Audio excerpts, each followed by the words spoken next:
structure of self-governance that's been put in place. So yeah, our system, our method, what we're doing is just it's a model for implementing what you're talking about, which is, how do we more efficiently and effectively say, I want to drop my bucket right there, and I have the power, knowledge, wisdom, tools, and resources to do it. And that's what we're doing like right now. And as far as getting people involved, there's different levels of involvement. And one of the simplest levels is get at the table and being part of the conversation, including yourself. But, we do it with citizens, which are people that our other citizens choose to do applications based on what their focus is. So they come into a goal and their purpose, and if there's a background, then the citizens choose, okay, that person is somebody who's viable to us doing what we're doing, establishing the village here, as well as expanding the model so that others can benefit from it in the future. That's the main thing that we ask people to do is just apply. Go to federation.me/apply, become a citizen, and then get involved in the process of building these villages. Because, like I said, it's the cornerstone. It is the single first rock that you put down, that single first brick that then allows you to build and expand, populate, to get people to come in. Because, like I said, we got people from San Diego, we got people from Baltimore, New York, we got people from everywhere that have moved to Georgia, especially part of the village. You got to give people a place to stay, give them a beautiful thing to work towards, you give them peace and prosperity for them and their children. Then all of a sudden you can do all those other things. Versus saying, hey, let me get you to migrate where? College Park, East Point, Clayton County, migrating to the trauma down in Fayetteville. Like, I need a greater space of peace in order to see that migration. See that migration. I think it's very interesting that the most populous, wealthiest the most populous black county in the United States is Clayton County. Wow. And Clayton County is deeply corrupt. Wow. The most wealthy is Prince George County. And Prince George County has a crime rate that's higher than most places on the planet. Wow. And so, like, to have that as our mantra means that we failed at understanding how to manage these spaces. And that's one of the things that we're trying to accomplish, is teaching how to manage it from the grassroots all the way up. Woo, woo, woo. Yeah, man. You had so many talking points, so many important aspects about the Atlanta. We highlight Atlanta as often as we can, and we try not to be negative, but it's just really a sad situation that the population is so concentrated around Atlanta and not dispersed in the rest of the counties, 159 counties in the state of Georgia, so that you could develop state power and not just city power or county power for that matter. And, when you talked about them and essentially encircling you, they're talking about Gwinnett County is going to become a majority Hispanic county in a decade or so. And so the Democrat Party, in conjunction with the Republican Party, the duopoly, is already doing what they do to try to contain any kind of Black American political power, even in that state.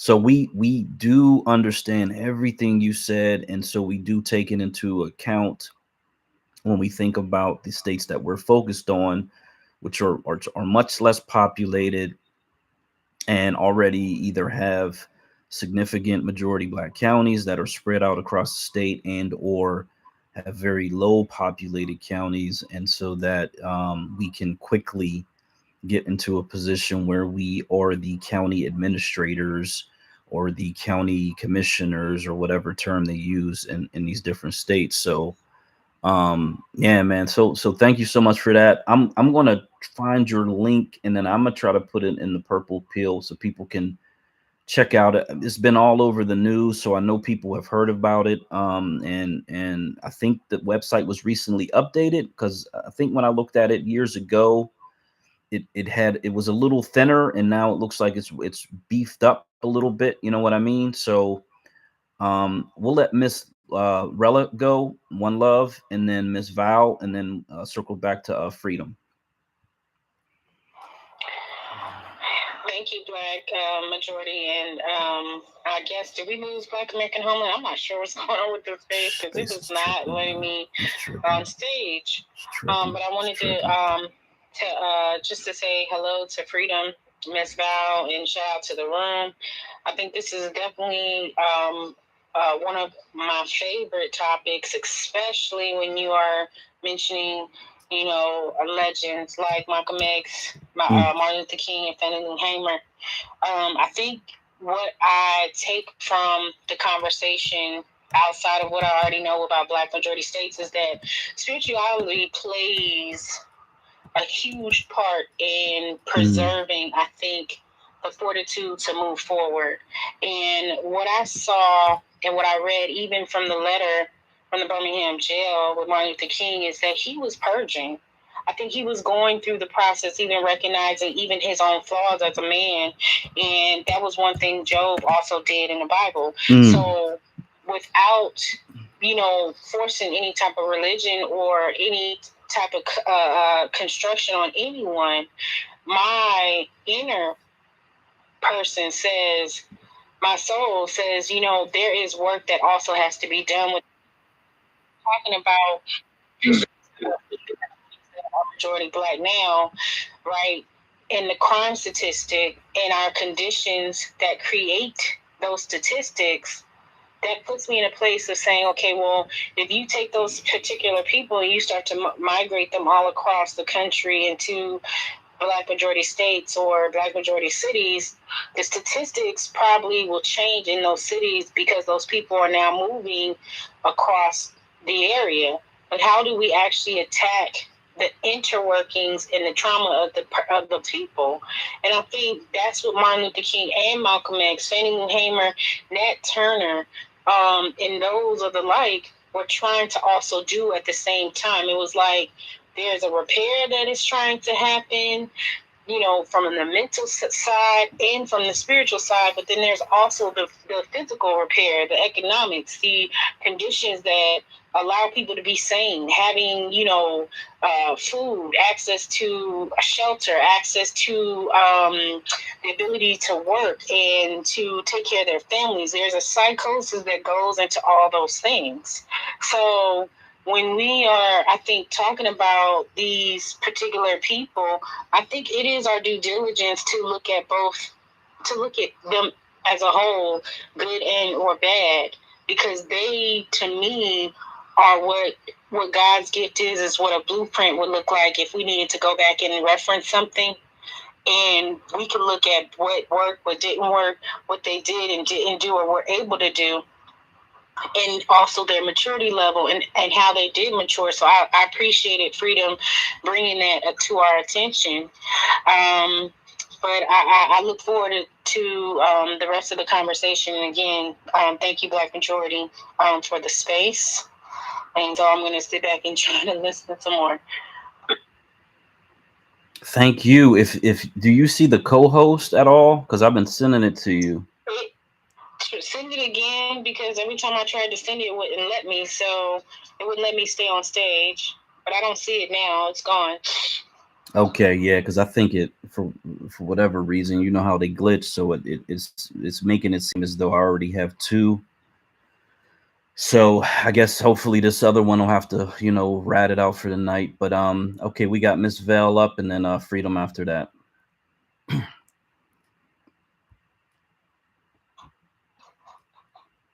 Good evening, everybody.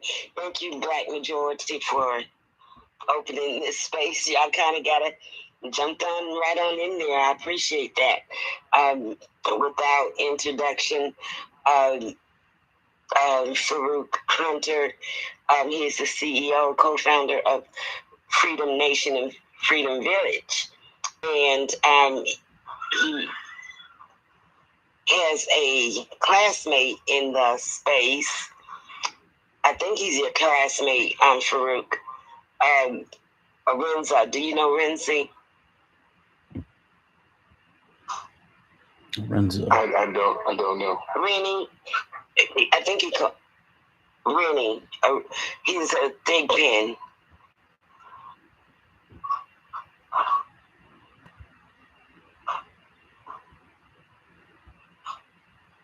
If you'll unmute, we can hear you. Yeah, he's down in the space if he wants to come up, Lorenza. Okay, if he want to come up. But thanks for having him in the space. I appreciate it. So, like you were saying, that there is a website. I hope everybody goes and looks at his website. There's he's on YouTube. There's a lot of videos and interviews that are really interesting. I watched some of them, and he gives a lot of insight into the one I was looking at today is building the ideal Black town. Won't be done if you don't do it. So that was pretty interesting too. So thanks again. Here's Rennie. He can introduce himself. Hey, good evening, everybody. This is Renzo Thigpen Jr. from Tuskegee, Alabama. Farouk, you went to Tuskegee High? Yeah, I went to Booker T. Oh, you went to BTW. Oh, so you went, I'm a class above you, graduated in 89, so you graduated in what? I'm 45. Okay, say And no more. when I graduated from high school, I left because they couldn't place me. I ended up graduating at 14. Yeah, I got you. You know, I'm going to tell you how you know me. There's two ways. You remember a lady named Mary Irving? I'm not sure if I do. Okay. You know, because the family knew a lot of people, like a Hunter family in Tuskegee. Everybody knew somebody, somebody, you know. Yeah, I'm friends with all the Hunters. I know them all. I'm trying to think of an easy way to remember who I am. Are you familiar with Greenwood Missionary Baptist Church? I am, but you know what you should have. I'm an introvert. I got you. My grandma was a piano player. She was the one who taught Lionel Richie how to play the piano. Her and Miss Lexine Weeks over in Green Fork. Okay, well, you probably don't know me through the Hunter side. Actually, my mom, she played guitar with Lionel Richie. Who's your mom? My mom is Sandra Thomas. So she. Oh, man. Tell your mom you spoke to Rennie. I know who your family is. But next time you talk to your mom, tell her that you spoke to Rennie. And she'll know who it is. And she'll ask you which one. And tell her Shirley's boy. And she'll know exactly. I know who you are. I know exactly who you are. Yeah, because back then, I tell you a story, and I'm sorry for the space because I know we're on a different subject, but when I was growing up in Tuskegee, I learned how to play piano, and there were two people who were really good at, three actually, a lady named Irma Rickerson who played the organ, my grandmother who played the piano, and this is at Greenwood Missionary Baptist Church, and a lady named Lexine H. Weeks, Weeks. Miss Lexine Weeks and my grandmother taught Lionel Richie how to play the piano. Okay, so when I was growing up, the Hunters were very close to me. I went to school with them, and all of them, we all know each other. So I know you, Farouk. I know who you are. So when you talk to school, you went to school with Iman Hunter? I went to school with all of them, and they all know me. Who played basketball, a really tall guy? Maybe. I know the Hunters for different reasons, but all the Hunters that went to Tuskegee Institute High School know who I am. All the Hunters, all the members in your family know who I am by virtue of my parents and grandparents. They know them. And I know that name because when I was growing up, we all used to play basketball and football together. So they know who I am. I definitely know who you are. I know your family. So I'm grateful that you're here. Thank you for that. It's ironic because that ain't off topic, actually. Like, Rennie's statement is not off topic. I think it's a product. And I think that's I think it's missed sometimes when some people get into that. Like, you know, you're sitting here talking about the closeness of the people that you're aware of, like Lionel Richie, people like the Commodores, people like Tom Joyner, people like us. These are products of the black town. Like we're from Tuskegee. We're Tuskegee. That's my aunt Valerie. You know, Val was married to my uncle, my father's brother. You know, her children are my first cousins. You know, so this is their family. You know, and that's the they're the Greens inside Tuskegee, but Tuskegee in itself, even Greenwood Baptist Church, you know, coming from the construct of Booker T and the Greenwood, and you know, it's one of the things that the young sister just said before that I thought was really interesting. You know, if you read the book Up from Slavery, Booker T says I could have been a preacher, I could have been a politician, I chose to be a doer. Yep. You know, and so, you know, when you think about the outcomes, there are people who will say, you know, I grew up listening to, I was in such and such rally, I was a part of the march, I met such and such in jail after we got, you know, a rally, that kind of thing. But see, Tuskegee, even in its lowest point, because there was a construct of doing, of building something, that thing keeps turning out people who are close, attached, and have the deepest desire to do amazing things for Black people. So you know, Tuskegee's got now 150 years of that history through all of the hardships that Black people went through. The Greenwood concept, for anyone who might not, I think everybody is familiar with it, but you know, that is Black Wall Street. It was Booker T. Washington who actually visited Greenwood in Tulsa, Oklahoma, and they said, "This is Black Wall Street," and they came from Tuskegee. So, you know, the power of planting those crops, the power of making those bricks, the power of going through the hardships that it took to try to establish and maintain a stable Black town, even with its failures, because right now it's not in a good space. You know, even with its failures, it's something that is the rich point of what we need. You know, I also think that, and the sister is right. You know, I was just at the Rice Center in Atlanta, and I visited the Russell brothers before, and you know, and I didn't have a chance to know their father, but I visited Russell brothers before. But if you're at A.J. Russell and you're over at the AU Center, one of the things that you figure out is that A.J. Russell didn't start doing construction holistically on his own. It was Martin Luther King that actually encouraged him to expand his construction business because he knew that Black people had to build.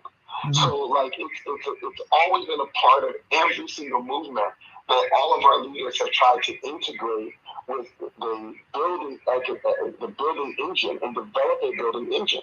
The only problem that I can see that still needs to be resolved is that every time we build the building engine, so if you go back to the early 1900s where there were 200 plus Black towns in the United States. And you know, a lot of people think that those were run out with things like Rosewood and the Auburn Race Riots and stuff like that. Actually, that only impacted about 20 Black towns. The other 200 some odd towns were abandoned by young people who thought they could find opportunity better somewhere else inside of a bigger city. So really, our real big problem was managing those towns to include prosperity as a function of the city. Tuskegee has the same history. At some point, Tuskegee lost the function, lost the ability to provide prosperity to its inhabitants, and therefore it now is also being massively abandoned. You know, so to develop an engine that does not just include peace and brotherhood, but also includes prosperity is a very complicated thing to do.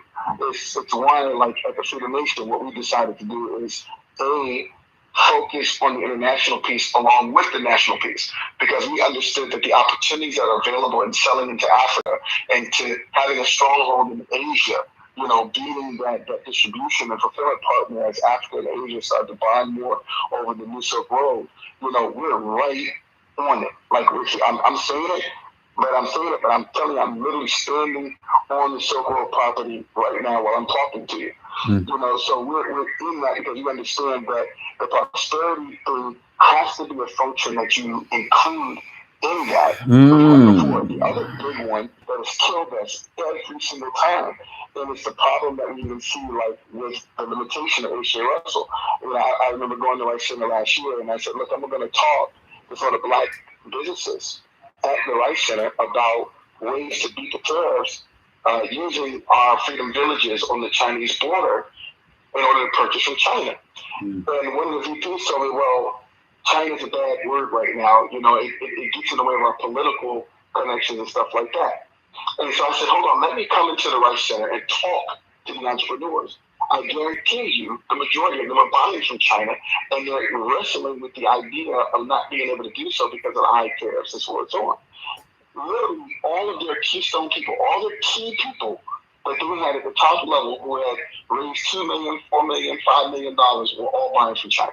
And I said, so it doesn't make sense that we don't have a conversation with the Chinese directly, which we do now, by the way.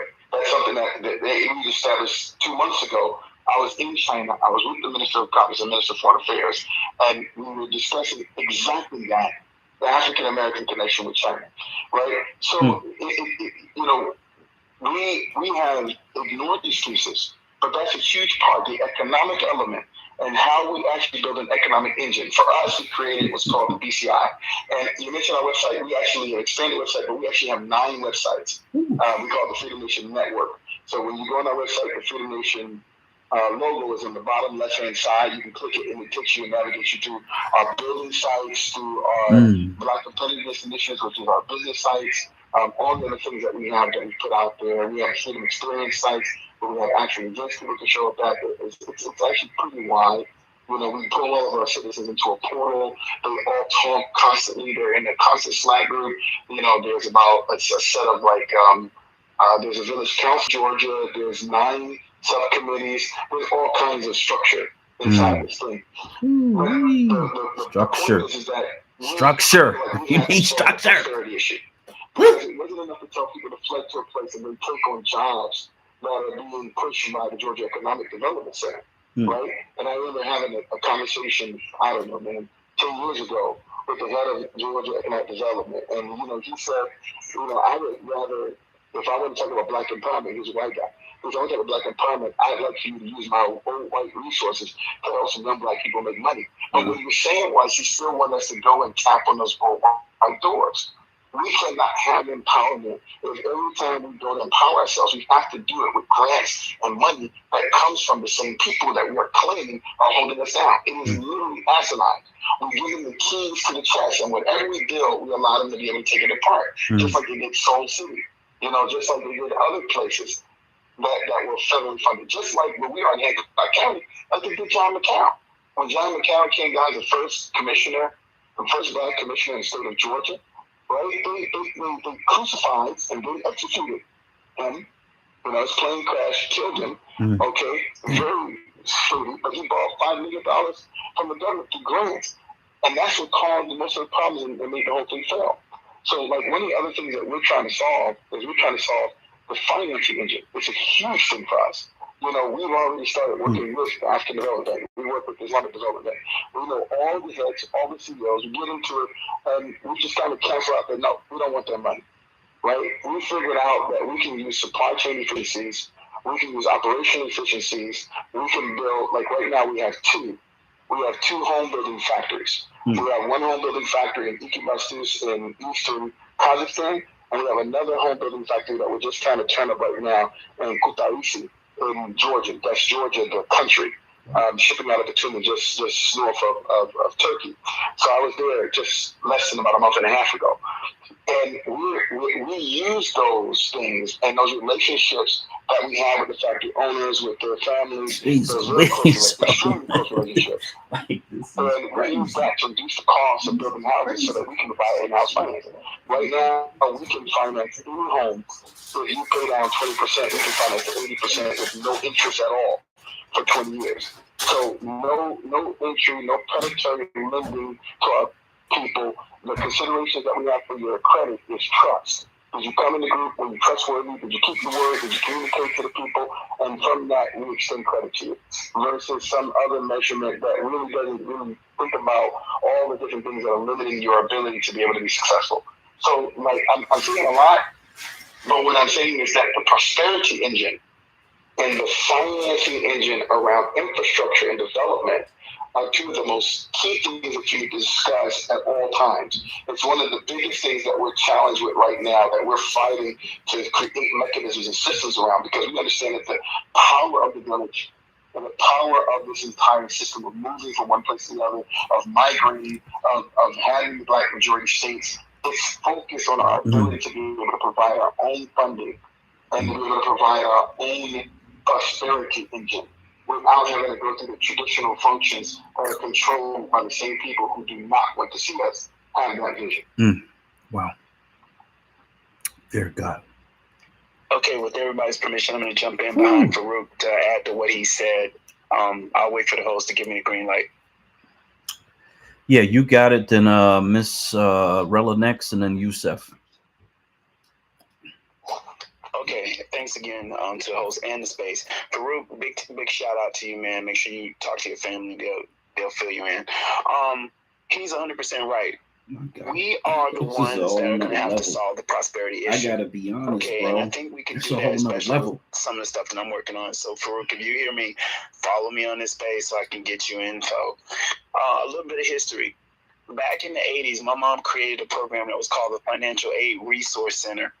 And it was designed to give people from all across the United States who are Black Americans a chance to apply for grants versus the federal loans in order to solve their monetary issues with historically Black colleges and universities.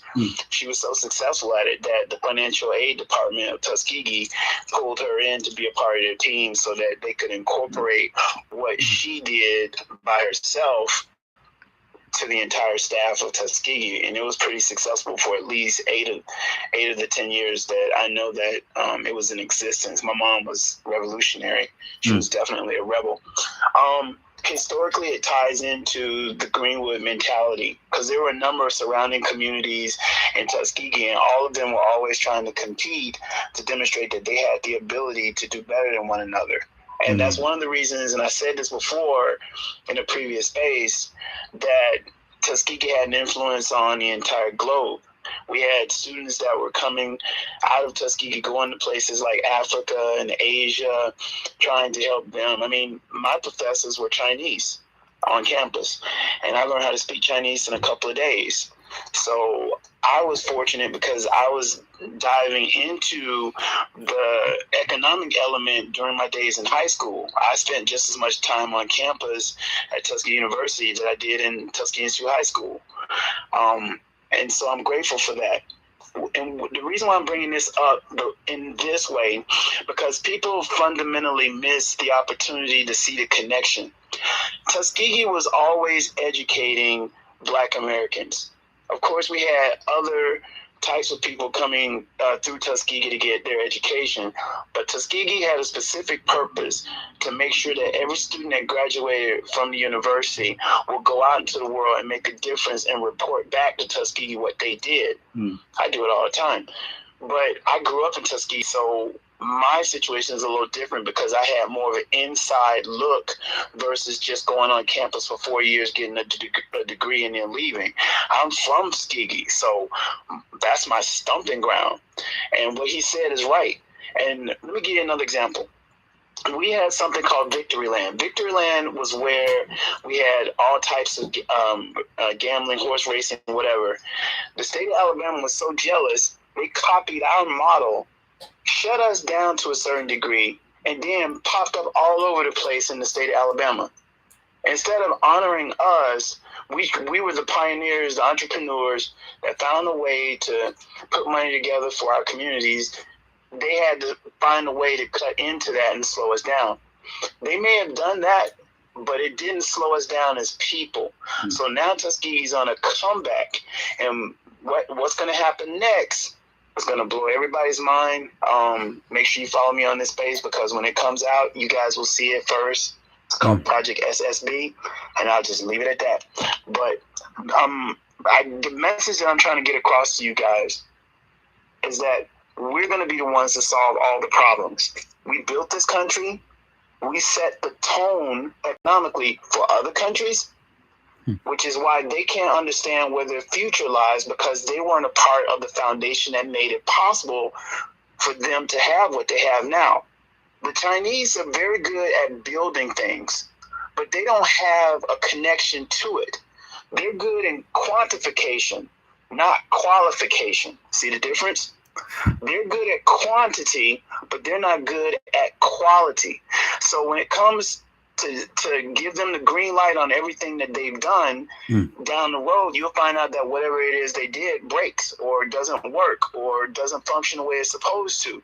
That's because they don't have the same ingenuity behind it as we do here in the United States as Black Americans. Remember, always remember, the only reason the United States have the type of money that they have is because of us, off the blood and sweat of American slaves in killing fields.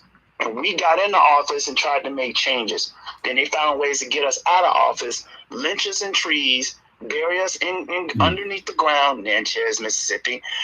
Even after the Emancipation Proclamation and the Declaration of Independence said, back off, leave Black Americans alone. But yet and still, up until this day, we will be responsible for rebuilding what they broke, what they destroyed, what they did not understand. And I just hope that you guys are going to be along for the ride. If you have any questions, please DM me. You know me and Farouk are going to be talking, so I think we got a problem that's solved here. And I land my plane back to the room. I need to say I need a folding chair. Back to you. Thank you. Thank you. I want to take the time because, man, so, and Yusef was there for this. Shout out to brother Yusef. So we were in a Zoom call with a woman, Black American woman, who has developed this this association of Black construction professionals.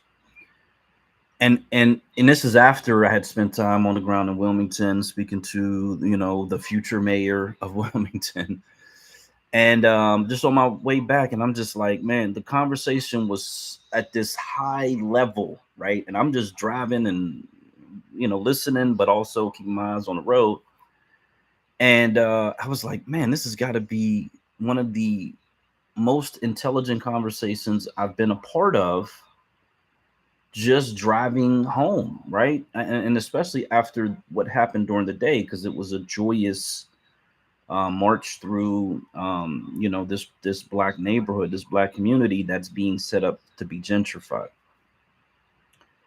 And I gotta be honest, as we get deeper and deeper into this whole political movement, to have the Brother Freedom Nation come into the space and speak and express to us what he's involved in, what his organizations are involved in.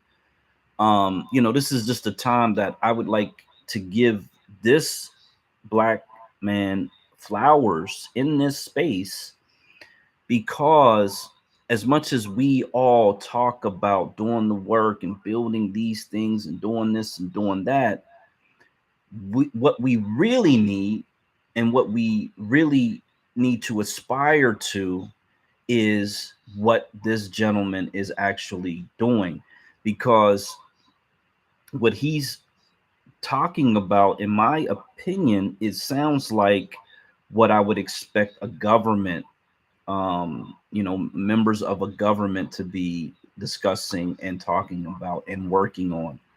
And so it feels as though what he's discussing is at a governmental level, and that's an extremely higher level. So I just appreciate that, and we'll let Miss Rella go, and then Yusef, you got it. If for some reason you get dropped from the stage, come back up. The space is glitchy, it's doing weird things. So anybody who wants to come up to speak, feel free. Thank you again, and definitely shout out to all of the Alabama descendants in the room. What I'm hearing is that we have the ability to prepare and be creative and innovative as we always have. The piece of it is that we're not mentioning alongside of the sustainability of economics is protection and protecting the things that we actually create. It has to be cognitively on the forefront of your mind as you're going through, I think, infrastructure, and you're talking about ways on developing, even if we decided to do something along the lines of, dynasties and developing, cities within the states as all other nations are doing here in the United States. I hear a lot of connections, which are wonderful when it comes to trades. It's wonderful when it comes to talking about economics and circulating dollars back through, I think, the organizations to be able to actually fund and do things for the people. But you still have to be able to protect those things as well. I know for a fact here, which Farouk probably also does as well, is that we have billion-dollar industries that we do not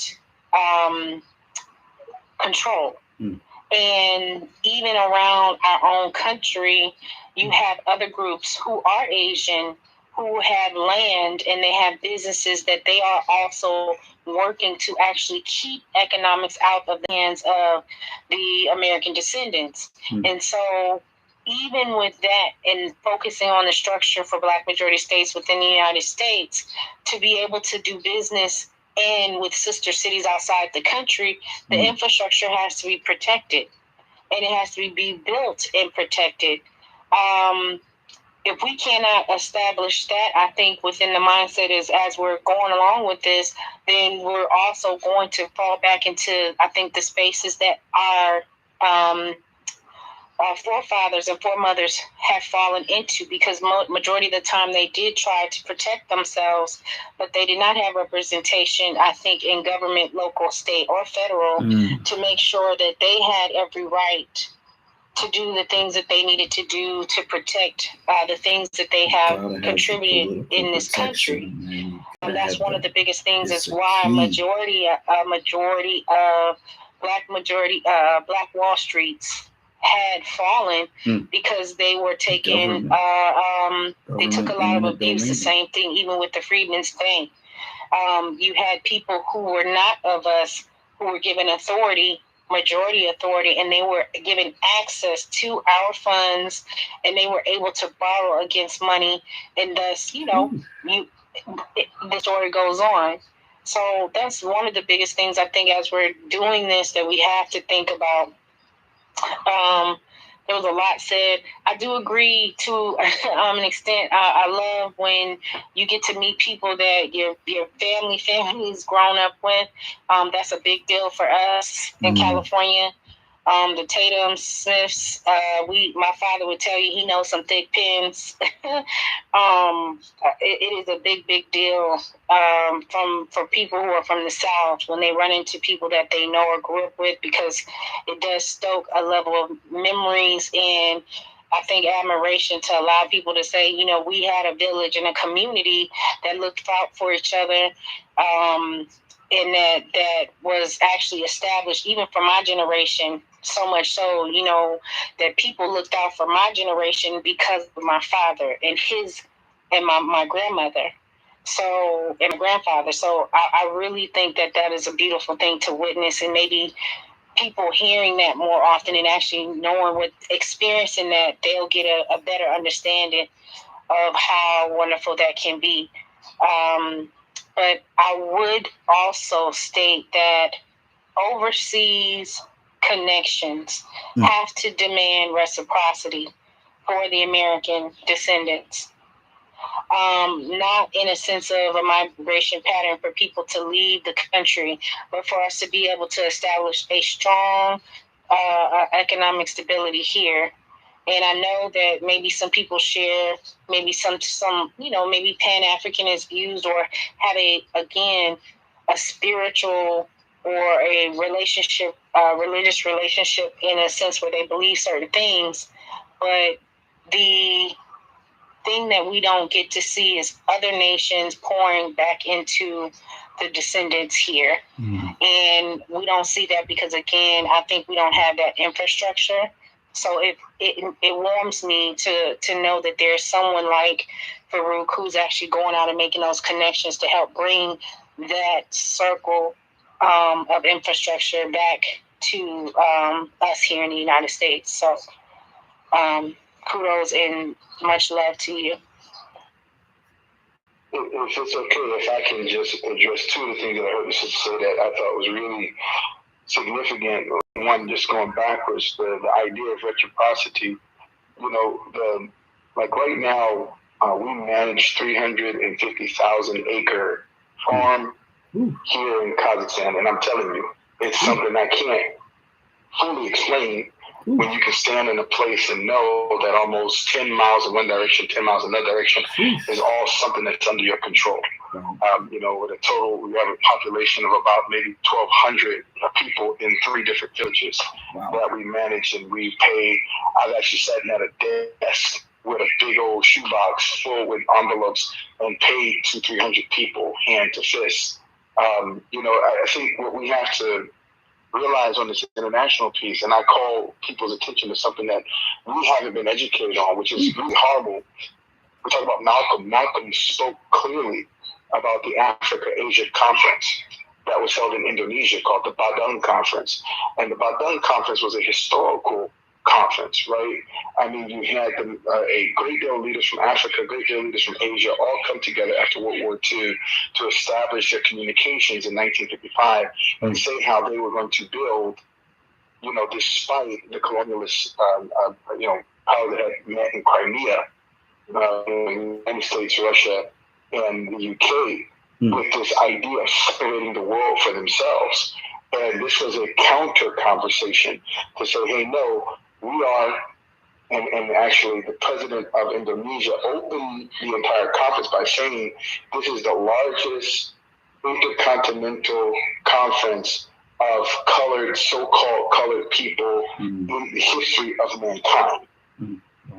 And we forget that during that time, like when I've worked in China now for 26 years, back and forth, and I can tell you that China doesn't have a quality problem.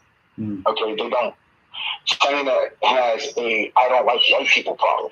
They don't take care for them. And so they provide quality to themselves. They know the difference between thickening a piece of metal by a set of millimeters and what the impact that would have when it's wear and tear against a bolt versus a bolt with a washer. You know, they know those intricacies of the manufacturing process, and a lot of the things that you see with the low quality is intentional, not holistically because of the Chinese, but holistically because of the white people who are buying from the Chinese, who are actually then setting those standards because their desire to have low cost products.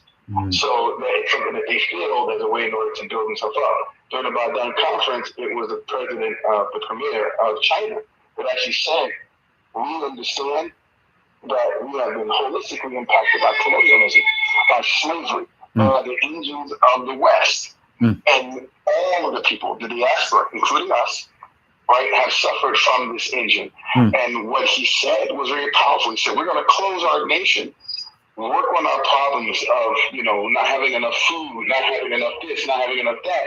And then we're going to open. But when we open, we're going to open for everyone. And when you hear about everyone, was everyone who was in the room at the Badung conference. That means African leaders, African diaspora. That means anybody who was inside a colonialist, had been colonized by these events. Interesting. And I can attest to it. Interesting. I literally was at the Cancun Fair, like I said, about 2 months ago. And while sitting at the Cancun Fair, I was in my hotel, and there were 25 different delegates. And I was told that they were part of a group of 700 of delegates of different countries from all over Africa, all over the Middle East, all over Asia, that had been paid for by the Chinese to come there and learn modern agriculture, learn all these things, not so that they could go back and lean on China, so they could go back, discuss it with their ministries, discuss how to do it, and then China says, we're going to give you grants, open money that you don't have to pay back, in order to ensure the advancement of your countries for being part of BRICS. Wow. So I've actually seen that myself, that reciprocity that exists not just to African Americans, because we have to realize that we're part of a big, huge struggle. It's not just African struggle. That's the power of Malcolm. Malcolm was able to connect that it wasn't an African American struggle. It was an international struggle. So that Faza Nine, we talk about Islam, Faza Nine, who came from the Caribbean, who was helping in the Tunisian and Algerian wars against Italy, and Mussolini. These people were heavily impactful in bringing Islam to the United States and empowering Black people. It was an international incident, and it requires an international recovery. And that means that we cannot segment or separate our fate from that of the other people who are solving the problem. And here's the trick. They don't want to separate their fate from us. It's just that we don't show up, and we do not know where we fit. And we are not aware of the problem and the scale of the problem and the fact that we're part of the solution. We don't see that, and that's why we're not functional in that way. So the reciprocity is already there. You just need to sit in the right room, remove all the white boys from the room, and talk directly to the people, and you'll find people will open up. Now, they don't owe you nothing. They suffered with you. They didn't do anything to you. But they're willing to work in brotherhood and cooperation. They're willing to give you land, give you opportunity, give other things that other white folks won't even give to you inside of our own country. So that exists. We're really doing that. Like, we're really, really doing it. And it's a powerful thing. I sat at the table with, I was at the Department of Commerce here at the U.S. Consulate in Almighty, and they were having a little party, and there was several people there, including the deputy ambassador and everyone else. And so I'm sitting with a couple of white people, and I'm telling them that, Freedom Village owns 25 acres in the free trade zone on the Chinese border. And the guy says, yeah, we know how you do that. You got to marry somebody local or do something else. I said, no, my wife is a Black American, and that land is in our name. And he said, well, how did you pull that off? I said, do I look like a weak person? And so I just left it at that. I didn't give him no more. I didn't tell him that the language that I used to get that space was, hey, we're Black folks trying to help ourselves. We connect with you on a different level. We know how to respect our relationship and not spit on you the way these white guys come and do. And that's why they allowed me to do something that no other white person is allowed to do in this country. So those are realistic things. That reciprocity really exists. I agree. We cannot let countries take advantage of us. We can't let this promise of returning to Africa work as a means by which people just to drive our money out of our pockets. There has to be some real things, real establishment. To me, the perfect plan in the world is the consolidation of a set of states in the United States with African Americans controlling the political power, as well as controlling autonomous statehood inside of Africa for ourselves. That would give us a power position that would change the dynamics of our people for the rest of history, for at least the next 1,000 years. But that's one. The second one I wanted to really address was the security piece. Wow. Because every time we talk about splitting off and building something, I hear it every single day. Oh, they're going to bomb us. Oh, they're going to come get us. Oh, this and that. Some people will whisper it. Some people will say it out loud. Man, some this and bro, that. But you ain't I never can lied. tell you that the preventative angle of security You ain't never lied. is 70 to 90% more important than the responsive portion of security. Responsive part is somebody's coming in shooting up. What do? You shoot back. If it got to that point, you failed ahead of time. I'm not going to open the cat out of the bag, but I will tell you that it's a huge part of even our organization to actually work in the space of intelligence. And we work diligently in the space of intelligence. There is absolutely no way that we could operate on the political level we do on the international level without it. And we took the time to actually get trained by ambassadors from other countries. I won't mention their names, but there are several people from South Africa. There are people from even Eastern Europe, everything that are really open to working with African Americans and educating and training us on things to do on a political basis and on an intelligence basis. We use intelligence persistently in order to be able to leverage things in the favor of the Freedom Nation. And if we didn't have it, we probably wouldn't have anything. We might just have a piece of land, that's about it. But we wouldn't have an international organization at all. No way we would have gotten the resources that we have internationally or some of the deals that we do.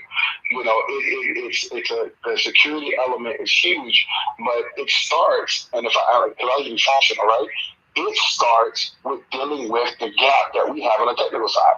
The fact that only 2% of all technicians in the U.S. are black is ridiculous. It's ridiculous that after all this time, we haven't learned that we need to know how to program, that we need to know how to write bots, that we need to know how to actually generate code, write spiders, write things that can go out there and collect things like OSET, open source intelligence, that can analyze image or image intelligence, which is a primary intelligence source because there's so much information on the internet at all. That we don't know how to leverage the other forms of intelligence that use different types of tools and devices that all start out with having a high level of technical acclimate and technical ability. The fact that some of us, when we work to actually organize, as we organize Freedom Nation, we had some people who, when they paid their land, were still taking a check and depositing the check in the bank because they didn't have a cell phone. And I'm like, what year is it?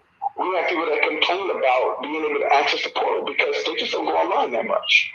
Or they don't know this and that. It's ridiculous. It's ridiculous. So, like, our technical abilities, the fact that, like in my house here, I have 10 children, right? My daughter's here, my 14-year-old and 16, I have sons that are programmers. I have two daughters here that one is developing in Blender, building 3D environments, 3D spaces, 3D assets, and now she's finishing up her degree. She's 16. She's finishing up her bachelor's degree in computer engineering. I got another one that's 14, that's a Java programmer and a Python programmer, right? And we got her programming now, learning C++, so she can program in Unreal Engine 5 because, if I say the word digital double and you don't know what it means, it's problematic. Because it has such a key element in robotics, everything else, which is robotics and automation are the greatest enabler of the Black community if we knew how to use it that will ever existed in the history of us as a people. But if we fail to use it, fail to take advantage of it, we just missed out. The ability to take an individual Black person and multiply their efforts times 1,000 through automation and robotics is unheard of. Right, it allows us to do amazing things, but we're not focused on the right things. So all of that said, I like root cause stuff. Root cause, we're not investing ourselves in the things that will help us get to where we go. And if we're going to address the things like security, if we're going to address the things like international, then we have to also focus on exposure, traveling more, showing up. Not being oddities, not just using the military and organization in order to help us travel, but travel on our own. Get your passport, use it, and then also take advantage of being a technician. Go ahead and do some free classes online and become a technician, even if it's just a hobby. Those are really important things that I think we don't focus on. We look at a high level issue, but we're not looking at the root cause. And the root cause is, what can I wake up and do tomorrow in order to make this thing happen? And that's one of those things. Woo, woo, woo. Okay. Man, you said a lot, of course. I know Yusef wants to go. Let me put this into the ethosphere. And we've had a lot of conversations about Liberia, and recently even Sierra Leone came back up in the conversation. So we understand the need for Black Americans as we develop U.S. based state authority, to also have these satellite locations on the continent. However, the reparations, and this is sort of a reparation / migrationist circle of folks that we interact with on a regular basis. We are very, very, very focused on Black Americans, right? We're very focused on our lineage. We're very focused on who we are as a people. And because of that, and this is probably due to, things that we've experienced recently and also in the past, but there is this movement, at least in this online community, of a real hyper focus of being able to heal ourselves, gain strength within ourselves, and then make decisions that are mutually beneficial when it comes to the rest of the planet, right? And some people look at that as however they choose to look at it. I'm not going to put words in other people's mouth or in their minds, but for who we are and for what we have experienced and what we have survived, we need the time, to be quite honest, to heal, to grow in strength, to mature, and to have the authority that would enable us from a government position to be able to then interact with all these different other entities out on the planet Earth. um and so some people are gonna maybe look at that as a negative because they're so used to Black Americans simply co-signing. Right, And you're kind of you sound kind of gargle-ish. is it really? Okay, all right, Yeah, I'll back out. like robotish. Oh, Sorry. okay, no problem, thank you. I'll back out and then Yusuf can go. God damn it.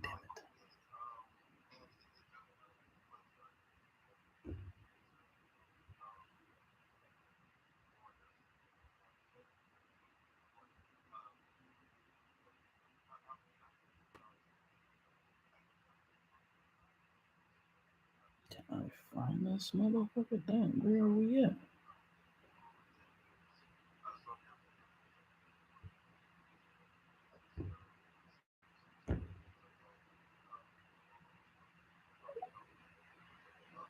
It's like my oldest brother. He has his PhD in linguistics. So I'm not sure, what type of what I hear is a lot of synergy between what you all are currently doing and have done in the past. I wasn't able to see how long your organization has been around. But yeah, so like right now, what are you all looking to what do you all need as far as from a growing standpoint? Is it like a insular thing, so you just join the citizenship and that's kind of how you build community, or is it some level of partnership?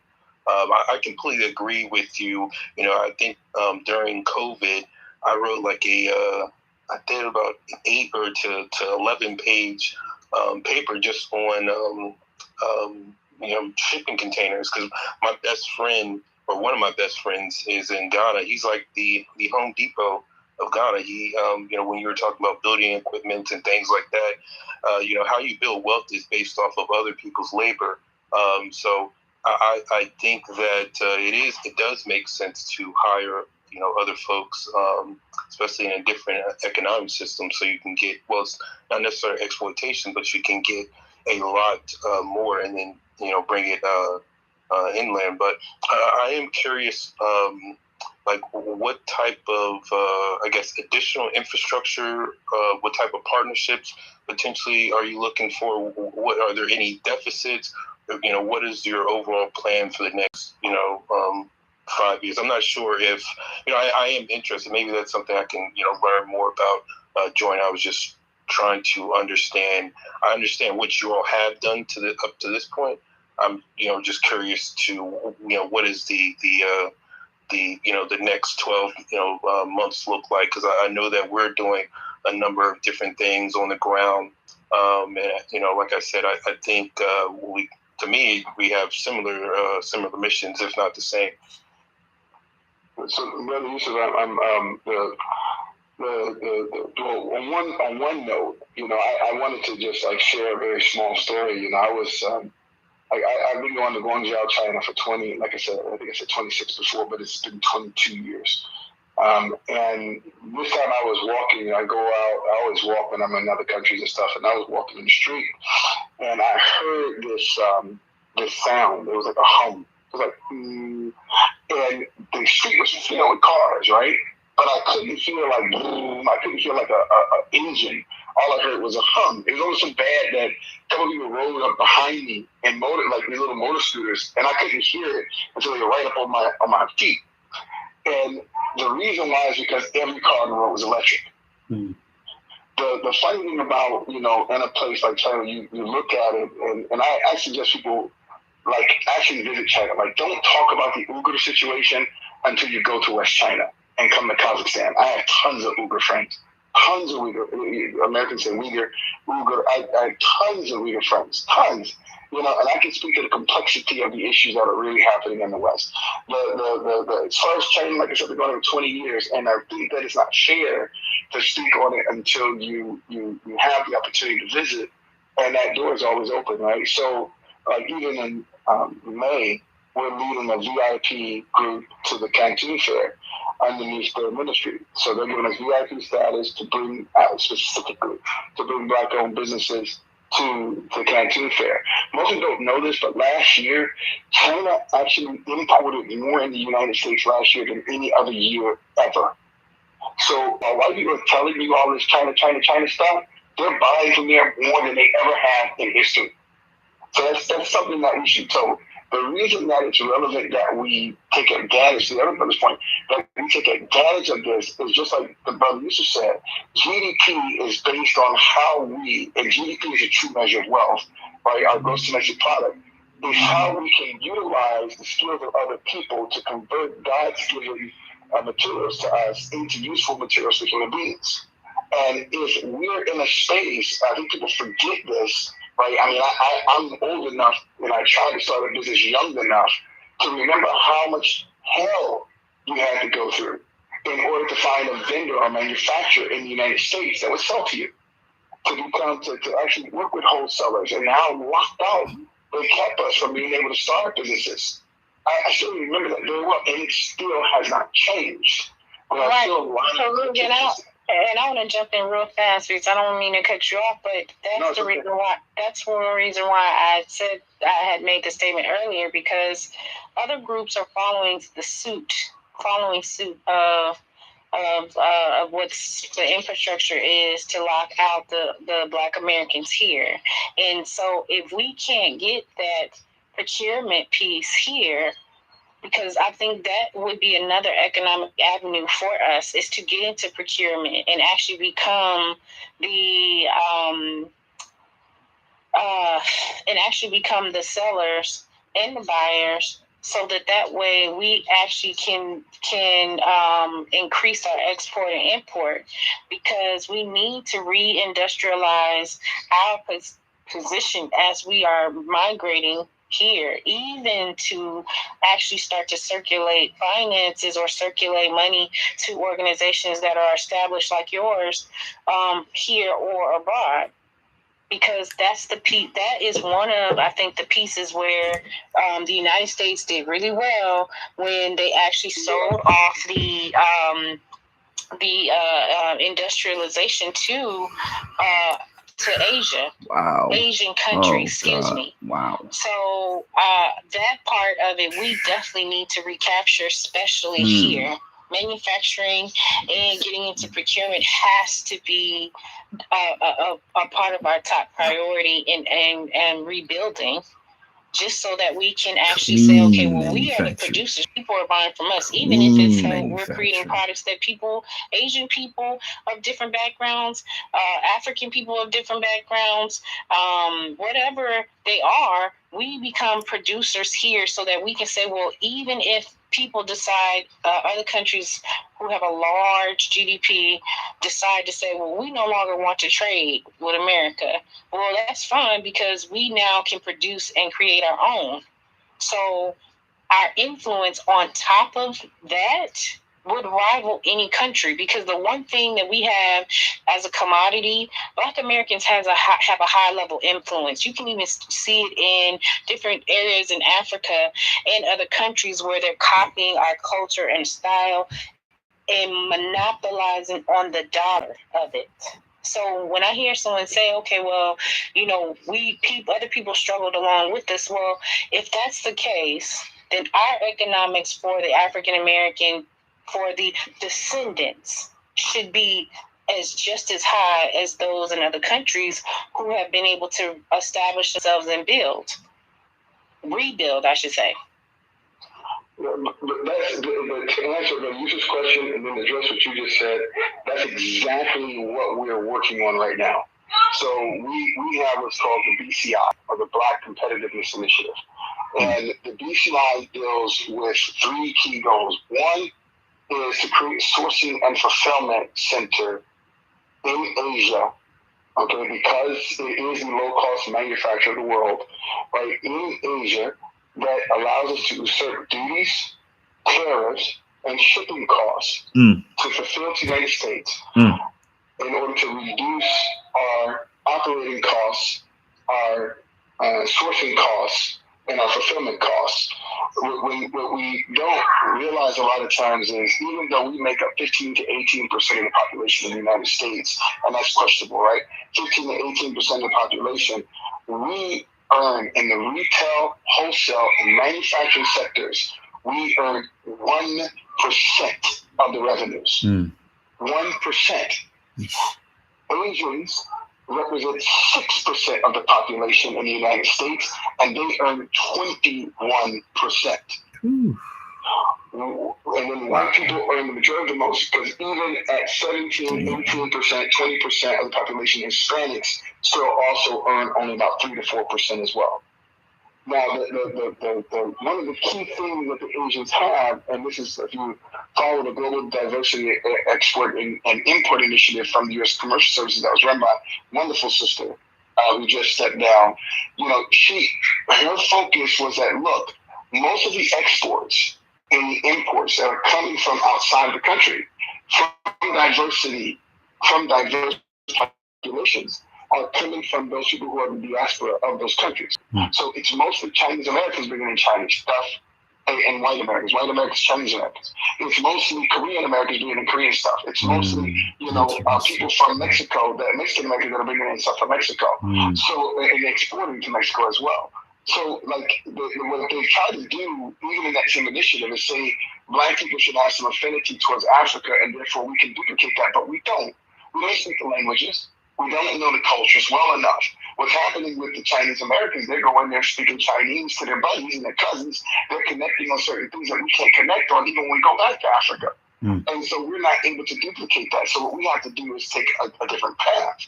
So the second initiative, like what we've done is like literally, we have 30 acres on the 28 acres on the Chinese border in the free trade zone called Cargos. That is in the Zhejiang province in Western China. The city that we have our land in is like a diamond with a line in between. And that line is the border between Kazakhstan and China. If you go to my Facebook page, you'll see I was actually sitting with some freedom citizens, and we were standing on the red and blue line, jumping back and forth. I'm in China, I'm in Kazakhstan, I'm in China, Kazakhstan. So we're actually on that border, and you can go into China and come into Kazakhstan as long as you're within the city with no visa. You can trade with no tariffs, no duties, no nothing. You can get everything that you want through vendors that you find at the Canton Fair, 1688.com, and otherwise. Bring the product in and fulfill directly to the U.S. From where we are. So we have the Global Commerce Village, our Freedom Village Global Commerce Center inside of Cargos in the free trade zone. And we're building 102 units. We are financing every single unit for Black Americans. Meaning that literally we're saying, hey, the unit is 1,000 square feet, it costs $50,000. However, you can pay us $1,500 and pay $725 a month.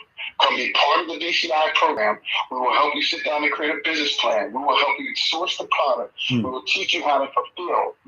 When you ship a product from Guangzhou, like if you ship a product from Guangzhou all the way into Guangzhou, Shanghai, Beijing, or Shenzhen, all the way back over to that border, an entire crate, like an entire pallet of goods, you can ship for less than $100. So like you can buy a product for like $67 for most products, ship them directly to that fulfillment center. Instead of spending what one sister showed me, she spent $82,000 to ship a single container and pay the taxes that are associated with that container. Right? I've seen other brothers pay $45,000. I saw another sister pay $127,000. Literally, you don't pay that at all. When it gets shipped through CosPost. We have a 4-year agreement with CosPost. are, like, I literally myself went in and trained the executive team of the Postal Service in this country how to build fulfillment centers. And I did it for free because I wanted to make sure that Black people would always have access. And I knew if I did it for money, our deal would be over. If I did it for free, they always owe me. And because of that, we get like this crazy level of access that no other American is allowed to have. Like, really, it's against the security policies of the country, and we have that access because of those engagements, right? So we're that fulfillment and sourcing element.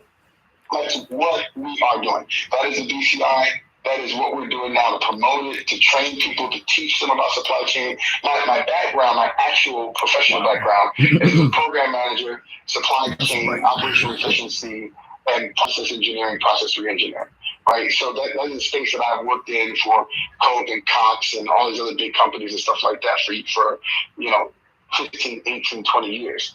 So that's been my specialty. I put that in the Freedom Nation 100%. And it's the part of the shot. The second part of that is, first you got to make sure that we have our own capital. Back on the security level, you can't do this with other people's money. They can pull the rug out whenever the hell they feel like it. So you have to build good businesses. You have to take advantage of getting into the retail wholesale space today.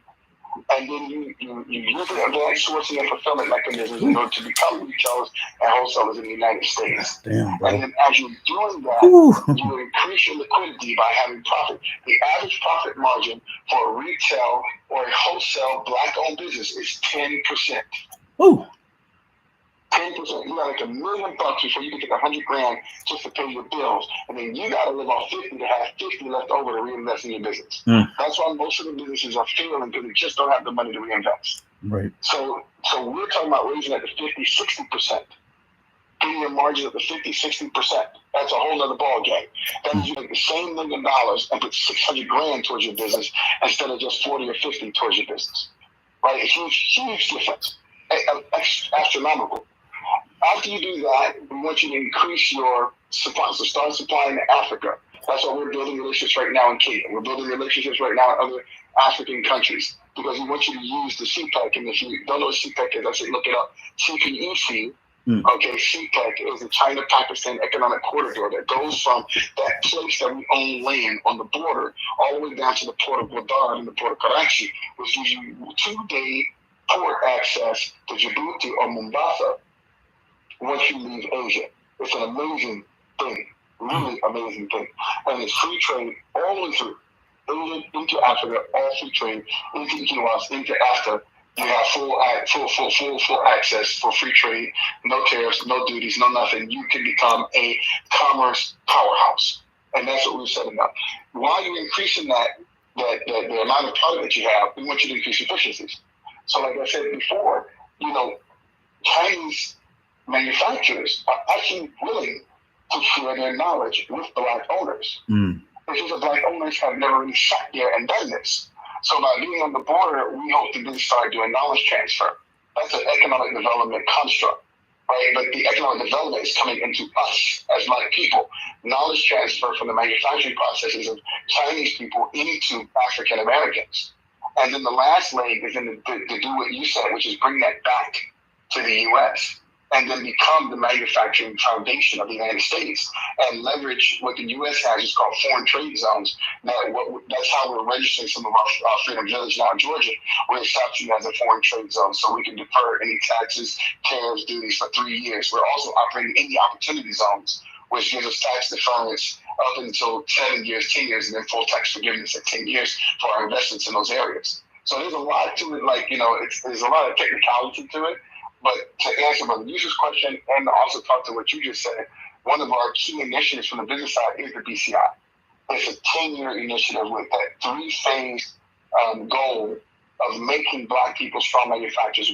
Right now, Black people, Black-owned businesses make up less than 0.1% of all manufacturers in the United States. 0.1%. So we need a hell of an intervention in order to solve that problem, in order to get to the place the sister's talking about, which is a power base, in order to become that foundation. But we also need to maintain our own relationships with China and our own relationships with Kazakhstan. The United States will never take a hand against Kazakhstan. I'm just telling you this for an absolute fact. It's an impossibility. Like Sun Tzu has said, the land that sits between three warring states must always be neutral. You know, Kazakhstan sits with the largest border of any two countries in the world with Russia in the north, and then one of China's largest borders on the east. So literally, Kazakhstan is where the United States has to interact with China and Russia in a fair and peaceful way. And these politicians here, they are crafty to no extent to work that relationship. They work it very well, actually. So us placing black businesses here secures us and our relationships with those same three powers, regardless of how the national or international tensions shift between those states. And that's why we're here. That's why we're here. It's also why Xi Jinping came here first to announce the Silk Road Project. It's also the first place that Putin decided to come before he started to initiate his response to the Ukrainian thing. This has always been that spot, and it's also why the Secretary of State and they came here as well from the United States to establish a joint military agreement. Just as all this happened in just the last 12 months. So it's a key place for us to take that space, and the Freedom Nation is really vested in trying to build our prosperity engine through sourcing and fulfillment and cost reduction for black businesses and the transference of knowledge in manufacturing and then the placing of manufacturers in the United States. That's one of our huge things. The way to be a part of it is just to become a business citizen. Just go to the same website, freedomnation.me/apply, read up, get comfortable, watch as many videos as you can digest, move at your own pace, and then jump in and be a part of it and follow the steps one by one as you integrate it in it. On the residential side, to answer Lisa's other question, what we're doing is we are focused on building the village. We have several projects that come up. We have our own cryptocurrency called the Freedom Credit, FCR. We trade the FCR as kind of like a pre-savings credit. So we sell it to our members for 25 cents. And then we give them 32 cents on every 25 cents. So we buy it back at 32 cents. So they can pay their mortgage, they can pay their water bills, they can pay for their construction and roads and stuff with that credit at a 32 cent saving. So we get people to put that in, and then we use the money immediately for infrastructure projects like the Wi-Fi, like the well projects, and the water. We just built a well to service 75 homes inside the village. So we did that with money that came through the FCR. So we have that program. All of those things are available to our resident citizens, our committees, our councils. All of those are different angles. We're starting to get complex enough where a person needs to come in, they go through an introductory, we sit down, we do an intake type situation with you, and then once you come in, we introduce you to the group, and then we help you navigate to the space where your gifts can be used the best in order to help facilitate the growth of the town and the growth of the initiatives that we have. But that's, I feel like I'm eating up a lot of air, but that's how we're addressing all of those. Okay. Oh man, I don't know if it took. Okay, cool. I got a question, and then I'll let Arenza go. Well, I got two questions. One, have you looked at military personnel who already, travel in that area of the planet for, recruits in terms of these? I guess because it sounded like you said you want them to live in Kazakhstan, facilitate some trade or some procurements from China into eventually into the United States. That's the first one. And and I don't know if Black American Homeland could come up because I know this was an area that he was familiar with. Tried to get him up a couple times, but he may have some questions.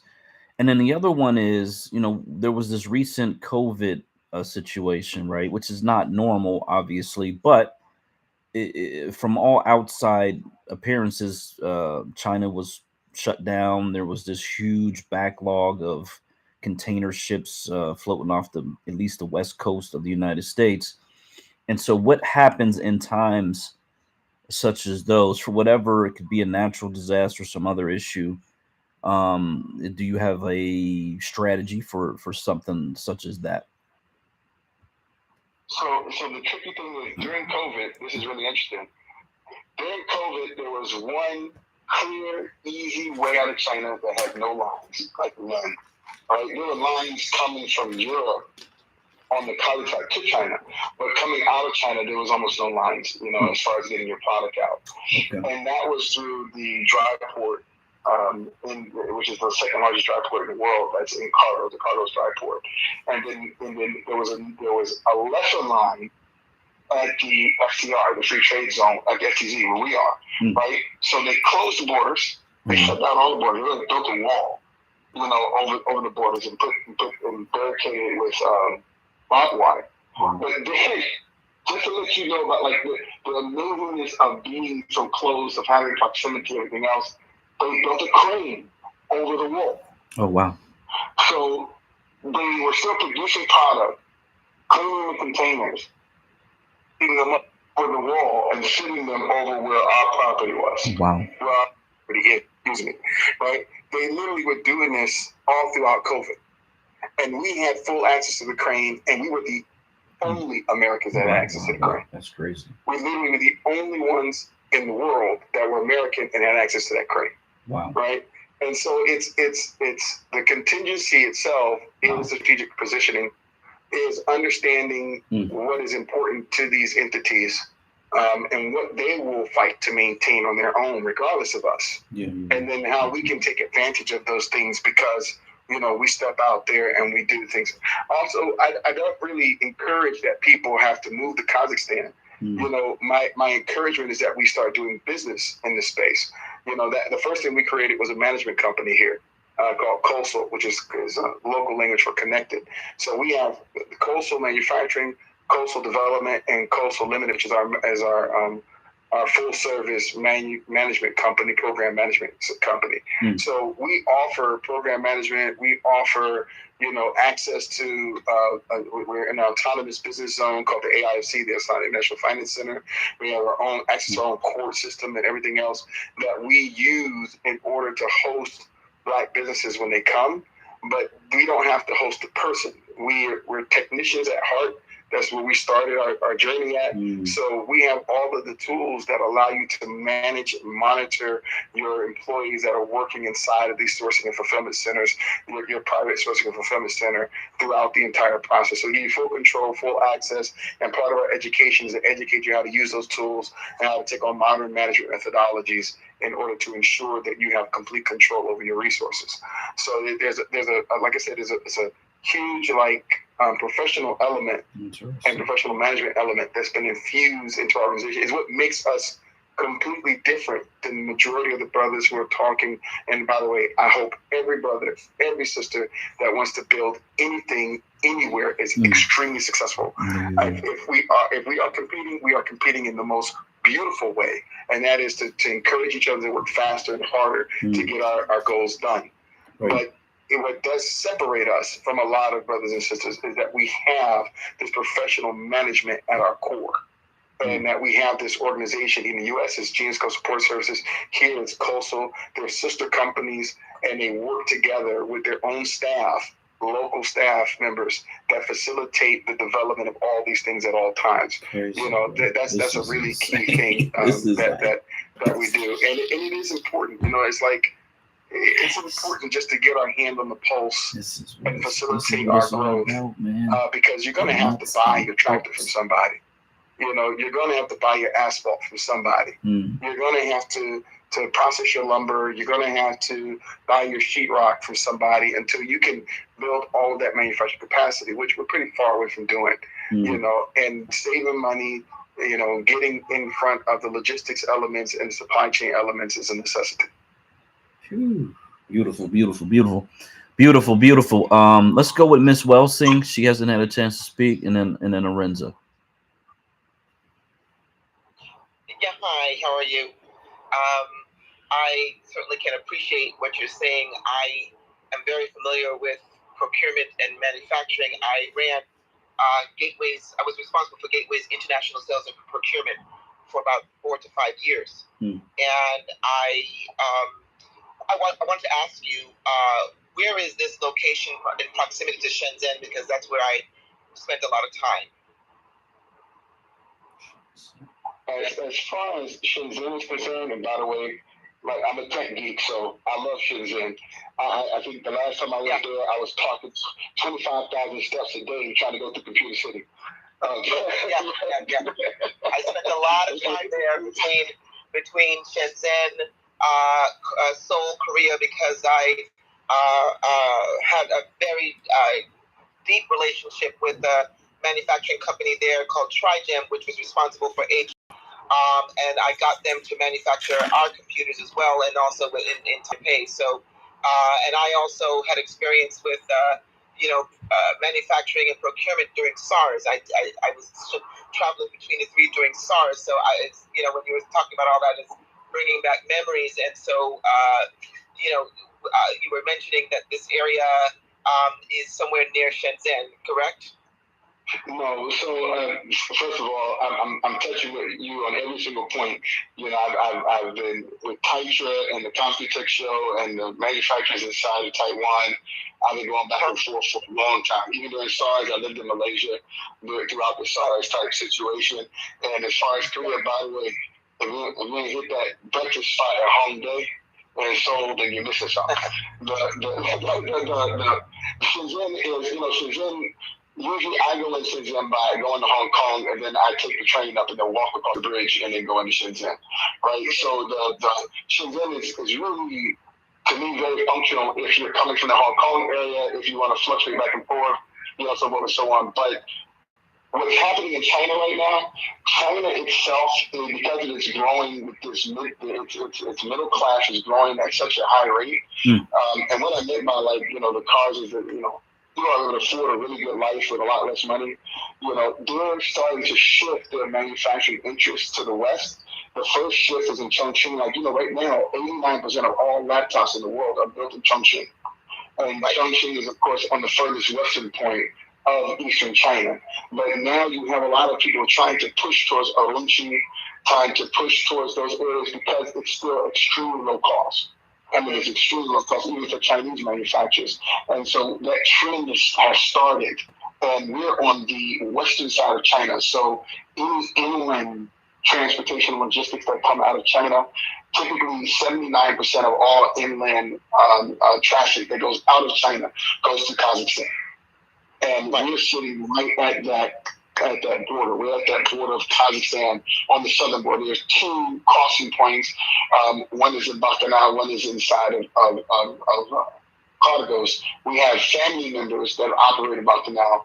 They do their own thing, but we operate in Cargos. I say family members. One of my cousins actually married a Kazakh lady here, and her family works in that space. But we're on the southern part in Cargos because it's a little more open, a little more clear, no funny. We cut out all the funny business over the last year or two, and everything is pretty much above board in that space and operating in that space. But you can still catch a flight to Guangzhou. It doesn't take for like $250. You can leave Almaty and go to Guangzhou for $250. I just did it, right? Or you can go to these other, to Korea and everything else. And now AirAsia on March 14th. It's starting a direct flight from Almaty down into Kuala Lumpur.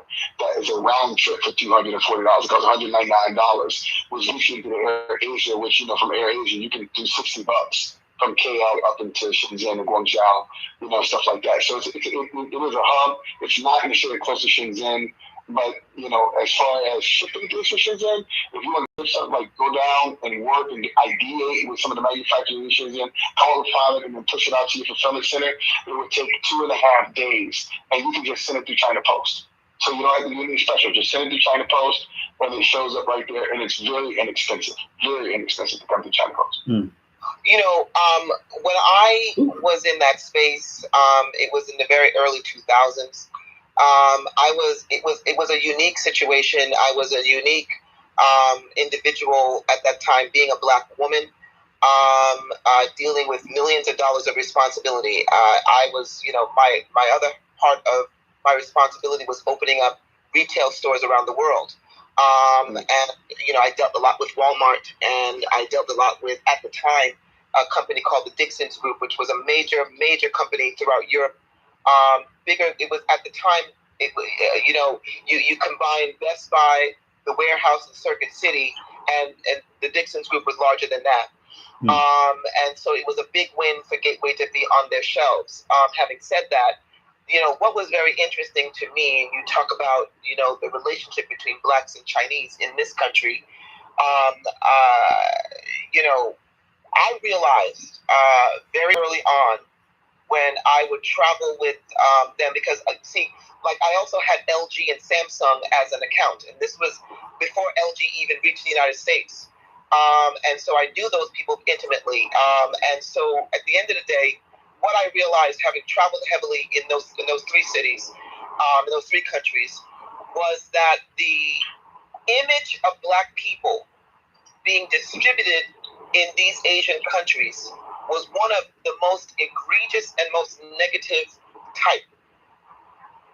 And so as a black woman, in the early 2000s, and they didn't even know, I mean, this is before FaceTime, this is before, internet and everything like that. I mean, we were just talking on the phone. And I know that my voice comes across very deep. And, my name, they were in shock. When they met me, it was about 24 people in a room that came to meet me, and they were in absolute shock. I remember that as if it was yesterday. But what I will say about them is that they respect scholarship. They respect one's business discernment. They respect one's business scholarship. And they respect the power of money.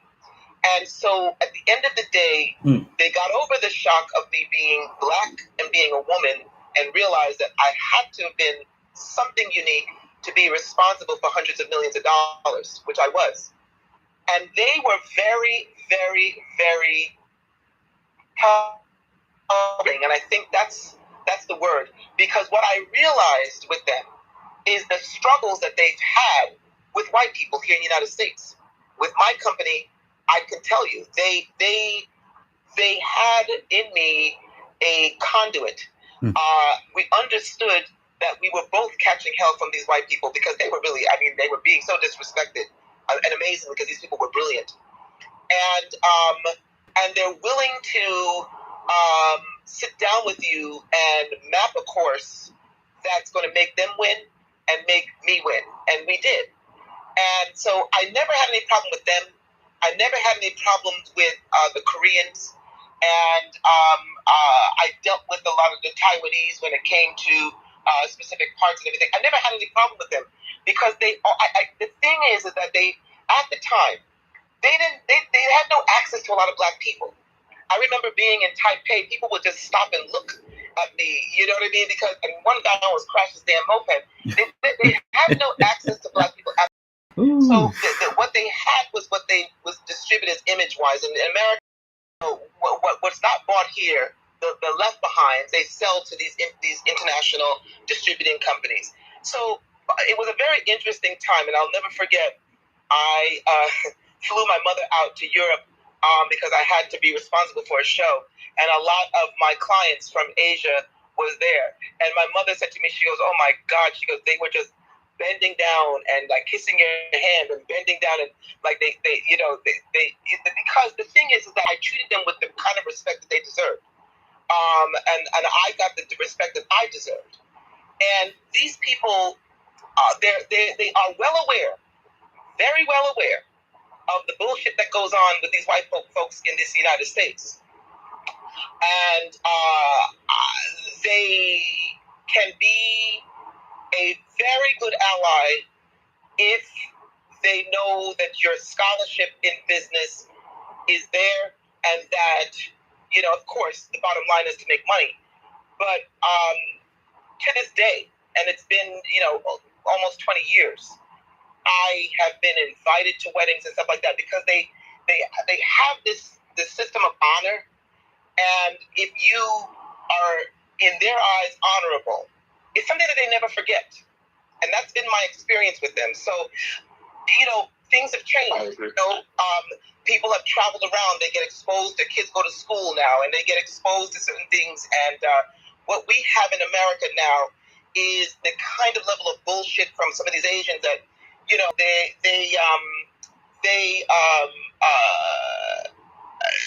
it's a brand new day. But I find that the ones that are native to their country can receive you in a much more respectful manner. And I will tell you that when I took that department was moving about 28,000 units. When I left that department was moving over 400,000 units. I had all of Europe as far as stores. I had most of Mexico and Central and South America. I had all of the Asian Pacific countries, and I left Gateway in good shape. And it was due to the allyship that I had with them. And so, what you said resonates pretty strong as far as the respect level. They don't have a problem with you if you know what you're doing, and if you're doing it in a way that is of discernment, So that's honorable. No, that's honorable. Yeah, no, I had the exact same experience you had. Just like the way you put it was beautiful. The way that you put it, it really isn't about race, and they do have a problem with white folks just like anybody else. They have their own negative experience. It's just that I think the United States is just so horrible with embodying this idea of racism and this divide and conquer methodology. People get to the U.S. and they understand they got to go for self. They bond with the people who they resonate with from their home country, and then they just set up enemies. And most of the information that they're receiving that's negative about Black people is because of two reasons. One, we don't show up to teach them ourselves. Two, they get their information from white people. And white people are not shy in talking down us when they move around the world. Absolutely. And it's funny you say that, because I remember being in Taipei. I'll never forget it. And it was something that happened between my office and them. And I went to the hotel room and I just had this epiphany, and I said, shit. I said, you know what? I am not an ambassador for Gateway. I am an ambassador for Black people. And I had to be that for them, because the egregiousness of imagery and it became, for that company, the reason why I left is because there was now an envy about my relationship with them and my relationship with these white folks. My relationship with these white folks, I sat on the board of that company. I had nothing in common with them. I had more in common with the Asians than I did with them. And I've been invited to weddings. I went back to Korean weddings and in Taipei and everything like that. These people respect you, and so I think more and more Black people will find that, not like the Africans. I will tell you, there is a huge difference between Black people going into foreign countries and African people going to foreign countries. And I will tell you that Africans move within the world, within not so much, some of them with education, but really mainly in the role of servitude. They're house people, they're house slaves, house keepers and stuff like that. I mean, look, I had to travel through North Africa for work, and my reception was far greater and far more welcoming than any African on that continent. It is black people in America are revered in a high regard. I've found than any other place. Even at the time in Europe, when I had to go and sit down with the European division of Samsung. So it's my image is everything. Narrative is everything. Carrying yourself is everything. And like I said, I became an ambassador for my people more than for Gateway, and I proved them right. They never thought in a million years that I could move that many units, and they did that. They set me up not to win. I had no support. So I was with the National Department on my own, literally working. The only day off I had was on a Saturday, because the rest of the world was off. But when Sunday came around, it was Monday for many parts of the world. So, it's so important to travel. For Black American people, it is vitally important to travel, because you'll find that the message that they give you here about people there with regards to Black people is falsehood. When you're finding now the aggressiveness towards Black American people in other parts of the world, it's because they've had experience with a lot of Africans. And let me tell you something, they're not easy. They're not. Europe is catching hell because of those Africans there right now. You travel, you go to Greece or whatever, as a Black American, you better make sure that you let them know, or you start talking and they realize, oh, you're American, they'll leave you alone. Hmm. So to your point, we are an influence, or somebody said it in the room, an influence all over the world. All over the world. And it was my greatest education that I had through the experiences of that, the sales and procurement. And I loved it. I loved it a lot. So I'd be more interested in hearing more about what you're doing, because I came into the room late. But from what I'm hearing, it's just really terrific. I think it's terrific. And there's a real opportunity for Black people. If Black people should go to school and learn about manufacturing. I loved operations and logistics. I love operations. I think it's fantastic. And it's a great education. And that you get to know all these manufacturing companies around the world and what they do. It's fascinating. It really is. And how they move product. It's really fascinating. So I don't want to take up the room, but I wanted to thank you for that. I'm in between Christmas parties. I can't stand this stuff, and I wanted to just say thank you for that. Thank you so much. Bye-bye.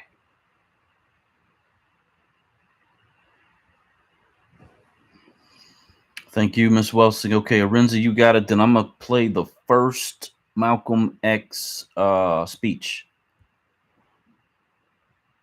Okay, can you guys hear me? Yes, sir.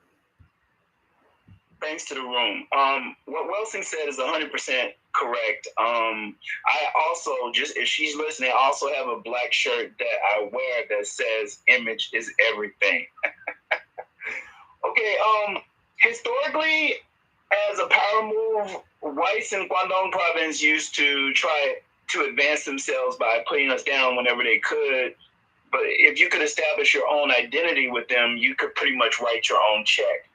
At the time that there were some relations between the Chinese and blacks back at Tuskegee, I was able to learn quite a bit from the social order of things from the Chinese students that were friends of mine. In fact, I learned how to speak Chinese in 2 days. I'm beginning to forget it because I haven't practiced it, but 我明白普通话, which is Mandarin. But in the area that Farouk is in, that they have different dialects, even though they also understand the Mandarin dialect. The fair that he was talking about is called the Guangdong Fair. The Chinese pronunciation is Jinkou Chukou de Guangdong. I remember that when I was growing up as a kid. 2 times a year, they have this huge fair called the China Import-Export Fair, or the Guangdong Fair. And everything is there. Imagine exposition that sells everything from walkie-talkies to satellite dishes. I mean, you can find pretty much anything there. So I just wanted to give him a shout out for bringing that up. They have this agency that covers all the media of China. It centralizes all of their media. It's like our equivalent of this Associated Press. It's called the Xinhua News Agency. And I know about them because I used to write for one of the papers connected to that network in the late 90s under my Chinese name, which is Yuni. I noticed that he brought up the FDR currency, and I'm curious about that because here in the United States, the Securities and Exchange Commission attacked pretty much everybody but Bitcoin and put them through some type of a financial tirade. So if he's got FCR up and running, we have to get behind it because that allows us to provide some type of a monetary foundation for what he's doing over there in that part of the world. Because I'm trying to figure out now how to deal with the Securities and Exchange Commission. So with this, the Kazakhstan-Chinese border is very important, and CPEC is also important too, because they used to have a foundation. It may still be this way. I remember in the beginning when they started talking about CPEC, it was helped by the Chinese Development Bank, and they do some sort of crowdfunding or way of raising money in order to make that thing work. The region that he's in, I grew up learning about it. On the west side of China, the province is called Xinjiang, and the city is called Urumqi.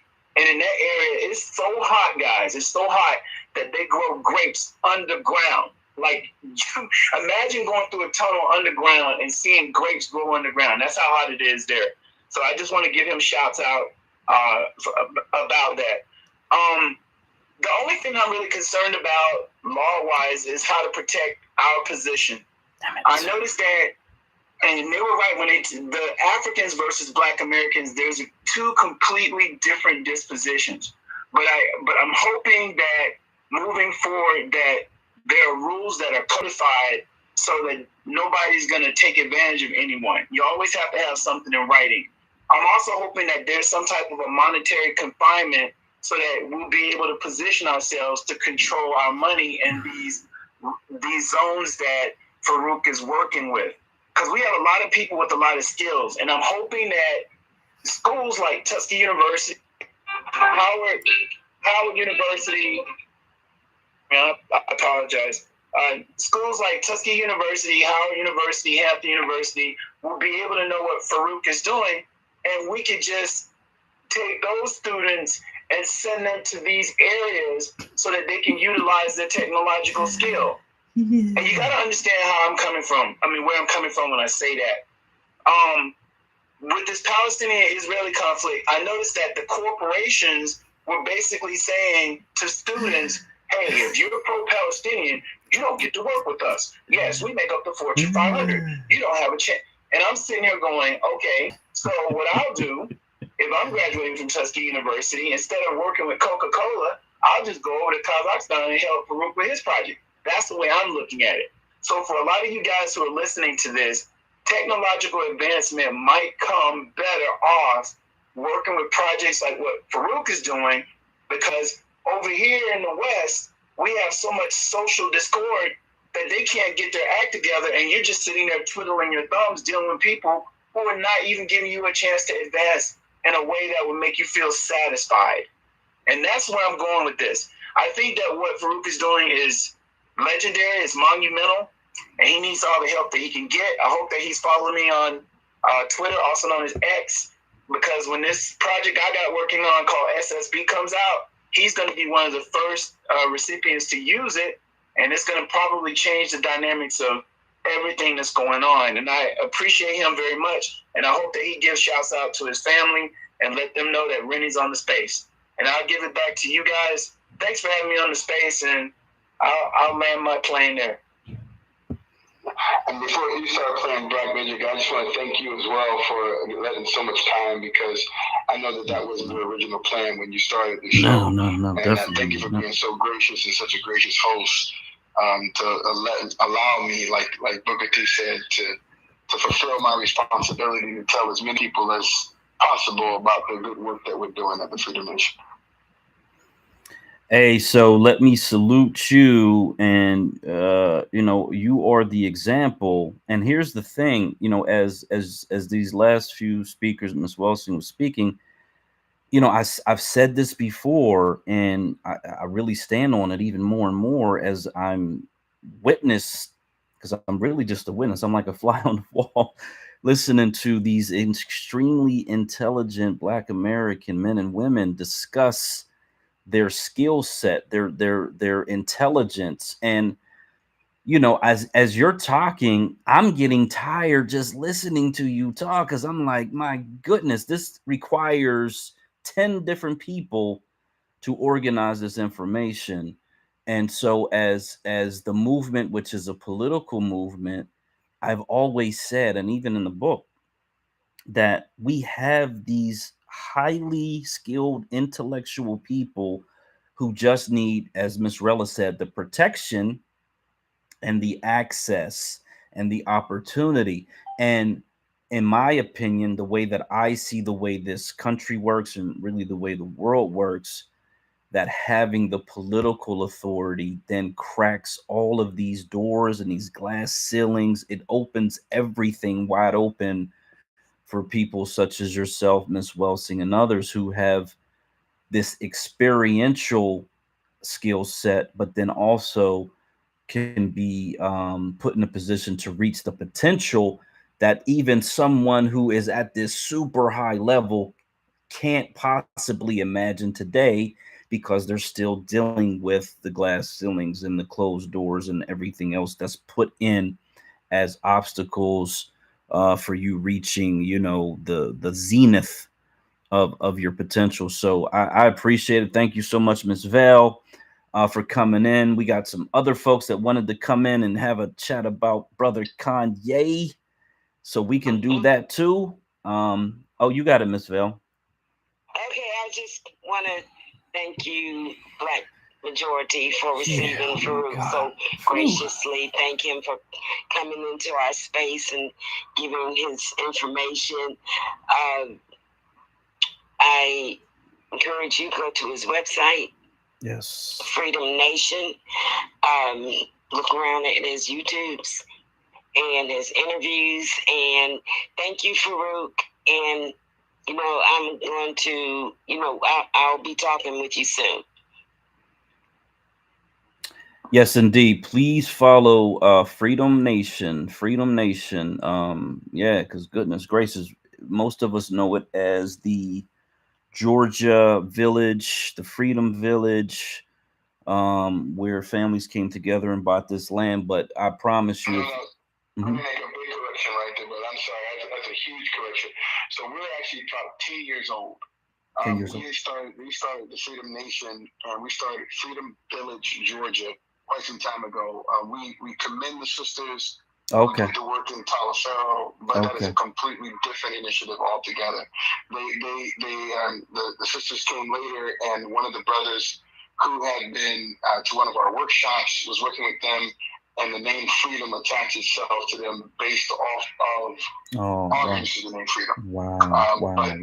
But we're two different initiatives. Oh my God! See, that's beautiful. Hey.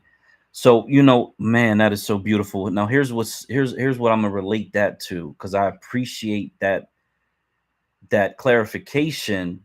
Number one, but also I was in a conversation about a person who's running for president as an independent, and I said in this conversation, show me the fruit. And I know you'll understand this because this is something that I've heard from the nation and from other religious circles. So the fruit that you bear essentially is a testament to what you actually are doing.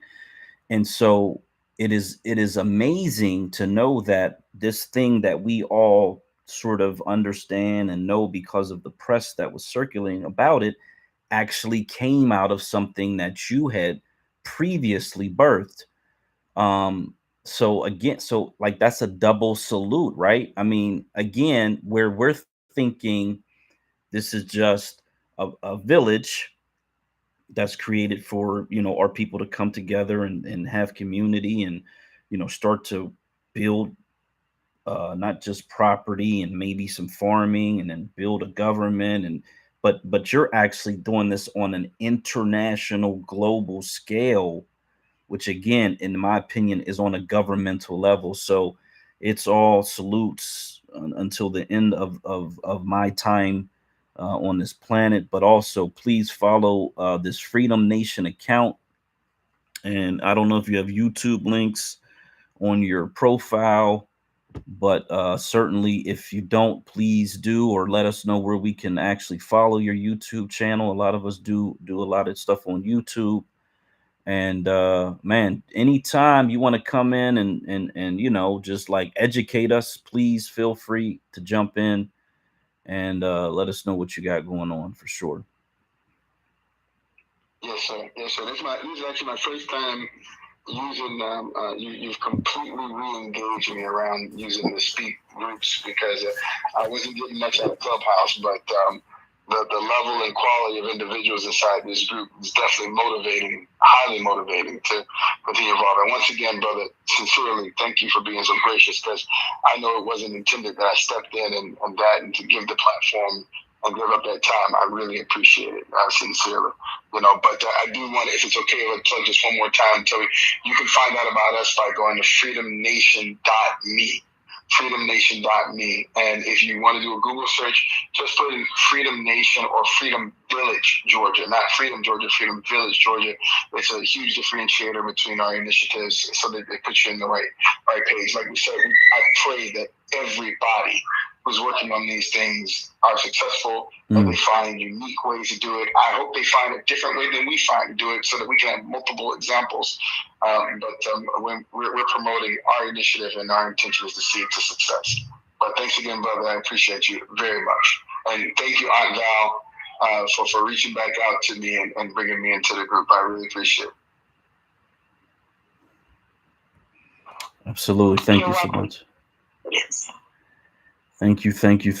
And in terms of the topic, we're very free flowing, and we give people ample time to discuss whatever they have on their mind every week, and so try not to talk over people or clip. We do allow people to speak their piece. And brother Malcolm is the stalwart. He's the example, of course, no question. And we want to big up brother Malcolm, and just try to take his example and absorb what we can get out of it, things that we can utilize for what we want to do. But I see a day in time where there are Malcolm X statues and boulevards and airports, all over the places where we actually do control and we govern. So to me, he's really at the top. I mean, there may be some others out there, others that that either I need time to learn, or others can educate me on their contributions to Black American political empowerment and fearlessness. But to me, he's someone who, when we develop these state defense forces and we're developing officer academies and things of that nature, he needs to be someone that we study simply for his fearlessness, if nothing else.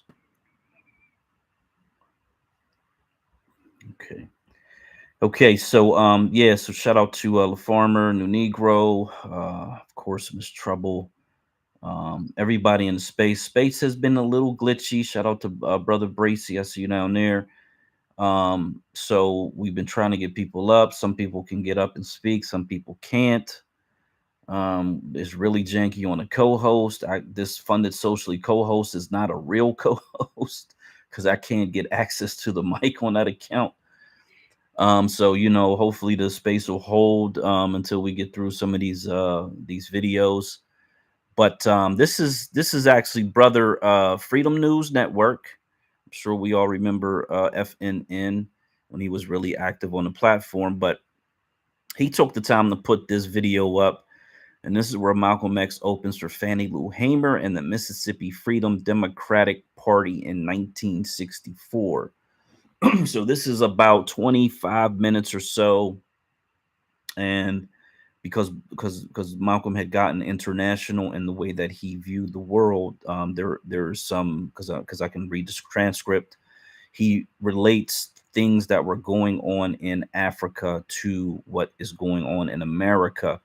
And if you know anything about Africa during the 20th century, mid 20th century especially, there were a lot of liberations that were occurring, a lot of whether they were civil conflicts or they were actually pushing the Europeans out and or fighting for their own independence in many ways. So there's a lot of this energy that he was essentially absorbing and then returning and wanting to I guess, transfer some of that energy off into our people as well. So here we go. We're going to let this play. Let me know if you can hear it or if you can hear it, and we'll go from there.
Mm.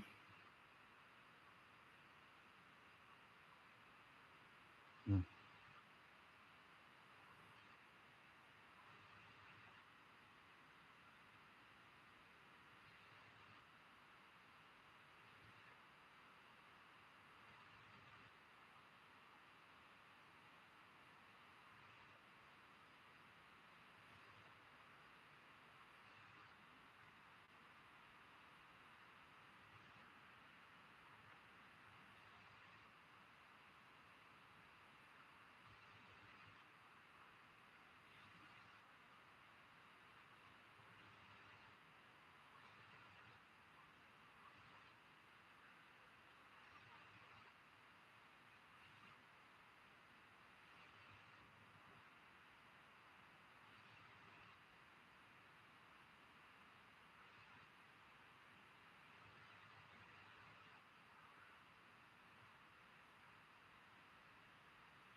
Mm.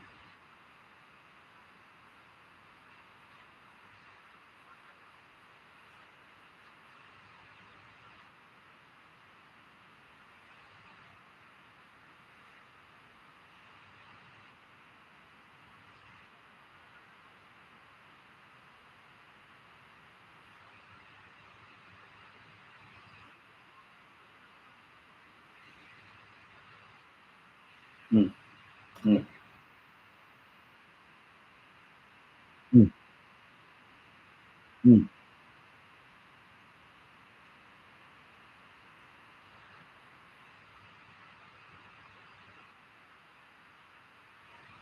Mm.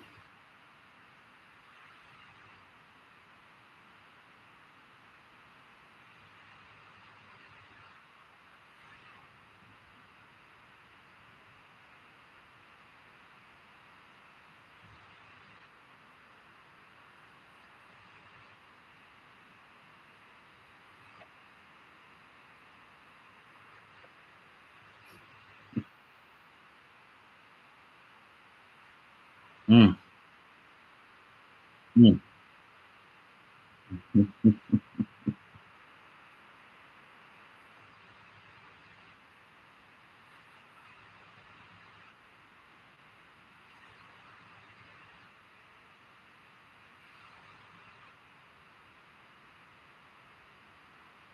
Mm.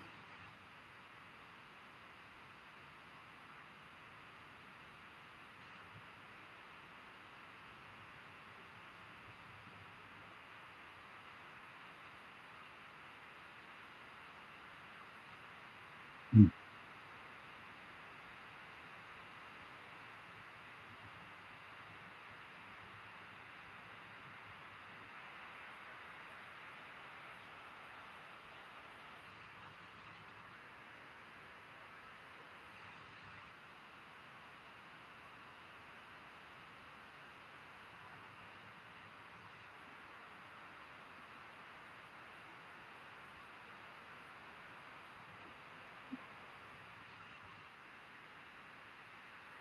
Mm. Mm.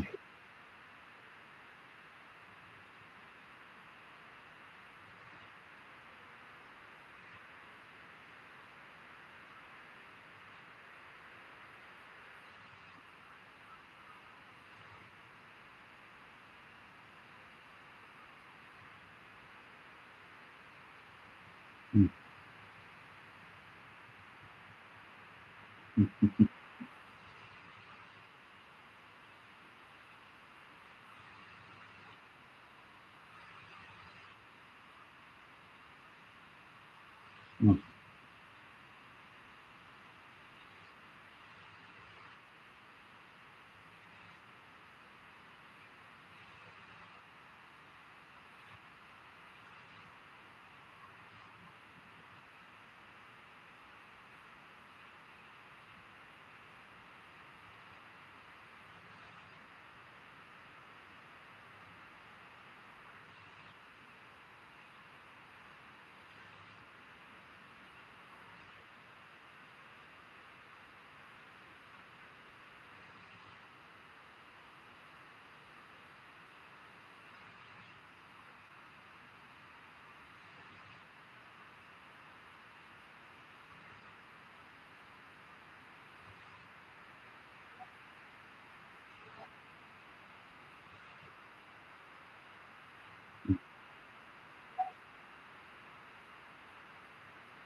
Mm.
Mm.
Mm.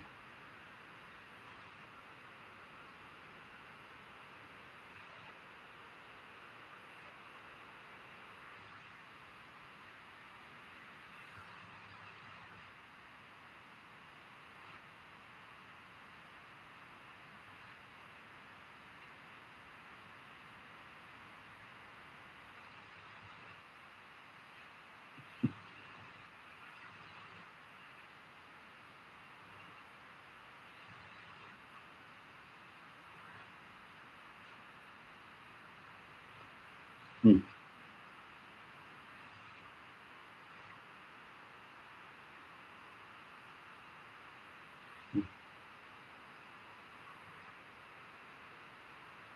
Mm.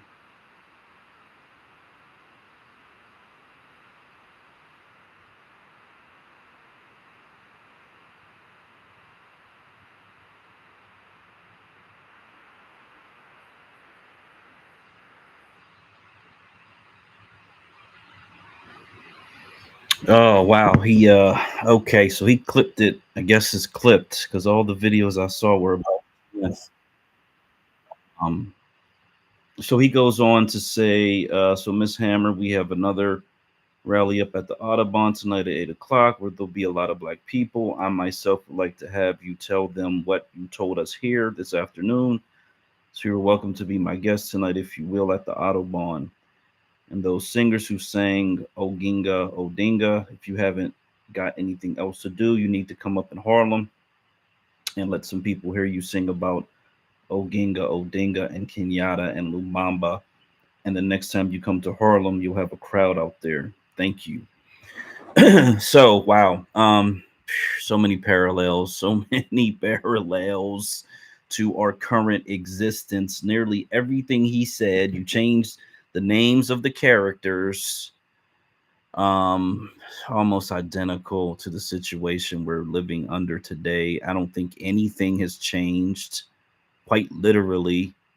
And I think that, unfortunately, if this individual could be brought to life and see the condition that we're still under 60 years later, how disappointing would that be, for this man who really, quite literally, gave his life for the cause and was willing to give his life for the cause every step of the way. Nothing has changed. Absolutely nothing. So that was him just introducing Miss Fannie Lou Hamer, and I guess he was making references to the fact that she was not allowed to speak at the DNC convention in Atlantic City during 1964, and so I knew there was contention about it. It sounds like she was indeed not allowed to speak based on what he's saying in this part of the speech. So shout out to Miss Fannie Lou Hamer. She did develop that Mississippi Freedom Democratic Party caucus.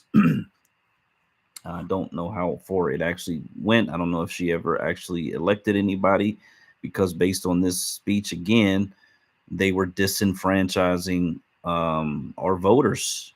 in Mississippi, as they continue to do today in South Carolina and Georgia and Arkansas and Louisiana and all over these southeastern United States. It is so crazy to hear this conversation, where he talks about the ballot or the bullets, the ballots or the bullets. He was leaning towards the bullet, if we all agree, in the latter part of the conversation. However, the ballot, which is the non-violent way, the peaceful way, the intelligent way, quote unquote, the way where less damage should occur to our population. Um, the problem is being scattered. Even then, even when we were 22 million, because that was the number that he throws out a lot, 22 million 60 years ago. It seems we've doubled our population, but we should have quadrupled our population in the same amount of time. Um, and that's a whole nother Holocaust that has been occurring. Because I think Roe v. Wade was 1973, so a decade essentially after that speech is when they implemented this massive genocidal abortion on our population control, to keep our numbers down, keep our numbers low, keep our numbers where they can control it, until they decided to open up the floodgates to every single population on the planet Earth, majority males, majority military age males. That's what I keep seeing in all these news reports, military age males. They're bringing their genetic material quite literally to this country to phonetically, genetically annihilate whoever they procreate with, their gene line, their bloodline, their lineage. This is how, throughout history, populations would be conquered, was simply through, you know, uh, sexual um, offspring creation, procreation. Eventually, you procreate enough that you essentially wipe out the original people. Um, so this is what we're dealing with here. This is what our population is going through as we speak. And I'm gonna go through the speech to try to find some of the points, to fine tune points. But again, he talked about Goldwater. You don't want to you don't want to elect Goldwater or whatever, throwing up that Trump card, the fear of electing Trump. It's the same playbook. This is the part that's really, really sad, because the playbook is so effective that they keep running the same play over and over and over and over again. And it seems like there's really not a lot that we can do to stop it. It seems like it's so effective that they can just keep rolling it out every 4 years. Many of us don't even bother to vote in these mid-term elections or these off-term elections, off years. And so it's just like we're stuck in this vicious cycle, and everything else is happening all around us, and many of us are not even aware. It just looks so devastatingly hopeless. I gotta be honest. Listening to this man talk 60 years ago and just realizing that he could have this speech today. Oh my God, if he was here alive having this speech, how amazing would that be? But the thing that I also want to point out is the people in the audience, the men at least, were vocal. They were yelling and screaming. At one point, he had to, basically stop someone from interrupting his thought so he can get, his words out. And my God, man, we have lost our will to fight, is what it seems, and it's very depressing. It's so depressing. Okay, we got Sean and then LaFarmer. What up, y'all? This is a great space. I've been listening the whole time. I just want to speak on what he said about the ballot or the bullet. I take it as this: you try to use the ballot, and if that don't work, meaning they're gonna do the little dirty tricks and stuff they always done. I take it as okay, that didn't work. You try to do the constitutional way, the quote unquote fair way, and you guys cheated. And I'm not saying if you try to do it the right way and your people just didn't show out and vote. I'm talking about they harassed, assassinated your candidates, your campaign organizers, and try to dissuade people from voting through intimidation and stuff like that. That's what I'm talking about. They tried that route, then we used the bullet. We tried it. You know what I mean? So that's how I take that speech. That's how I've always taken that. You know what I'm saying? Not to politically engage, but if you do politically engage and then they break their own quote unquote rules, then if they're not playing fair, then why should we play fair? So here, you got the bullet. And always know that you don't never make a demand without an or else. The bullet is the or else. Showing up to vote is us expressing our demands. And if you cross that and break the rules of engagement, then here's the or else. We got the bullet. Let's get it popping. So yeah, that's what I took as well. Before, and we've talked about this before, and I always bring it up. We got to put a premium on intelligence gathering. We have to not only put a premium on intelligence gathering, we have to put our resources into it as well. And he brought up some other areas of intelligence gathering, which is I heard terms I never heard before in the tech field, and now I have to research those if I could actually remember what he said. I'm probably gonna have to go back and rewind the recording because it seems he mentioned something that they use these bots and stuff to actually gather intelligence, and that's fascinating to me. So I'm gonna have to dig into that. But yeah, I'm big on intelligence gathering. We need to prioritize that, and we need to be as cutthroat as we need to be.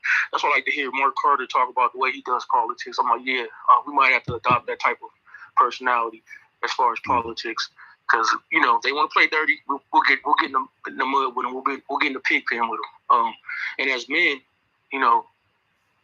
we have to stop being afraid to stand up and realize that, hey, it might come to that where some of us might not be here the next day, but you got to be willing to put it on the line for the future of your children. And frankly, it's quite embarrassing. And I don't even want to go another day losing the respect of my children and women in our community because we're not standing up like these other groups of men have done. But I will say this, in the past, our forefathers have done that, but our current upcoming generations, I know groups of them that are about that. They just got led in the wrong direction, like our warrior class and stuff like that. And it's young men that I see in these spaces too that got that heart. And we just need to tap into that. I think our biggest problem is, and I always say this, once you get a bunch of truly on-code people in the room together and they start talking, stuff gonna start getting built. And I always take it that if it's not getting built, then the people weren't on code because they let their egos and their petty grievances get in the way of creating a future for their people. And I'll land. Yeah, there's a point where he talks about people were throwing dust on the stairs and throwing acid on each other. Wow, like he was saying that this was a thing. I guess up in New York where this was a thing. Now I remember these reports, in other places, probably within the last decade or so, where one woman would walk up to someone, throw a cup of acid in their face or whatever. That was like, wow, this was going on here. People were doing that to each other, and he's essentially saying if you do it to each other, you need to do it to someone else. So, wow, that is, that's really, really sad to even think that was occurring here. Oh man, it's just, oh God, again, it's like, I mean, next week when we do this Donahue run back of this, this was after the riots, I'm assuming in Los Angeles. My God, it's just like nothing has changed. This is what's so depressing.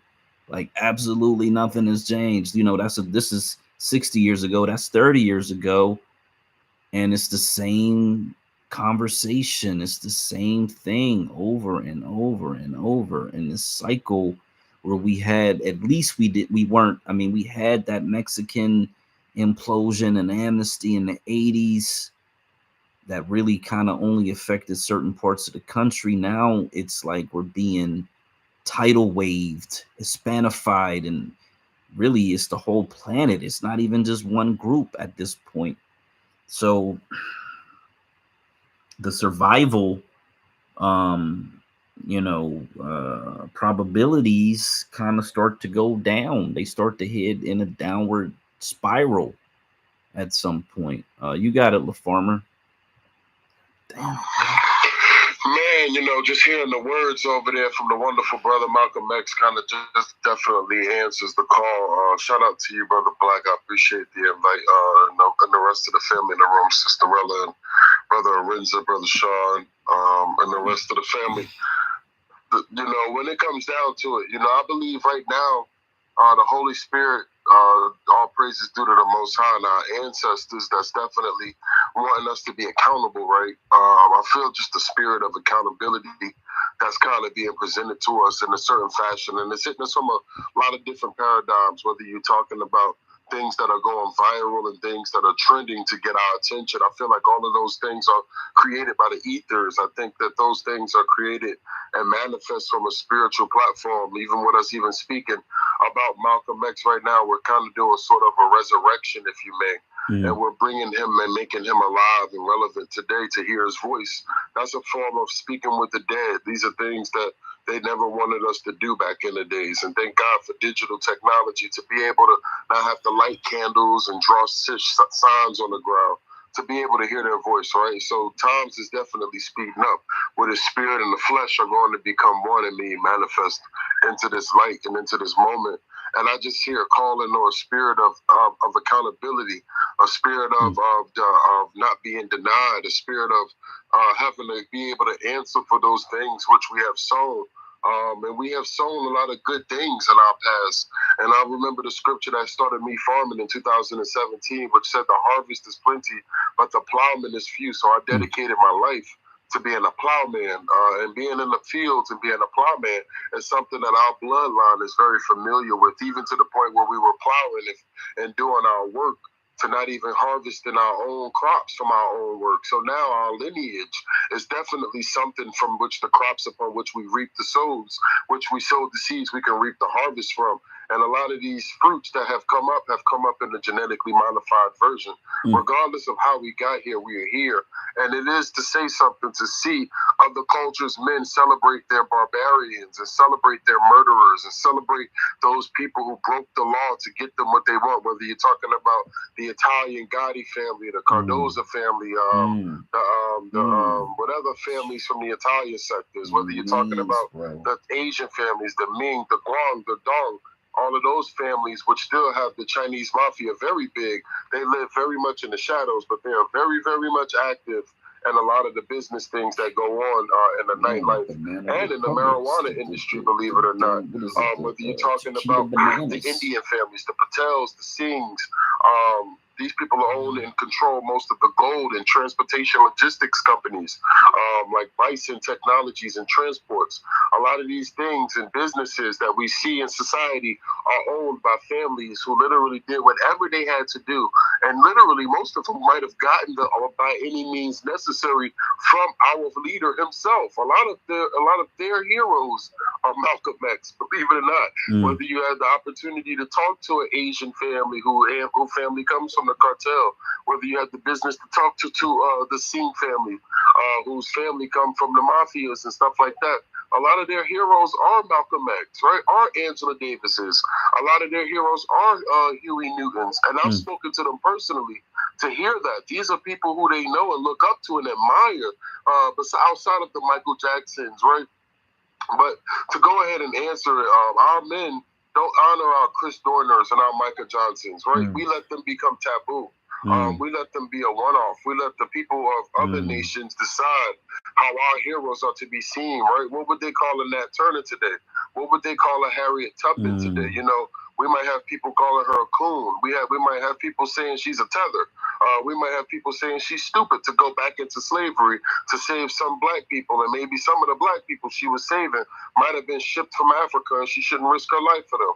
These type of logics and these notions create a cowardice mindset. These type of logistics in our brain thinking and our functionalities do not allow for us to go ahead and say that we have a morandus operandi, which is an MO, and we don't have a code of ethics which we allow ourselves to blossom and bloom from.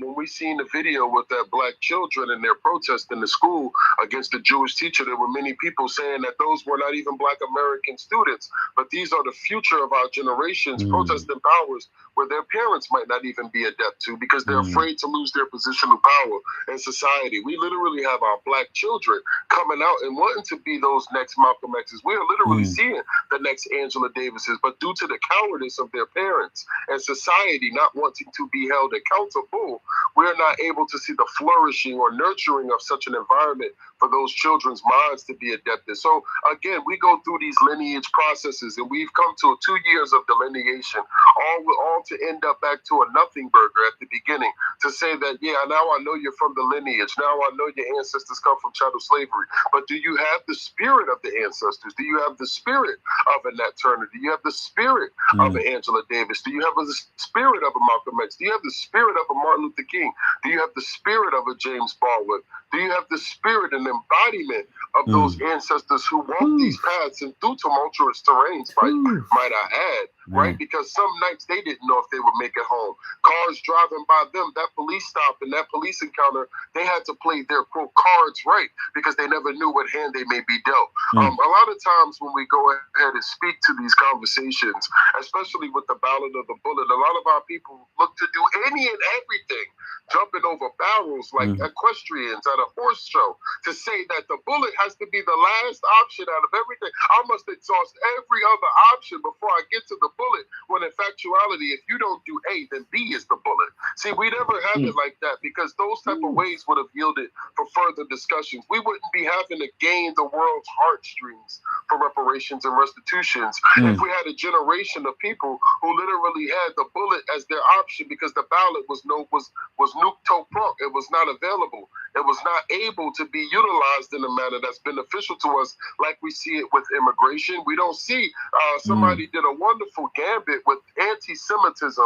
And just in 2023, we've seen more bills go out for anti-Semitism, but not one for anti-blackness, not one for anti-Negro hate, not one for any type of hate that comes towards our group. But anti-Semitism have had bill after bill after bill after bill after bill. And no one has ever considered to even ponder, is our government ran by these people that every time they have an itch, it gets scratched by everyone in the building? And if so, then why is not the people who say we built it from the foundation not able to crumble the foundation to topple the building?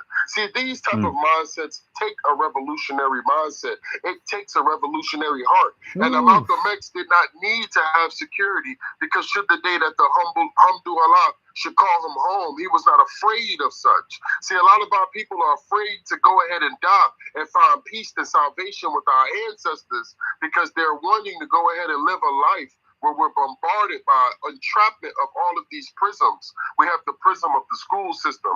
We have the prism of political correctness. We have the prism of what you can and can't do, can and can't say, can and can't eat. We have literally a prism over our spirit where you go to church, you don't know if your pastor's trying to hit on your wife or your child.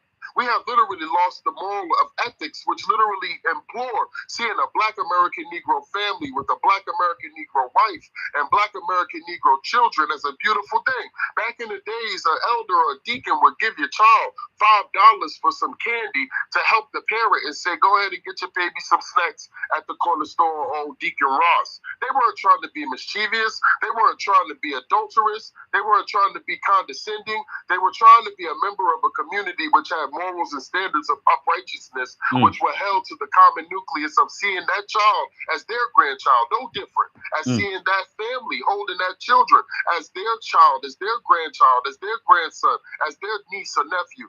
And that mindset allowed a deacons for defense, right? That mindset allowed for people who literally comes together to build up a school lunch program under the guise of a Black Panther Party organization. So if a Black Panther Party organization could create an Angela Davis, a chairman, and all of these things, then how little of a society can our organizations create when we become an organized one people with one mind, with one goal, with one love?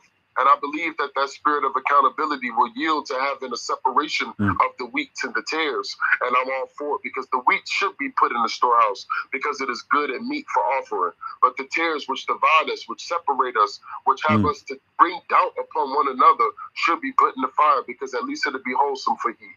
Thank you for the opportunity to speak. Thank you for the Holy Spirit and the ancestors for allowing me to flow with my words like a river of water, without thought, without consciousness, and all with love and spirit, and all praises to the Most High.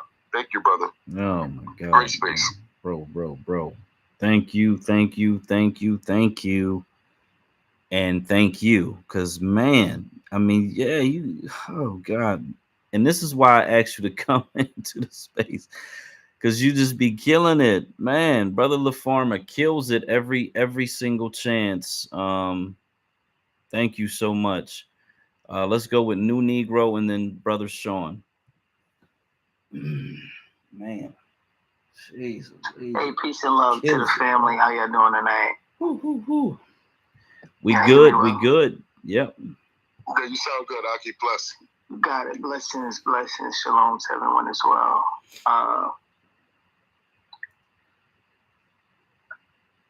I think, or I know at this point, we need organizational leadership. We need leaders, and we need a path. Because I don't believe everybody's on the same page, right? And I agree. At some point, I agree. That is going to be an issue, right? A simple element, right? Black majority state. It's people who for it, people who are against it. And it's just some people just going to have to be left behind. Yeah. 100 on but that, I guess bro. I'm kind of been taking some time to look at everything that we've been discussing in the various spaces, this various time frame for the last few years. And I'm like kind of saying, all right, I think Irie said it, all right, what's is all this delineation shit a nothing burger, right? Florida releasing bills talking about they're going to try to stop reparations on the state level. If they get that, then that could be duplicated or replicated across states. Texas released that bill talking about how they trying to stop any type of federal bailouts. And I can't really say I've seen people from those states do anything. Right? And as multifaceted as all this stuff is, I think it's not that hard to really just decide on going outside, march. I don't know. I mean, my chest is tight, and the only reason why it's tight is because I think we live so much in the past, and hindsight is 2020. Right? We could pull up every speech. Like I've been doing the Steve Coakley dive. And Steve Coakley is 20 years after what Malcolm X was saying. I'm listening to Steve Coakley in 91, 93, 92, 94. I'm like, and he was saying the same shit. Calling out the Jews, calling out the boule, calling out the handlers, calling this out, that out, this, that, and the third. And I'm almost at the point where I don't know if this shit is like a full psyop. Right? I don't even know if it's totally, completely. We've been in the motherfucking matrix. We locked in the matrix. Misled. We locked in the I really matrix, think man. that there's something happening where I just don't think people really know. Like, I run across too many people when I'm outside, and they just don't fucking know. They don't know none of this shit we get online and talk about. They don't know nothing. None of this stuff. None of it all. Right? You go to a church, the pastor not talking about this. Right? You go to the block with the homies, they barely talk about this. It almost seems as though information literally has been lost. I don't know if it was the crack epidemic and, you know, they brainwashed or they fucked up one full generation of our lineage, where that whole generation X or a more large portion of generation X just completely was attacked with some type of MK Ultra. But us coming up after that and the millennials, it almost feels like we really starting over, like having to rediscover everything. Everything, right? We going to Malcolm X. That's it, bro. The Ballad of Bullet is in the 60s. Who the fuck was talking in the 80s? Right? Who was saying this in the 2000s?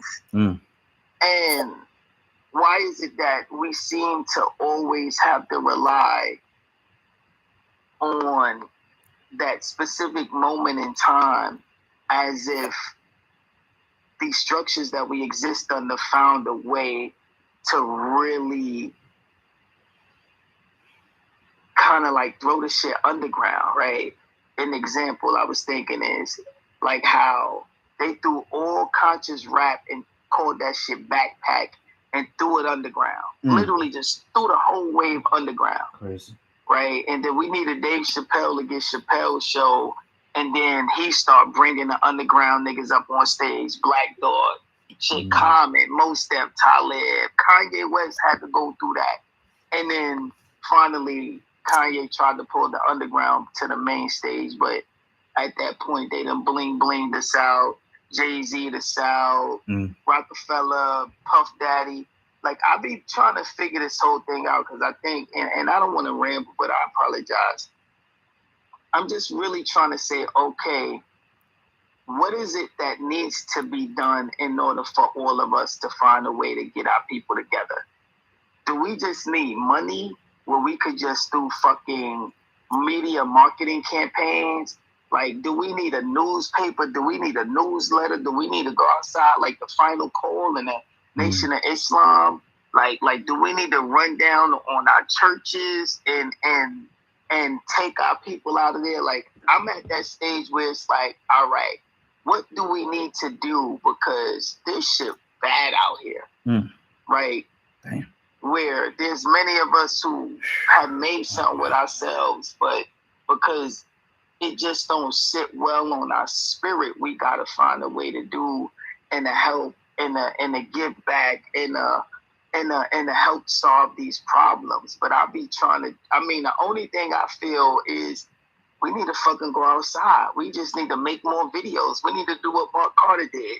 We need to like spam social media with every person that we know to record a video for 2 minutes saying exactly how they feel. I don't know, but I know something needs to happen because it's not enough of our community that seems to give a fuck, or if they do, maybe they are scared, or if they do care, they don't know what to do.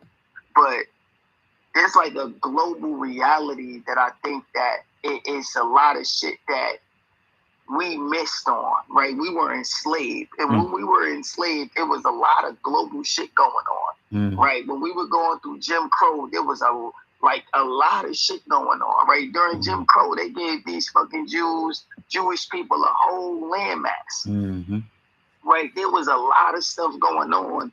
We don't have access to resources. Then it took off the land, so we don't control cotton, indigo.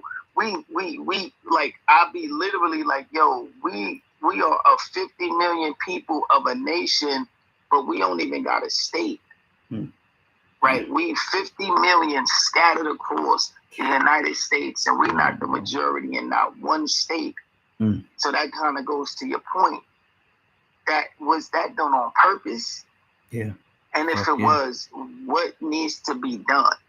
And again, I'm just at the point where it's like, we need to figure this shit out fast. We need I don't know if it's I don't even know if it's voting. Cool, we vote Republican. We try to get these niggas to stop the border, but the 1%, they still controlling this, that, and the third. And I don't know. I'm just, my mind is just upset. And we need to figure out what to do. And even in okay, cool, we got Delaware, we got Black majority state. How the fuck do we get all these people that we want to get there? How? How long does that take? What does it look like? Do we have the money? Are people gonna be able to work? Do we get industries there? It's just one of those things I'm laying here where I'm just at the point where we need to find a way to get all of these great minds in rooms together, on Zooms together, putting away these sides, there's names, cool, be whatever name you want to be. I don't care at this point. But we need to come up with some serious solutions and some actions that we need to go forward on, because it's nasty out here for our family and our people. And we keep resorting back to the elders and what they told us in the 60s, but these bootlicks ain't doing none of that. So we got to find a way to depart from the Democrat Party. I don't know.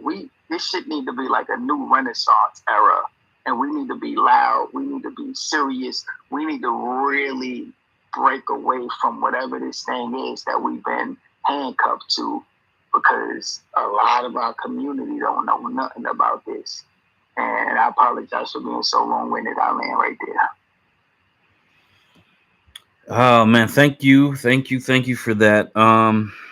You hit so many points. So Delaware and Mississippi, they're almost equal. There's the brother Ty Perkins, who ran for, I want to say, state attorney, is now running for senator.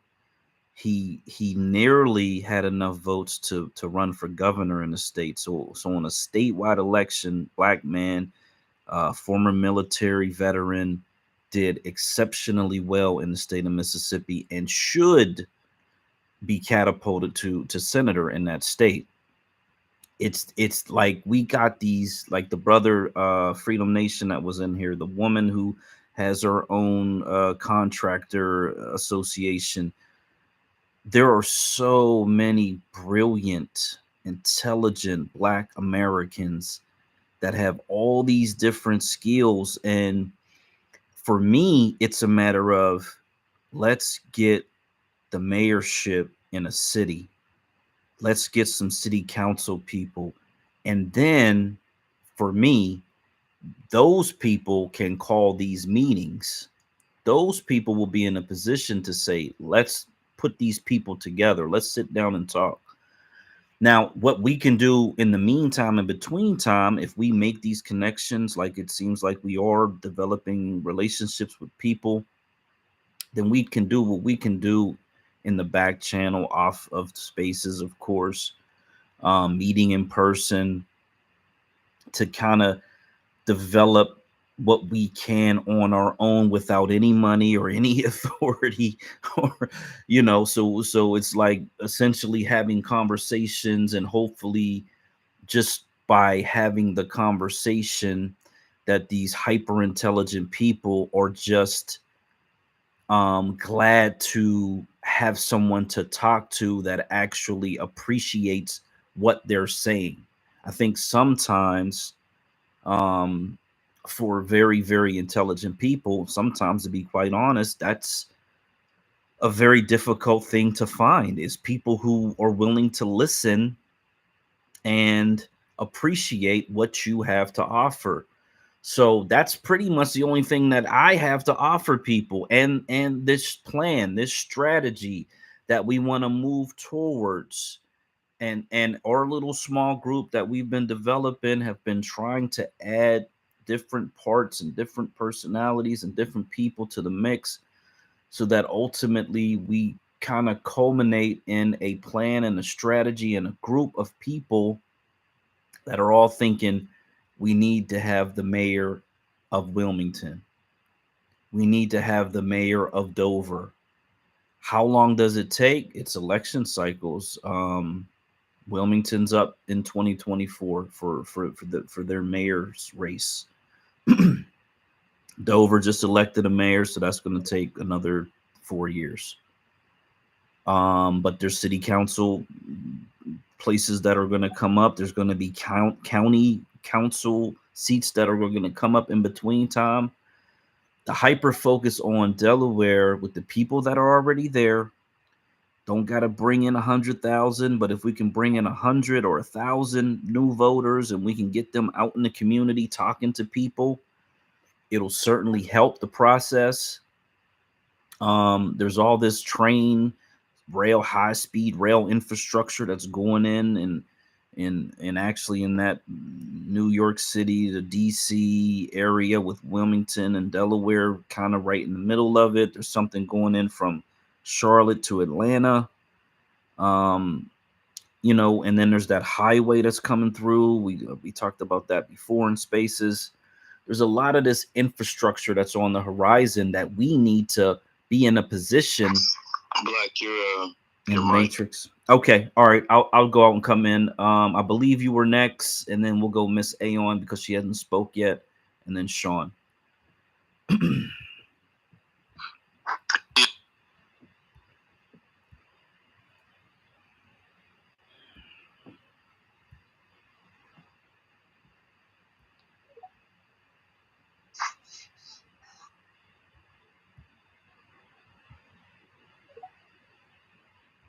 Okay, you got it, Brother Youssef, if you wanted to go. All right, yeah, sure. Yeah, I completely, I mean, the reason why I came up is New Negro. I mean, he hit it right on the head. It's not even just Black Americans in general. You know, America is not producing leaders. You can see that by the next presidential election.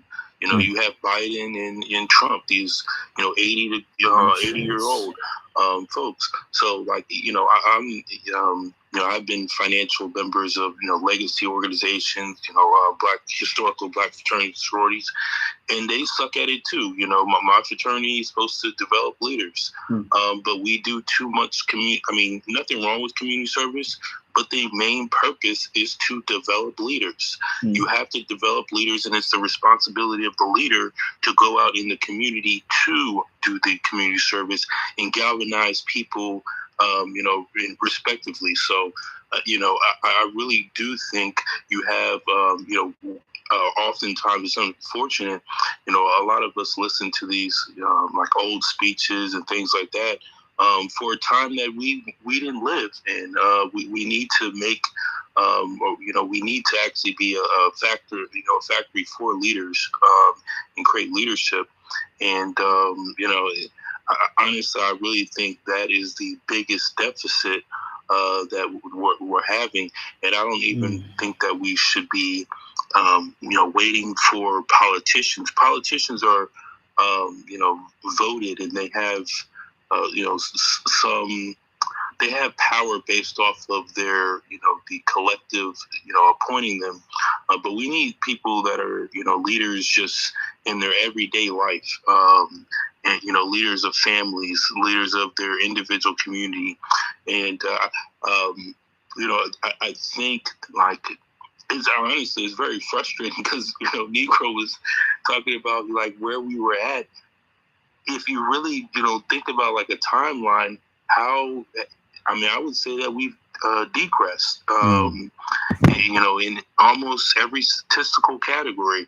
You do have individual people, I guess, being a little bit more noticed, but as far as moving the needle forward, and I really look at that as a lack of leadership. I do think that the majority Black state, authority is a viable plan, is probably the best plan to really, even to the point, how the hell do we not have a Black state majority already, which doesn't make sense. like a lot of these different things No, it's by don't design. make sense. I think It's a lot by of it has to design. do with, people spend more time, being entertained and less, having communities or, education, things like that. A lot of this is these type of conversations. We have to move these conversations offline. I do think, really focusing on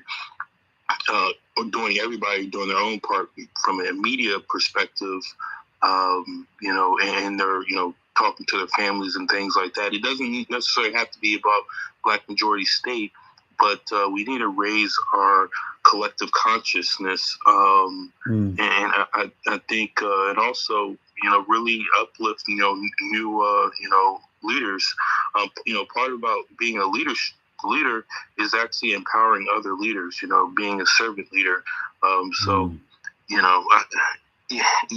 My biggest issue when we're talking about, there's a bunch of different issues with Jesse Jackson, all these other civil rights folks, and it's just that, how do you? I don't understand. Like, I just like that's the biggest thing. We really need to figure out how can we create a factory of leaders, if nothing else, and what does that take? And I think that would probably provide us the most leverage moving forward with any plan. And you don't have to be a leader of let's say, want everybody listens to exactly what you're doing, but you need to be excellent and provide leadership in whatever you are knowledgeable at.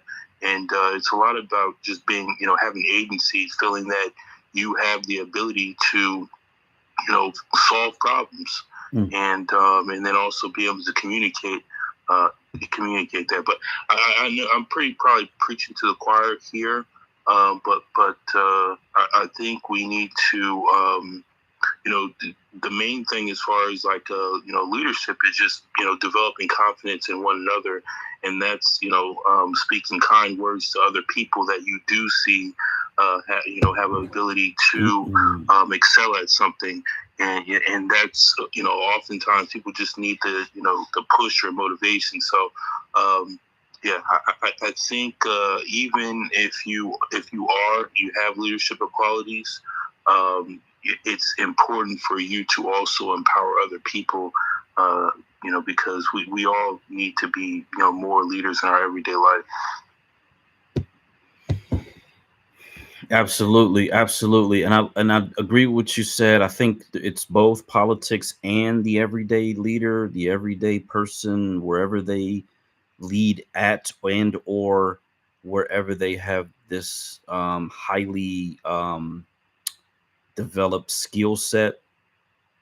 I do think it we need both, and I think because we don't necessarily have a political force or a political person that we can depend on as of yet, that then it does require those of us who are working on different things to try to build relationships with some of these experts who are willing to at least lend their knowledge base to what we're doing when it's mutually beneficial. I don't expect anybody to sacrifice their career or their opportunities for what we got going on, but I do think that it's something that sometimes it's like I send a text message to somebody, they don't respond, I'll wait a week, I'll send another text message or an email, whatever, and then eventually just not being annoying, but being patient, and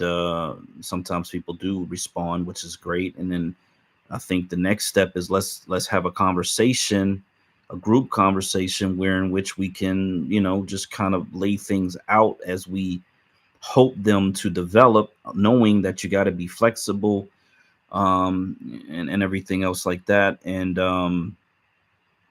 just try to keep, again, adding pieces to the puzzle. But in terms of the whole thought that we don't have a Black majority state, this is the design. This is intentional. This is on purpose. I read and I sent that to New Negro, the letter in 1914, which was talking about turning Oklahoma into new Liberia and establishing treaties with the United States. That's the way our people were thinking then. You go a couple decades later, and it's E.P. McCabe in Oklahoma. Same thing. They wanted to be an all-black state. So, and then you go, we get into the 70s, you look at the New Republic of New Africa and all these other groups that came either before or after. This has always been something that has been a thought within the collective, within the lineage, and they made several valiant attempts, but the reality is that the people who oppress our population are crafty. That whole push and pull coming, even the Great Migration with the push and pull, it is literally as if they are hurting us. And I just said this in a post recently, of them bringing in this mass immigration into these Black communities to push us out. That is a form of cattle herding, quite literally, with human beings. And we're under an active process of herding and pushing and pulling us to where they want us to go. And so what we have to be willing to do, and this is what I always say, we have to be willing to make the sacrifice to change the cycle that they literally have us locked into. It's a matrix, it's a trap, it's a web, and it's a repetitive cycle that keeps repeating over and over again. I just think that they're moving us into a position to where they can break the cycle, but we won't survive at the end of the next one or two cycles. So I think that's what we're up against. Aon, you got it, Sean, and then LaFarmer. I think Sean was next after yourself. No, you got Ladies first. Go ahead. You got it. Okay. Good evening, Black Majority. Good evening to the room. I just popped in briefly because I woke up, went to bed early. I would say there's two things going on. One, in the spirit of Dr. Kamal Kamban, our people are very serious about not being serious. And two, we just lack the political fortitude to understand and accept our political reality and come up with viable solutions. And what I mean by that is, if you look at the voting patterns and the political situation that our people have put themselves in just within the last, I'd say, 5 or 6 years alone, that would pretty much tell you everything in regards to what we've been seeing being played out in these spaces, where it comes to these endless rundown spaces in regards to, Black immigrants and stuff like that. We just finished reading a book, and I'm going to try and keep it short because I've reached the point of, like I said, I'm just on some Promethean stuff. A lot of our people aren't going to survive, and it's just a lot of them are not going to be making it into the next decade, unfortunately, because they rather do endless spaces talking about tethers and Africans and stuff like that than realize that immigration has been systematically weaponized against us. It's not a Negro problem. It's an American problem. And just like in the book, The Negro Past, Present, and Future, it has been explicitly weaponized to go against us. So the question is, what are we willing to do about it? And unfortunately, in the past 6 years, our people have been voting for their own destruction because they've been conditioned to be motivated by fear and not leading with logic. And I honestly just say that just looking at the voting patterns of Black people, I've accepted that Joe Biden is going to be having a second term. Just by what I'm seeing on this app right now, people are not serious about mobilizing and coming up with solutions to get our people on the same page about our political reality at this moment. Because there's no way nobody can convince me that voting for Joe Biden this last election cycle was a benefit. I had people who were staunch FBA, ADOS, this, that, and the other, bragging or talking about them voting for Joe Biden, even though they're supposedly reparationists. I'm not going to say any names because I don't want to start anything, but these same people were in spaces for the past couple of years, talking all their stuff, but when it came to the election cycle, we come to find out that they went on ahead and voted Democrats because it's easier. And there's a lot of politically ignorant folks on here.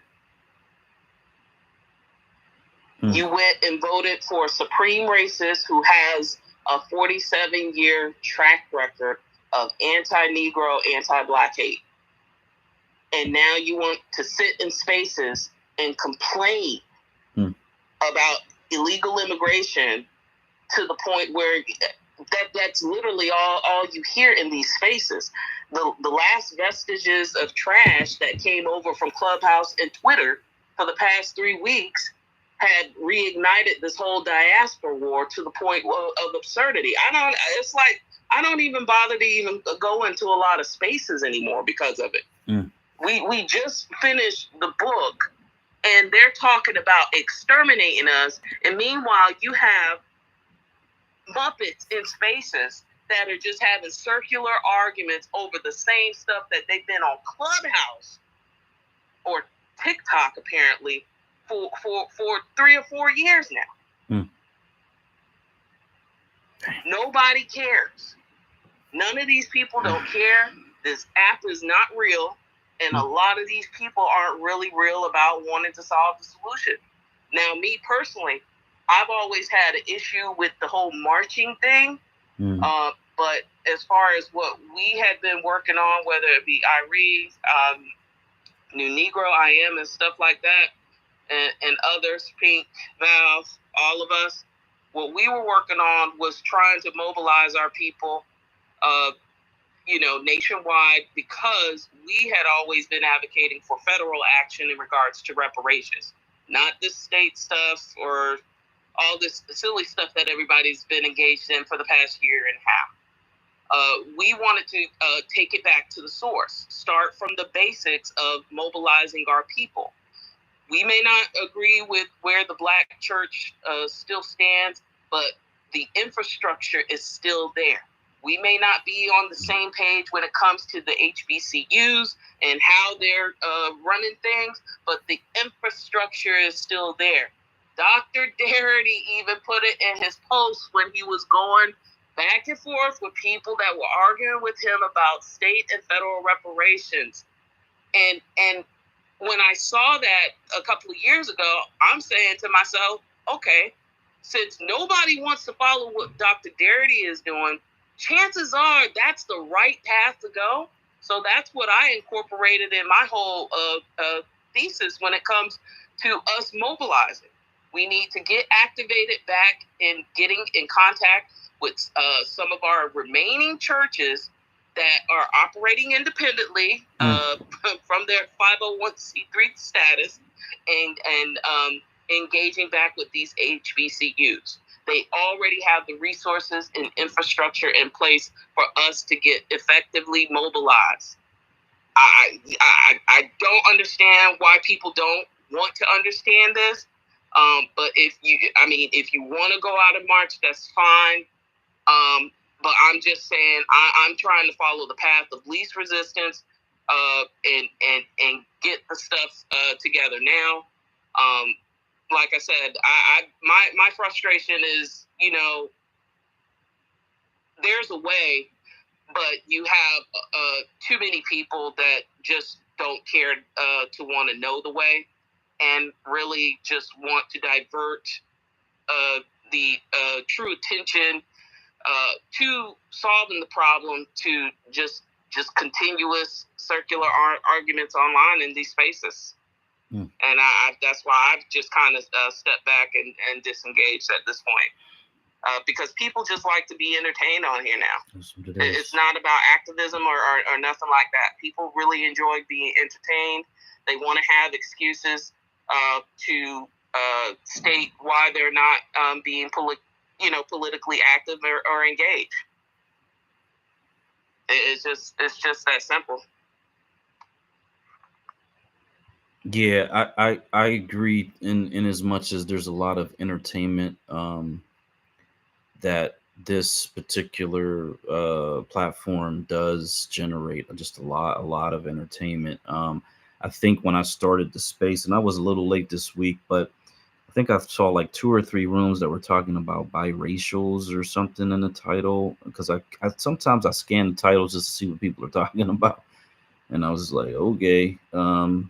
I get like you. I'm very selective on which rooms I go into. I try to go into productive spaces that are actually educating or uplifting, a real issue that effectively we can build upon. And for what it's worth, if during my lifetime we only get 1 black majority state or 2, because that's really from all I can see based on everything you just said, I would feel like my life's mission, and this is only like a 5 or 6 year life mission, I would feel like it was complete if we can just do that. There was something I else. just wanted to add this other caveat, because like I said, I support the work that you're doing in regards to black majority state, recognition and stuff like that. I believe that full-heartedly. My problem is what I'm seeing politically, the political fumbles that our people keep on making. Like I said, this past election was a prime example. Like our people went out during a major pandemic and voted for this racist, and now we're seeing people sit in spaces complaining about illegal immigration, but these same people allowed themselves to be co-opted by these online personalities to go after black immigrants versus attacking the source of illegal immigration in the first place. Because I've always stated, when I always talked about illegal immigration, it was always surrounded by white Hispanics. Even though I reside in Central Florida, I knew the primary target was these white Hispanics because they're a proximity to whiteness and white supremacy. But these online folks have spent years going after black immigrants to the point that now, when it's really time to focus on this illegal immigration problem, whether you're talking about the Venezuelans, the Colombians, the this, that, and the other, I mean, you're 7 years late and $1 short, like I said months back. These people already got a 7-year head start. We're just now trying to catch on and catch up to, they're getting $7,000 a month. Like the last hurricane here in 2017, that was pretty much the sign right there for us down here in Central Florida. None of the black people here couldn't get any resources, any housing or nothing like that before I left to Virginia. None of them. Why? Because, like my aunt said, it was already taken up by the Hispanics. So I believe in what you're saying and what you're doing, but I don't believe that the reality of our people recognizing that power is there just simply because of their voting behavior, their political knowledge of anything. And plus, on this app, it's a lot of anti-intellectual people. There's a lot of anti-intellectual people. A lot of these people, especially the new debris or trash coming from Clubhouse and TikTok, they do not like intelligent conversations. That's just simple as that. They like the chaos, the disorder, the rundown rooms and spaces. They love the drama, but they're never about any solutions. They're never about, oh, what are we going to do to mobilize and organize? Starting an organization to kind of capitalize off of having a set structure in place, so we could start really getting some shit done. You're never going to have them in rooms talking like that. It's never going to happen. We have Black majority counties and cities right now, and our people are still in the Stone Ages when it comes to political astuteness. That's just where I'm at with it. I'm sorry. Yeah, so I'm gonna do 2 points. The marching part. So I was involved. I participated in my first march. It was like a march rally. And in my book, I'm really like, what is marching and protesting going to do? Not a whole hell of a lot. However, I would say to use rallies, marches, even quote unquote protests, if you decide to do that, as a networking opportunity, because that's really what this ended up being for me and my presence there. And so for that very reason, not because you're going there thinking you're going to accomplish whatever goal the march or whatever is about, but that you can actually network with people and possibly add them, like I said earlier, adding pieces to the puzzle. In terms of the election, so we did the space about these Black majority districts don't exist. They're really on paper. They don't actually exist in terms of the voter count.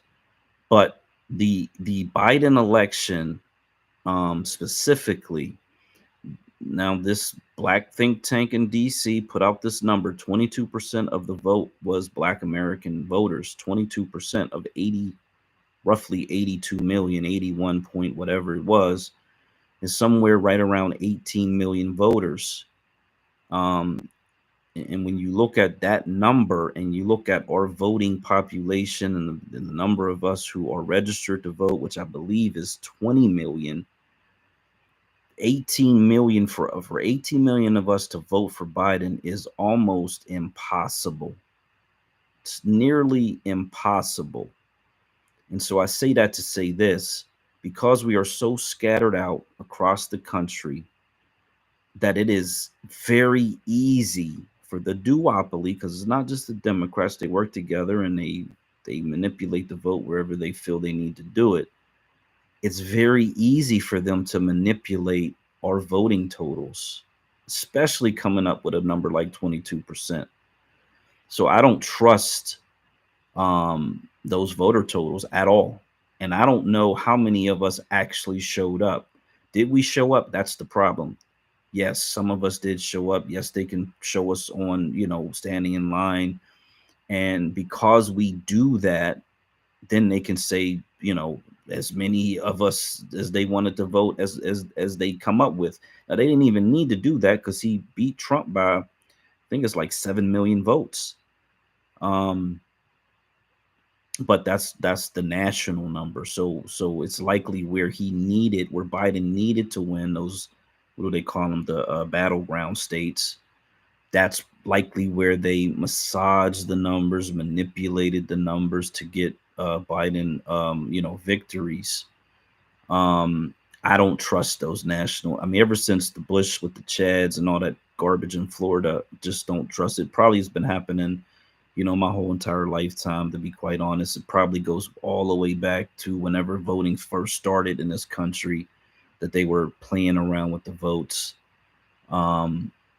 So I just don't trust it. But if we were more concentrated and we controlled the voter machines and we had paper receipts and we had paper, backups so that we can actually count the physical, then I would trust it, because we are actually having layers of protection on the vote, and we know what the numbers are.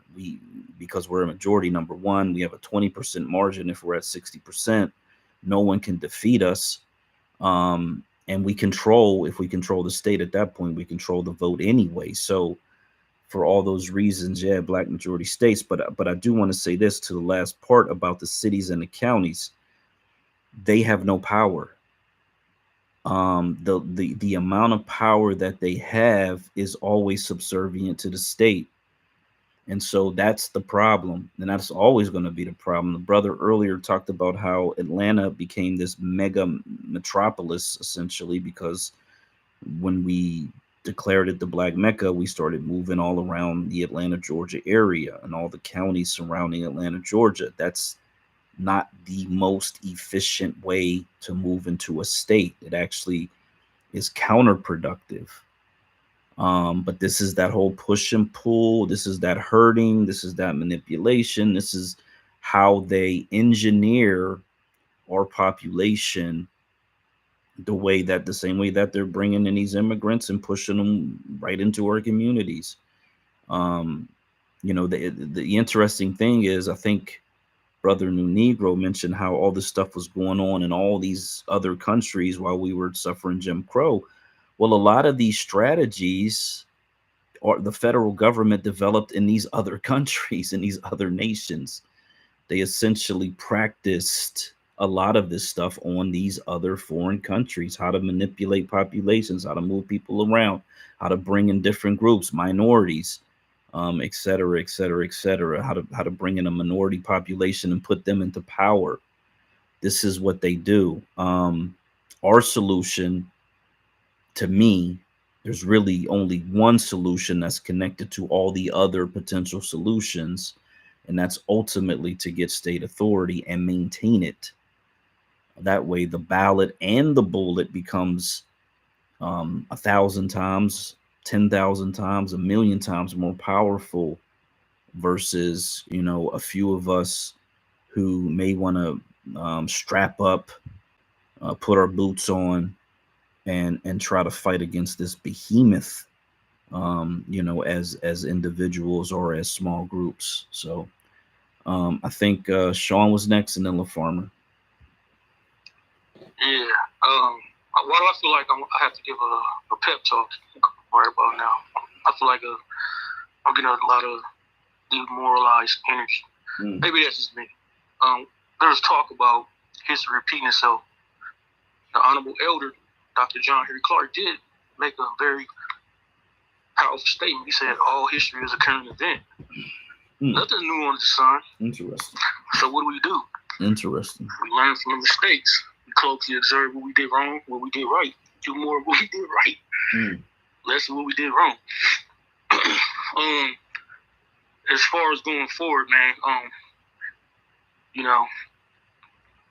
you have laid out time and time again very well researched, well thought out, logical steps and plans to move into the target states we're targeting. And you won my confidence just with that information.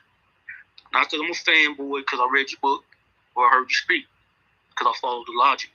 I saw the research. I saw the dedication. Same with Black Homeland. Read his book. I gotta go back and read both of the books. But I'm like, these brothers are intelligent. We had a gentleman, it was a blessing in the room, Freedom Nation. If you missed it, you need to go back and do the replay. You're doing yourself a disservice. This brother is created blueprints that we could either duplicate or encourage him to activate what we're trying to do. To figure out a way to do that. More and more, I'm starting to realize I might have to take a step back and do something different as far as on the dark side, because I understand that we're going to have to be just as ruthless and cutthroat as these people in power. And if you're not, and I don't, here's the thing, I'm willing to make that sacrifice, but I get butterflies in my stomach thinking if I get anybody else in trouble. That's my biggest thing. I don't care about myself getting in trouble. I don't want to lead anybody else in trouble. And I want to win. So, I want to do things recklessly, but I think I might just have to take a step back and operate from the shadows because the background I come from, the life I live, the things I've seen, maybe I'm suited for that. My ex-wife always says that why people are always drawn to you, the most ruthless psychopathic people you ever met, and you don't see it. She used to always call me the psychopath whisperer. And, my best friends take it back to somebody's head. If I don't know why these people are comfortable around me and actually follow my lead. So maybe I should utilize that. I'm seriously thinking about taking a step back and fading away from all this and playing a different role. I'll play the background. All I ask is you guys continue doing what you do so I can do what I do. You know, build a network and get down and dirty in the mud like the rest of these fools do. You know, I'm dedicating my life to that. You know, that's what I'm thinking. I'm seriously contemplating doing that because I think that's very much needed. And that, for the most part, that's something you talk about in private, offline, but this is just a general term that everybody can grasp. That's needed. We're going to need people like that. We're going to need our own, you talk about economic hitmen, we're going to need those type of people. We're going to need our war dogs. We're going to need all that. We got all these people that have military background. We got all these people who came from a criminal background where they had to do such things like survive. Why you can't employ that for your people? We got people that even delve into voodoo or hoodoo, whatever you call it. I might be saying the wrong thing, where they know how to voodoo wage war in that realm. And I always get mad when I hear people brag about that, and I always think, like, why are you not using that skill for your people? So, yeah, I might just have to take a step back. I'm really contemplating and just fading back on this thing and coming at it from a different angle. I encourage you guys to keep your spirits. Journey of 1,000 miles begins with the first step. If you want to get to your destination, you got to make sure every step you take is heading that direction. And what Black Majority State is doing here, he's taking those steps. I see him laying bricks. We had a wonderful brother in the room that's taking those steps. Just got to figure out a way to work together. And I also think this is a holistic approach. You're going to have to lobby. You're going to have our PACs, all that. Marcel did a room earlier, laying all that out. We always talk about the guy passing the reparations thing where we ain't going to get no reparations. Okay, how about we be the guy that passed a different bill or be there to influence them before they pass the bill? There's none of the conversation about that. People shy away from that. They want to talk about other stuff. But, yeah, I don't know. Right now, I just need y'all to hold your heads up high and recognize, this shit is monumental. It ain't going to be easy. It's not going to be easy. Some of us are going to not going to make it into the next year or the next decade doing this thing. Putting a big target on our backs, and people very well know that. I've had conversations with my family, and I told them, don't bring that type of stuff up. What you do is pray for me. You don't bring that up. You don't talk about it. I'm well aware of what I'm walking into. And you just pray. You put that positive energy out there. You use that energy, not negative energy. But yeah, this is not something that's gonna come easy. You know what I mean? And I don't like hearing demoralized talk whatsoever. Not at all. Maybe I'm just crazy, and I think you do got to be a little bit crazy to change shit. Because anybody that's done anything monumental, I'm sure there's, for every one person that motivated them, there was 1,000 people telling them they couldn't be done. What you're doing is a waste of time, and you're crazy. But they kept going, and they changed the world. And I'll say this one thing.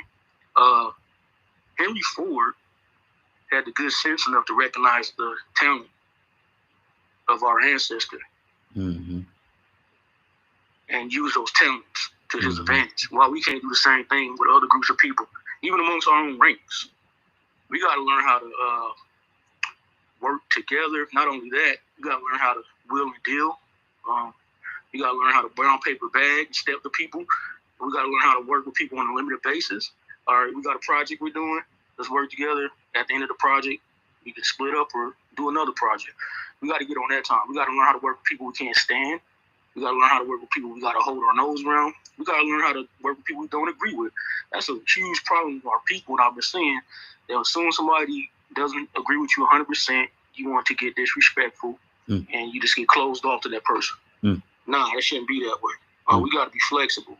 If you want to win, you got to do what it takes. I play sports, I play basketball. And, what I've noticed is as soon as the team's demoralized, they pretty much done. It's over. The game's lost. So keep your heads up, people, and keep it pushing because our people depend on you. Definitely. And if you guys want a group of people to do it, I'll find another group, and I'll land. Hey, thank you for that, Sean. So, I understand what you're saying about the demoralized. What it is I think as you are plowing forward, every once in a while you got to stop and just take a look back and do an assessment, right? Um, so in that, and when I say that, and when we're reflecting on the past, and we're reflecting, like again, next week is going to be just another reflection, and there's going to be a salute to Sister Soldier, because she really brings a lot of fire and energy in that conversation. Tony Brown brings a different, everybody know Tony Brown's journal. Alan Keyes, believe it or not, the Republican who most people would call a coon, quote unquote, is talking about empowering Black America in a way that just about nobody else on the panel does.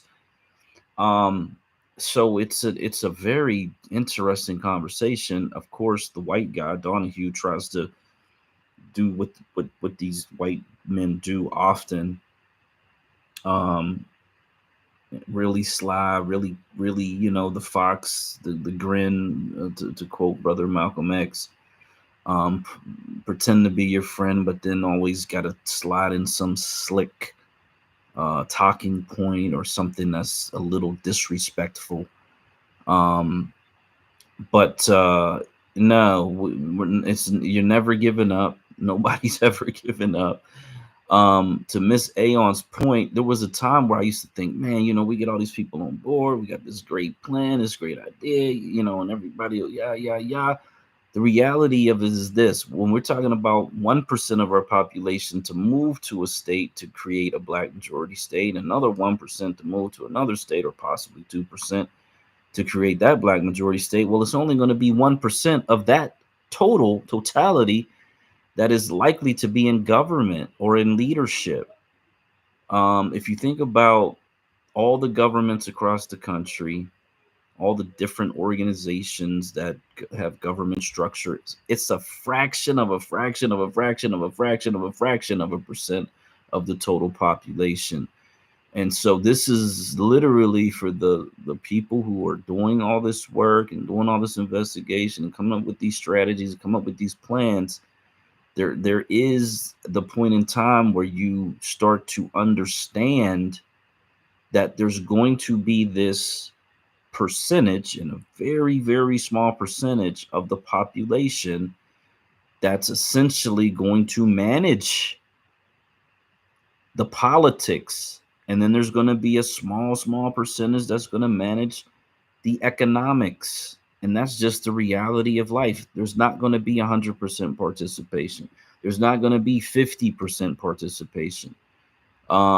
We'd be lucky to get 25% of the population to actually be engaged. Most of the people are simply going to want to work and enjoy their time off and watch sports and watch TV, their favorite whatever. I mean, just live your life, live your best life. That's really what it is. So at the end of the day, that's a part of it. And so the people who do want to effectively, organize and bring people together and have think tanks and talk about, all the strategies and yada, yada, yada. At the end of the day, we just got to make sure that they are receptive to our lineage within these states or within the state initially.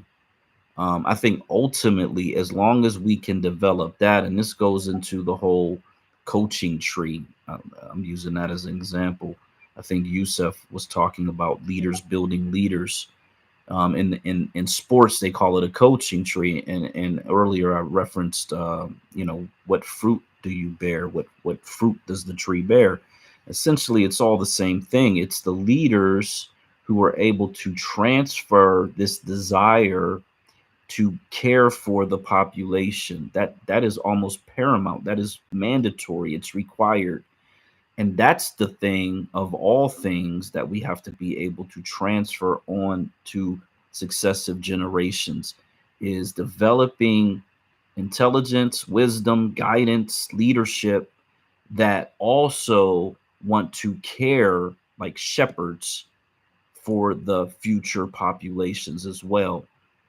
Because if you ever get a situation where Jay-Z was mentioned earlier, where you have this Jay-Z mindset, this Rick Ross mindset, this 50 Cent mindset, where it's just all about me and my riches and everything I can develop, then that whole thing crumbles. It just falls apart. We have to be able to recognize those people and move them and remove them from positions of authority within the state. Um, so we'll let Brother LaFarmer go in and Miss A on. Yeah, man, I think you're a great space as well. And I think one thing, like I said earlier, and it just keeps ringing home, is the accountability factor, right? We can't be afraid to hold one another accountable. We can't be afraid to call out each other's bullshit. We can't be afraid to be seen as, quote, the bad person in the room. We can't be afraid to have 2 or 3 people in our spaces.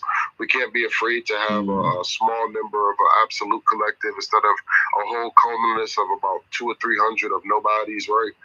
When I see in the spaces over here about light skin and halfers, it just promotes these nonsensical items that literally is for entertainment purposes only. I agree with Ayan when she says that these people are coming from Clubhouse with a whole plan to keep entertainment shit spaces going. Clearly, Clubhouse didn't fulfill their fix and their addiction to bullshit. But real men are not entertained by such things, right? Real men have a nurture and a desire to attain real things. So when we see real success, right, no matter how big or small, we always will celebrate it and feel happy about it because there's an accomplishment aspect to it. A lot of these people in a lot of these different avenues and circles, they don't feel the same way because they're not accomplishing real. They're accomplishing emotions. They're accomplishing feelings. So they only have short-term things, much like when you're working out. There is a purpose for emotions. There's a purpose for feeling. There's a purpose for short burning or quick burning protein.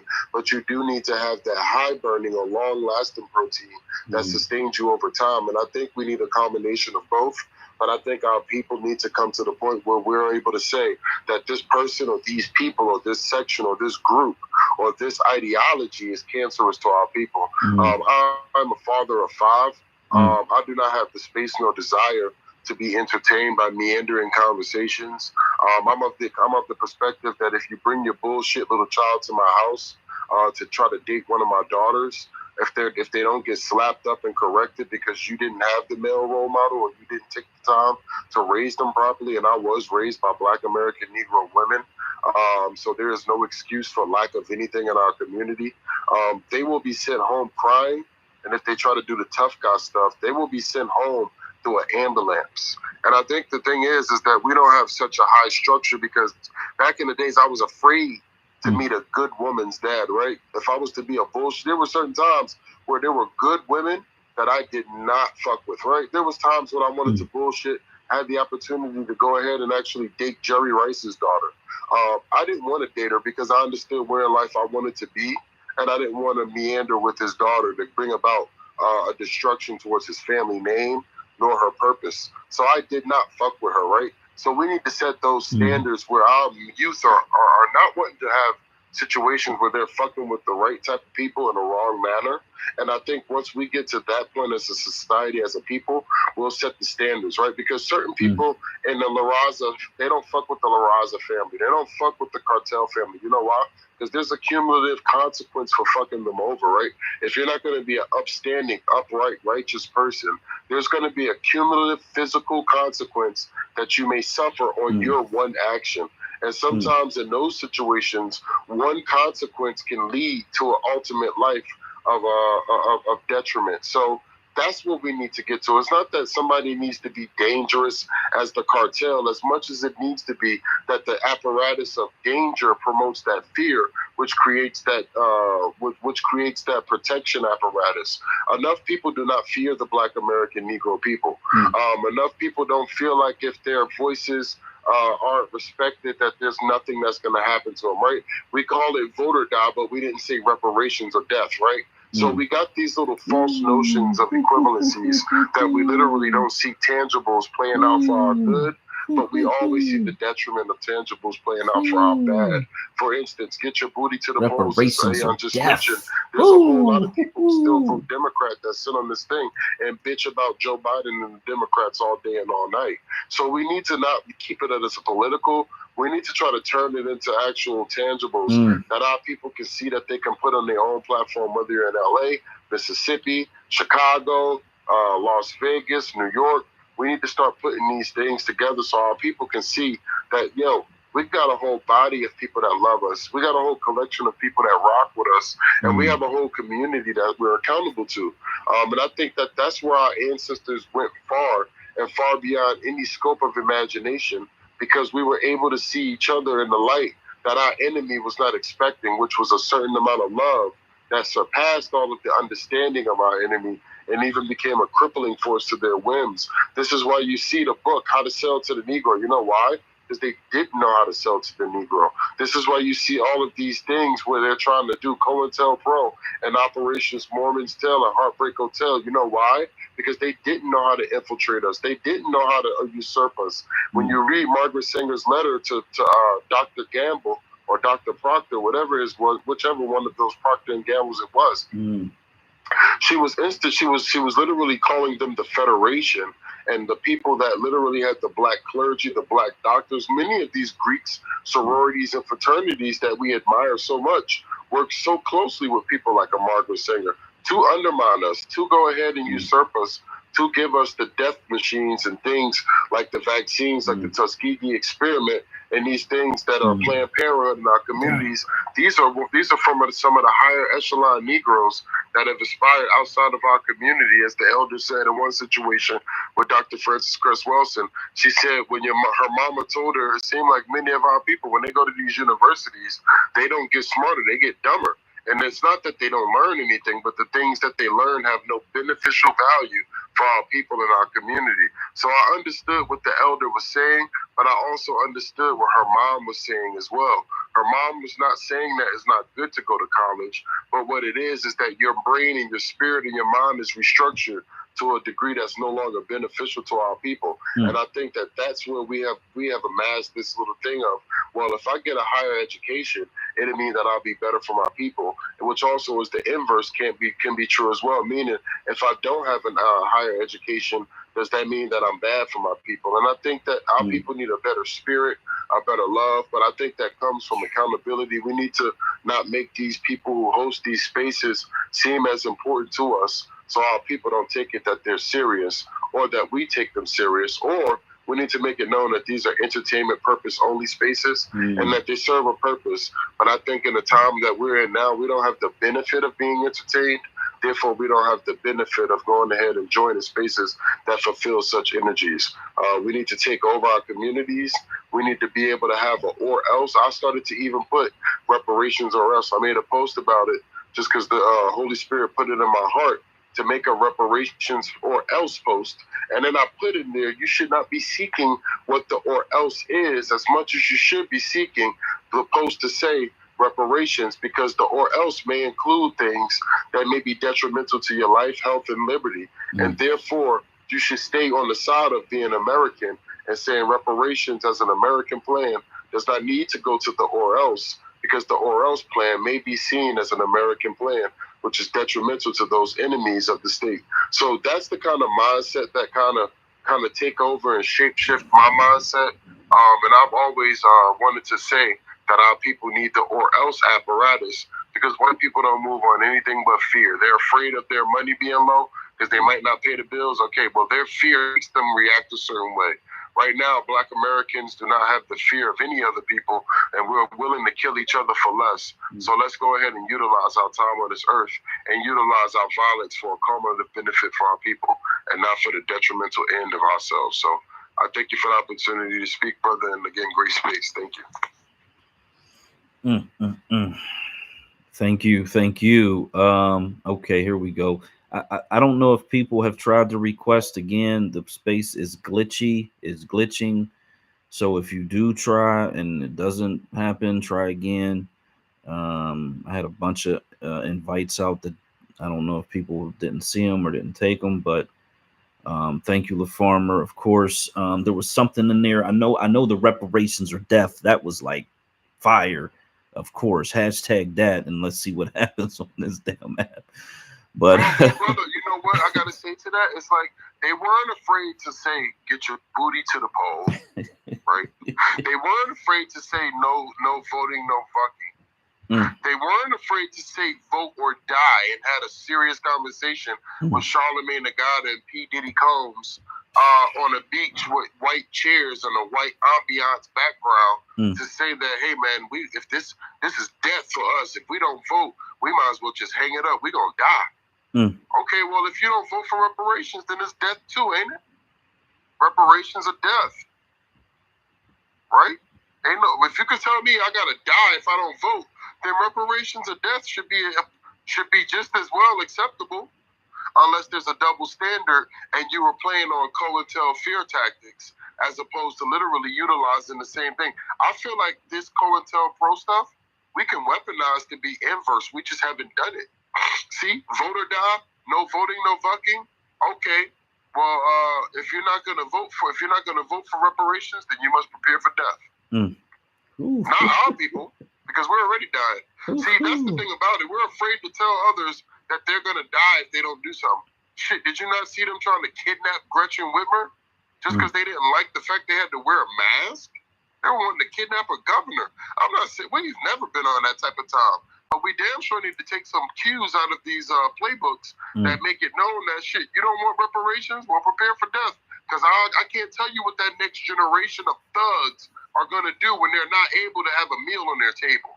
I can't tell you what that next generation of youngins that are running in stores right now might run in your house. Don't talk shit about our youth, because last time I checked, I just seen an article that just had yesterday or the day before that said immigrants are robbing multi-million-dollar homes in broad daylight, and they got Wi-Fi scramblers. I'm not sure if you've seen that, Brother Blackstead. I'll try to get it for you. They got Wi-Fi jamming machines to mess with the Wi-Fi communications for the cameras, and they're robbing multi-million-dollar homes. So again, it's vote or prepare for death. It's reparations or death. Because if you're not wanting to say you're going to defend and upkeep the American Negro people who have fought for this country, then you allow these immigrants to come in here still saying no reparations for us while saying millions for them. They're going to rob you. What else? What else See, you got? they're not accounting up the fact these people are going to rob you and take over. And I'll land there. Oh, you got me right when I'm typing this. I'm actually putting that in the hashtag right now. Man, that's crazy. I'm gonna do it though, because I gotta do it. Let's get that trending though, Brother Blackstead probably on it already. He probably writing it down. Reparations of death. Yeah. Man, I feel like it's the and you know the sad thing is they're gonna wonder. They're gonna be saying, okay, are you gonna kill us if we don't pay reparations? Are you gonna come out? They're always wanting to see the other part. They're never wanting to just say, hey man, reparations seems logical. Why would I have to even wonder what the death part is? Okay, well, reparations are death because you're not accounting for the immigrants that's going to rob you. And guess what? They'll kill you and your children. They don't care. They do it in Mexico. I had to do it for 14 days, as I hear some of them say. They were passing people who had bodies right there, on the on the underpass. They were walking past bodies and hands and limbs. It's nothing for them to kill a whole family of white people. They know they're afraid of us in our hood. See, they'll bust our windows and flatten our tires, but they know the day they choose to lay one of our innocent lives to rest, we'll waste them. So they'll go to the rich multi-million-dollar white homes because in their country they were told that that's what you want to rob anyway. Don't rob no Negro. He in the hood. He don't got nothing. Liberty or death, go and rob that rich family. So when you see the Black American Negro saying, okay, we're not worried about the Larons robbing the multi-million-dollar homes because they're not robbing the hood, and you want us to say, well, we're all American, right? No, we're not. Because if you were American, you would have voted for reparations. But now since you thought that you didn't have to, prepare for death. Reparations of death, 2024. Hey, that's exactly. I was typing it in the Plurper Pill. I put it up in the Jumbotron because I mean that's fire. That's that liberty or death. It has the same feel to it. You know what I mean? And yeah, I mean people should run with that because it cuts right through the bullshit. It gets right to the heart of the matter at the end of the day. And if all the people who hashtag reparations don't feel that way, then it's probably time to start thinking about doing something else. To be quite honest, at some point, because I wrote this book 6 years ago, and I assume people have been talking about it for years prior to that. Like how many people who were at the beginning of this thing or a decade into it already, at some point, when is enough enough? When does the train have to stop? When does the goal have to be met? Because like for me, I'm always evolving and growing and moving and trying to obtain and reach goals. But if there's a goal that I'm working on and it just is not working for whatever reason, God, the universe is God, is not making it happen, then I'm not going to keep beating that dead horse. At some point, I'm gonna evolve and move on to something else. So I'm with it. Reparations or death. I'm 100% on board with that concept. So let's do the only male crew. She hasn't spoke yet, and then Miss Aon. Hey, what's going on, everybody in the room? Hey. Shout out, oh my God, my farmer. I'm gonna have to get you an apron because you're always cooking. You need a chef hat. You be doing the damn thing. I'm feeling I'm just feeling the emotions of the individuals in here tonight, like Anon and Sean, and I guess kind of like what y'all was saying about the fear. And I was looking at one of these documentaries today. Shout out to Denise Long, who had recommended this documentary, and I actually started watching it.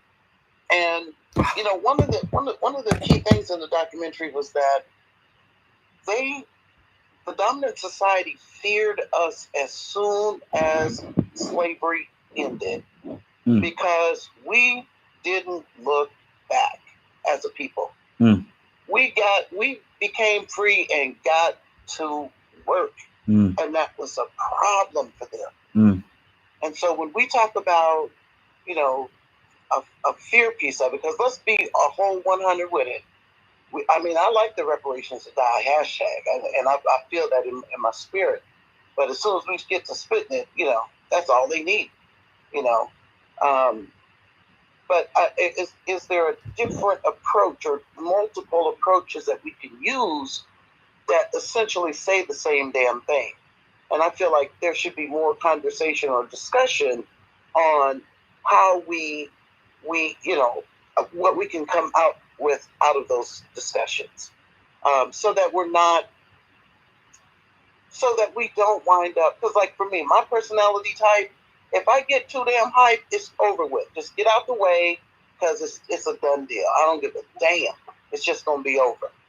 And I'm trying to stay around here a little bit longer because I got a reason to live type of thing. So I feel like the approach to getting what we want, it seems to me like circumstances have begun to make our enemy, make the dominant society sweat.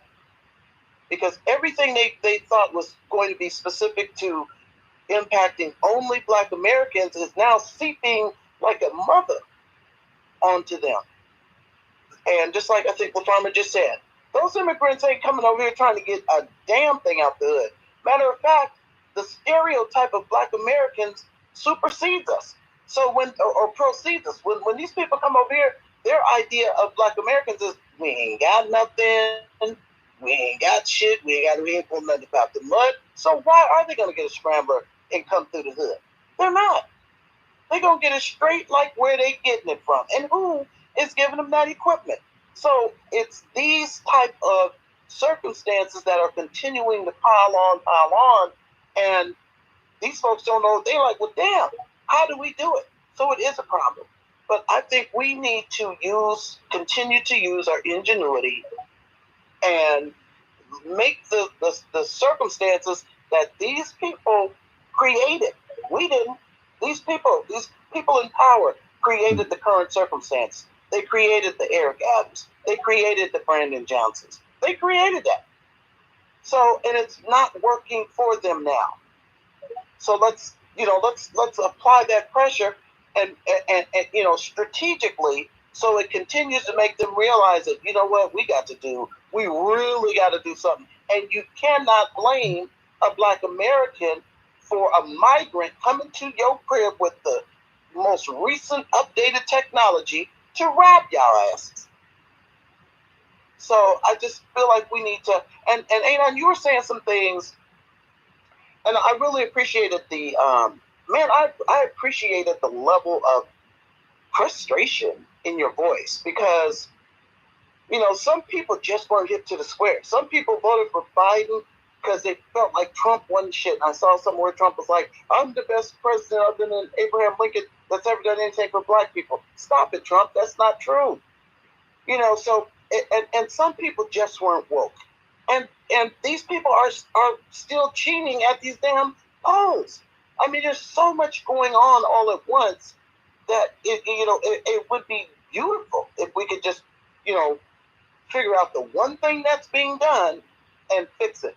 But it's multiple things. We don't even have reparations yet, and you got these people coming up with laws and ordinances to ensure we don't get it if it passes. So what the hell are we doing having these reparation council meetings and such when the meeting has not even concluded and there's already a law saying we ain't getting it. And in Black, I know you put something up there about California had a surplus, and this shit ain't even settled, and now they got a deficit. So it's so many angles, but we have to stay encouraged. We have to, we can't lose nobody like you, Sean. We need you. We can't lose nobody like you, Anon. We need you. And so we have to continue, and that's why we got to come when the farmer's cooking. We got to come to the table, because brother, he be laying it out. So we have to just continue to encourage each other, stay on top of whatever's going on, and let's continue to think strategically, because we can always, do the last thing. We can always do that. That's always an option. But we have too much intellect to, collectively give me reparations or give me death. When you take that into your spirit, bro, what are you saying? You're saying you're willing to ride or die. Thank you. And I want to tell you this, right? Ride or die. If I can, Brother Black, State Majority, just to respond to it real quick. You willing to ride or die? A lot of us want to be the chef, right? A lot of us don't want to set the place tables. A lot of us don't want to set the napkins. A lot of us don't want to set the candles. A lot of us don't want to be the candle lighter. A lot of us don't want to be the person who goes grocery shopping. A lot of us don't want to be the person who bags up the groceries, the person who cleans the meat, the person who separates the guts and the innards from the trimmings. And a lot of people don't want to do the hands-on bloody work. So everybody want to be the chef, but who's going to prep the food? Who's going to set the table? Who's going to make sure the chairs are adorned properly? Who's going to make sure that the doorway is swept? Who's going to make sure that there's no cobwebs in the corners of the top of the house? Who's going to make sure that the wood is cut and dried and killed so we can have a fire? Who's going to make sure that everything in the house is set so when the chef puts the food together, we can eat in royal fashion? See, a lot of people thinking that just because you're the chef, that's the whole of the role. The chef ain't shit unless everything else is proper. So a lot of people don't realize the importance of a candle lighter, the importance of a wax maker, the importance of a cotton threader, the importance of a person who's going to buy the brass candle holder, because everybody want to cook. Everybody want to be the cook. Nobody wants to be the grocery shopper. Nobody wants to be the baggage boy. Nobody wants to get what's necessary so we can have a purpose. And when we come to eat, we want to just say, oh man, I ain't cooked this meal. Oh, this a little too salty. Oh, this right here a little bland. See, if I was cooking, if you was cooking, it might not have been the same. See, but because you're looking at the meal for the first thing to be upset about, you're not even appreciating the fact that the meal brought us all together. You're not even appreciating the fact that the meal brought the lemon person to bring the lemons and the sugar person to bring the sugar and the water person to go to the well and bring the water so we could go ahead and have lemonade. See, we're not understanding and respecting each other's parts because everybody wants to say they got the big part to take over the whole thing. I look at it like this. The best part is the greatest amongst us will be called servant. And the servants are the royalty of the house. The servants keep the house. The servants upkeep a house. And you said something specific. When white folks seen us fight with those other white folks and kill other Confederate white folks for our freedom, you got to imagine in your eyes the level of fear they had. So much so that they had to kill Abraham Lincoln. You know why? Because what he was doing was, in a sense, killing them. Right? That's why you get a General Orders number 11. This is why you get a Special Proclamation Order number 5, known as Emancipation Proclamation. This is how you get 40 acres in the mule, known as Special Field Orders 15. We were reshaping our government at a higher than constitutional level because we were saying, fuck the Constitution, because in war, Constitution is suspended. So when you're fighting in a war, there is no Constitution. We're at war. The Secretary of State, there is no state. It's the Secretary of War. Your generals may as well become tomorrow's presidents. Shout out to General Ulysses S. Grant. See, one thing about this is true. They don't have to like us. They'll be racist till they die. I don't care about not making them racist. I care about having our own. Shout out to the 12 clergymen, to the 15 clergymen who talked to General Sherman Tecumseh Williams and Ulysses S. And then Edward Stanton, Secretary of War. Because they put together a document that laid out the foundation for our people. Notice it didn't include any money. So when we talk about infrastructure and building for our people, Special Field Orders 15 did not give out any money to any of us. It laid out an infrastructure for all of us. And that's what's important. Our people need our money. But don't be misguided to think that we don't need the framework of a Special Field Orders 15. We demand our framework of Special Field Orders 15, including the lands but not limited to, including the vestiges and things that were supposed to be out, because you don't get to benefit American Negro population without saying that the things we were supposed to have from the Civil War that were not allowed to be given to us by way of treason, to say that the catalyst that we're in now is the reciprocity of such. We're a combination of being denied things. So give us what we were denied and then humiliate us. Catch my drift? Give us what you stole from us and then say, look, even with everything they got, they still ain't shit. And then we have to eat that. But when you owe me, you don't have a right to judge me. When you owe me, you don't have a right to say, oh, well, how much money is it going to? It's going to be as much money as it cost you your ancestors' life to send your kids to college. It's going to be your family trust. It's going to be your inheritance. You know why?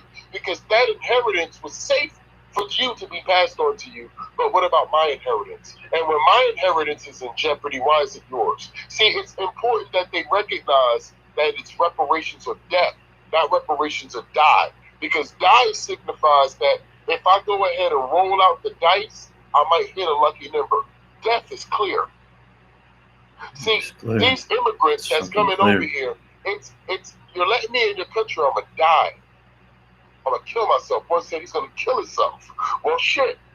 Why are we saying if you ain't giving us reparations, then there's gonna be a lot of death in the streets? Because guess what? They're gonna want to know, well, where's this death gonna come from? Just understand like this: life and death is in the power of the tongue. White people feel like they want to live forever as well, but guess what? A lot of our great ones didn't live to even see 35.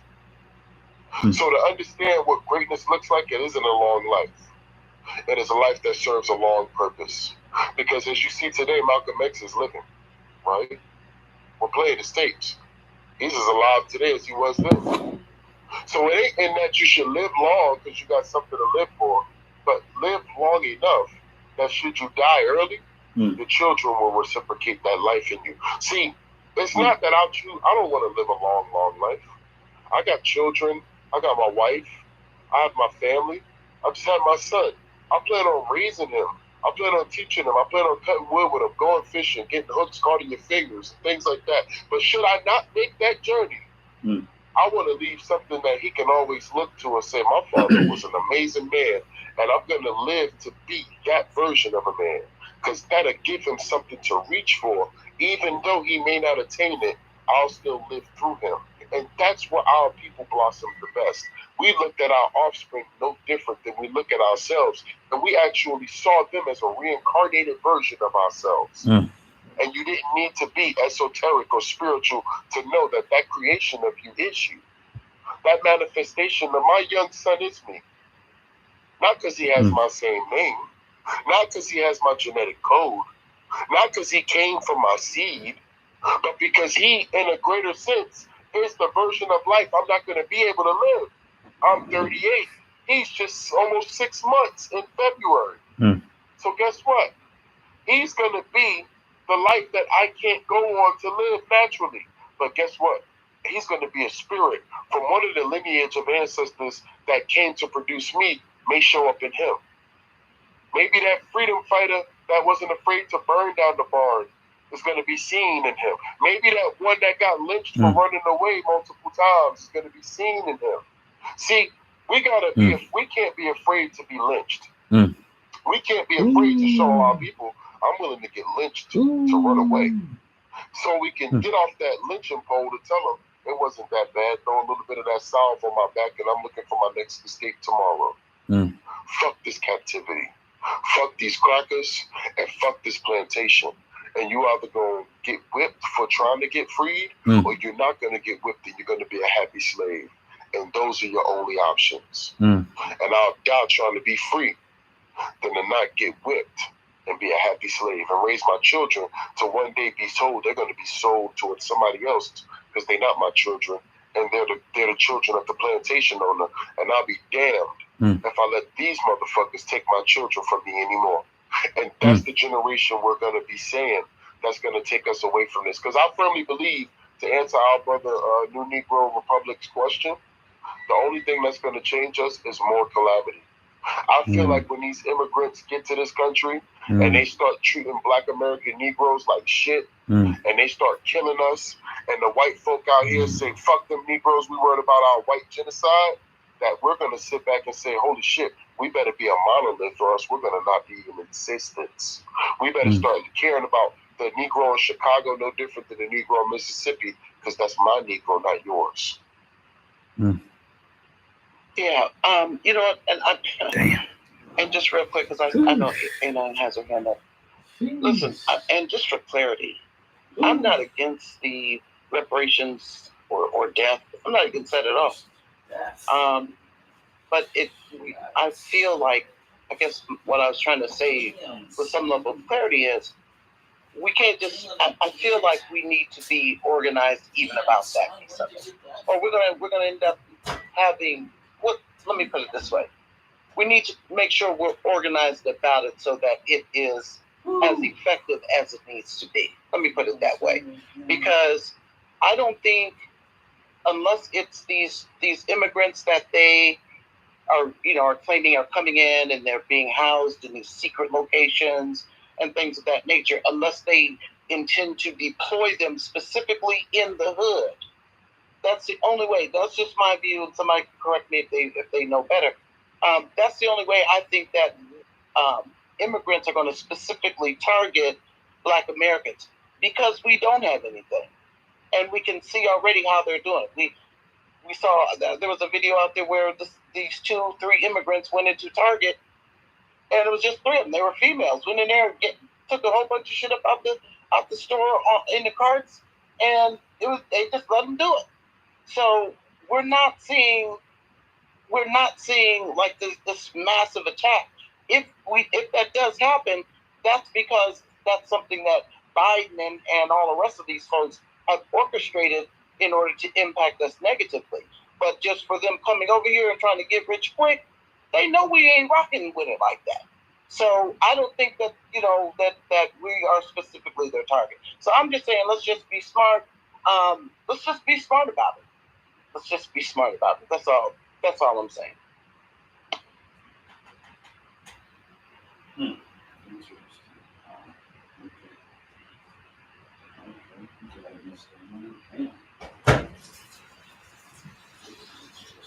Yes, ma'am, I agree. And power respects power.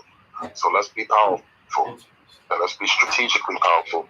And let's be coordinated. us be coordinated in our power as well. Stay on, it's on you. All right, thanks. No, I just wanted to that's interesting. Sean, Ooh. Shout out to Sean. I wanted to just touch on defeatism. I hope what I was saying wasn't sounding that way. I'm just a very, very, very, very, very realistic person when it comes to just being able to assess our current situation. And, you know, Mr. Fuller has always emphasized, as well as Dr. Wells, and that racism is war. So I look at this from a standpoint of, you know, we're at war, we're on the battlefield, and we need to get a current assessment of, you know, our losses, what are our strengths and weaknesses, and a plan of action. And then there are collateral damages. When I'm looking at some of the hits we're taking, that's the mind frame that I'm looking at it as. It's not for us to, you know, for us to feel demoralized or defeated. It's for us to get a real assessment of where we stand and how we're going to come up out of this. And we gotta be real with ourselves when it comes to that. And I'm glad that Black touched on Alan Keyes, because not too many people talk about him, because for the very reason that we hear a lot of people, refer to him as, oh, he's a coon, he's a sellout. I mean, that he was the inspiration for me writing, you know, our organization's mission statement. You know, I included that excerpt from 2004 with him in the interview that he was in with George Stephanopoulos. And if our people were that focused and paying attention to what the hell was going on in 2004, 4 years before Obama got his behind in office, we would not be here. Because if you look at that transcript and that whole exchange with George Stephanopoulos and him, he was talking about the descendant of American slave community then. There was a major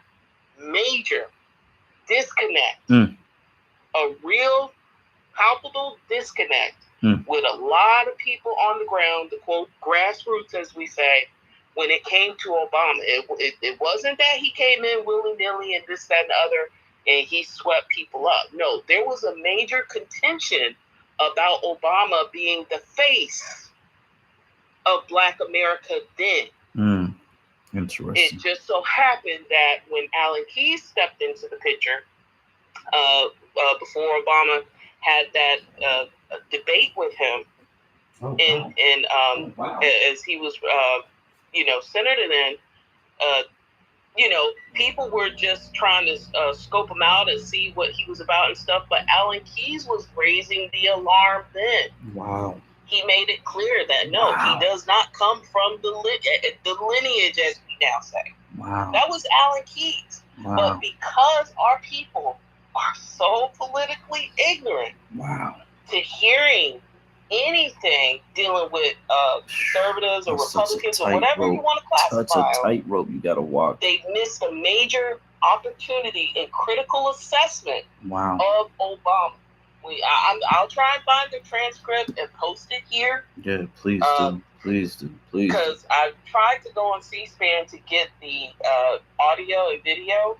I don't know whether they've removed it, but it's on certain sites. I believe I have that. I have so much stuff saved. But he was the inspiration for me writing the mission statement for our organization because of that.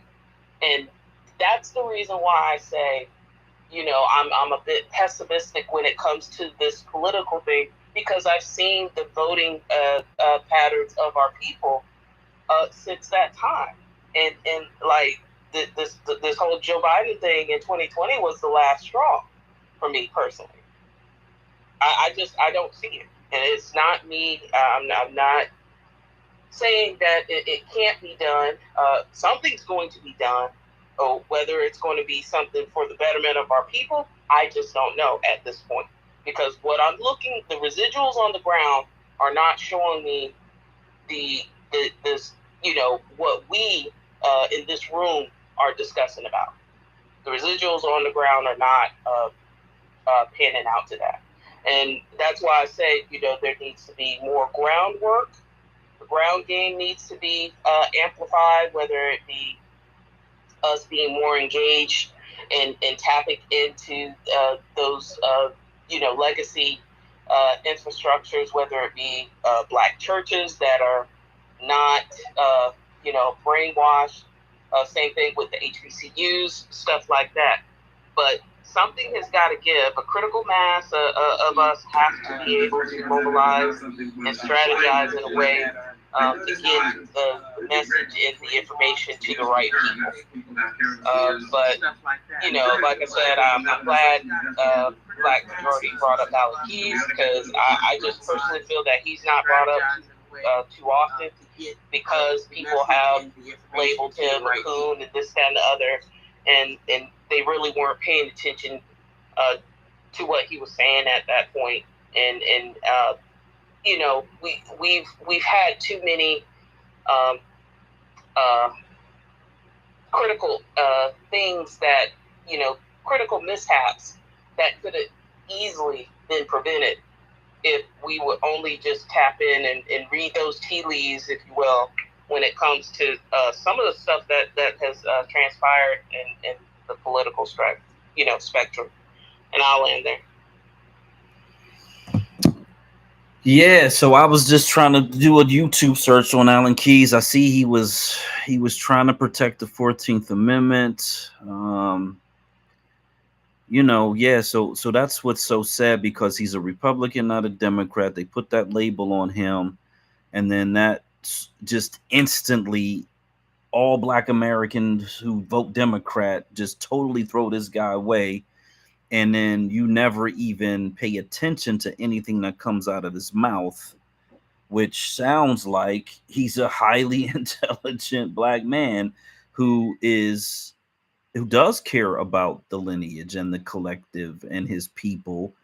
I find the transcript with him and George Stephanopoulos. Yeah, I've gotten into heated debates defending him with people on Facebook as well as on Twitter, especially when I first came to the app, because I don't agree with everything he says, when he goes into his, but when it comes to that time period and certain things that he stood on, he was the defining reason as to why I did not vote for Obama twice. And wow. I couldn't even tell my family until after Trump got in office. I had to pretend, because that's how psychologically damaged our people were. Wow. You couldn't even say anything critical of Obama during that time, because our people were they voted for him because he was Black. Damn. And people have a very hard time accepting that fact. Obama was not vetted. He just rode the wave of, the Lincoln, they was trying to, connect him to the same path, the political path and journey that Abraham Lincoln traveled. He's a constitutional lawyer, and, he did his speech and this, and again, that's like I shared with Talent when I first shared that with him last year. I'm like, look at this transcript. This was in 2004, and George Stephanopoulos is saying that he's an icon. How is he an icon 4 years before he gets in office? Like, nobody was asking these questions. Was George Stephanopoulos? He was the press, wasn't And that's where my frustration comes in at, Mrs. Cruz. So, Yeah, wasn't George Stephanopoulos? Wasn't he Obama's like press secretary or something like that? Yeah. Yeah. Okay, that makes sense. Okay. Okay. So I want to go back to the whole theory that these illegal immigrants that are breaking into the country illegally, committing crimes by their very presence, being bussed into Black American communities, are not necessarily directly, intentionally trying to harm Black Americans. And that was a mouthful, and that was intentional, because even if they don't intend to cause harm, um, all the secondary effects, all the collateral damage, all of the pushing, because this is that push and pull, the pushing of our people out of their communities. um they're getting all this money, which means the rents are going to go up, because the landlords understand there's all this money floating around, so the rents are going to go up. That means we can't afford to renew our lease, we're going to get kicked out regardless. They do criminal activity, targeting children, um bringing in massive amounts of drugs and other illicit behaviors. Even if they're not directly targeting Black Americans who live in these communities, the residual effects are infinitely more damaging than, even if they came in thinking, oh, we're just going to go in and rob these people's homes and do this and do that, regardless that we don't have anything. And I would say the fact that we don't have anything actually makes it much, much worse, because a millionaire whose house gets robbed, they got insurance, they got millions of dollars in the bank. They lose a material item, they can replace it the next day. So I think the people who have less to lose and who can't replace whatever they do lose are certainly going to be affected in a much more harmful way. So that's the only way I can look at it. I know for a fact, the places I have homes, the communities that I've grown up in, if those areas were inundated with these people, the schools are inundated, which means that now the education that I would have had is now being distracted, because you have all these people who don't even speak the language in the classroom. So you're taking away from my time, my ability to learn and advance in the educational system. Plus, you're taking food, you're taking resources. At some point, I gotta say that whether they intended or not, the results are the only thing that ultimately matter, and that's how I look at almost every situation. I don't care about people's intentions at all. I just look at the results, and that's how I judge good or bad in most situations. So, Sean, you got it. Yeah, I was going to ask you, was you going to get back to Brother Malcolm, because the first video you played was excellent. I was wanting to get to what he said specifically. Yeah. I could play this next. Hinted at him being for being a migrationist. But I'm sure you're going to get around to that. When we're talking about the Latinos, anybody that's lived in an area where they dominate can easily tell you, unless they're just being dishonest, that once they get their numbers up, it's just natural. This is a natural thing they're going to do. They're going to start to assert themselves. And then I come from Los Angeles, and I can give you stories on the street side of it and the normal side of it. On the street side, their gangs gonna start pushing the lines, because I had to, I don't get too much details on that, but that's what they started doing. They started getting aggressive because their numbers are up. And the black gangs had to stand up to that, and they usually don't fare well because they're outnumbered. And the funny part is, the black gangs got to worry about the cops, which they dominate, and then they got to worry about the gangs, which their numbers are growing and getting aggressive. And a lot of times the cops are actually part of those gangs, so it's like a 1-2 punch. And I've seen it with my own eyes. That's one of the main reasons why I had to get up out of there. So there's that. And then on the square side of things, it's all competition. Like you said, there's only infinite resources. I don't know. We got to adopt and grow out of this childhood thinking that there's this ain't no damn land of milk and honey. As far as the government's resources available, they divvy out, there's only finite. They can't, they don't, and they won't just pour money into it like that. It's like you got to fight for those. You got to elbow your way in to get those resources. When other groups, particularly these groups, they seem to have a continent, but we know now that they're actually organized. They have the Office of New Americas that they're implementing, and before that, they have their people that organize and help them get resources when they come into this country. And look out for them like that. And I'm not knocking that. I'm just saying it is what it is. They're organized. So that's going to result in them having a leg up. They'll start businesses. They'll live in houses together. And before you know it, the next generation will be in a better position than our next generation of kids. And that's not a knock to them because, that's just the system they prioritize and build for themselves, whether right or wrong, good or bad. I'm not even saying that. I'm just looking at the reality of the situation. So they will advance. I've seen it. They will advance upward locally in this country. And the seems to be the strategy of these political parties are aiding them. It seems like they always wind up in our neighborhoods. Why? So basically, I heard in Chicago, why didn't they go to a Latino neighborhood? Wouldn't that make more sense? Why would you drop them off in a black neighborhood? That causes conflict. They don't speak the language.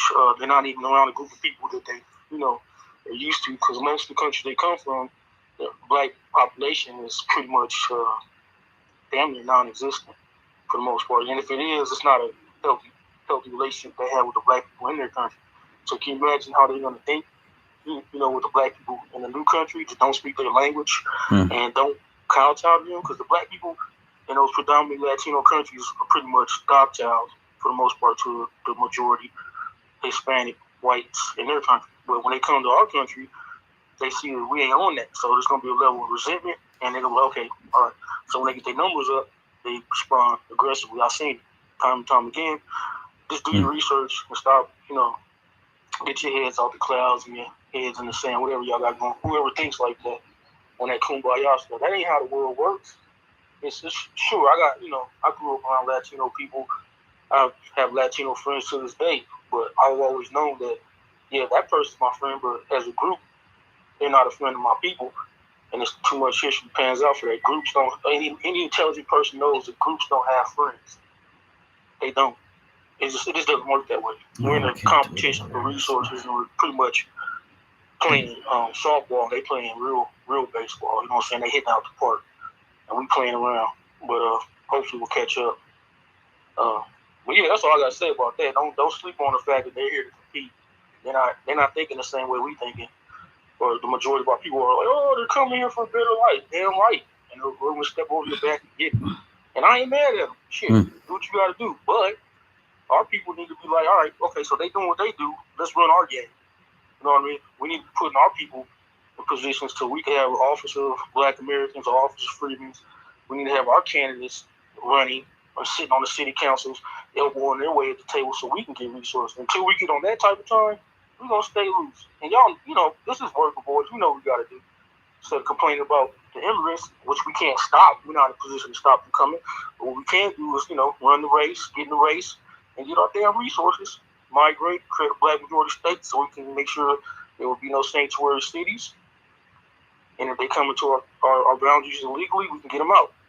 And have real discussions on how we can actually, since they say so hell bent on immigration, let's see how we can use it to our advantage. There's a way we could actually use immigration to our advantage if we actually want to talk about it. But I'll be trying to have that conversation where people get so emotional. I'm like, nah. You got to think strategically. You got to think logically. If they're going to keep flooding immigrants into this country, let's use it to our advantage. And there's actually a way to do that. And I thought about it. But that's the topic for another day. And I went. Thank you for that. So let me, kind of reset the space. Of course, the title of tonight, and it really was a celebration of the brother and really leader, Malcolm X. I often call him MLX for Malcolm Little X, but so the title was Post NOI Malcolm X, a political migrationist. And we did have a brother in the space earlier who had a connection of someone who had taken over one of his organizations, I believe, that he said is still in existence. And then I also believe he said he knew another acquaintance of the brother as well. And he sort of, I laid out a premise based on me looking at these 5 speeches, which are down in the purple chat. Let me pull them up, that way I can actually speak on what I'm speaking on, because it's important to know. Most of these I do believe are after he left, and there was a change in his not necessarily ideology, because the brother did make a very, very important point, that his religion hadn't changed and his love for the religion hadn't changed at all.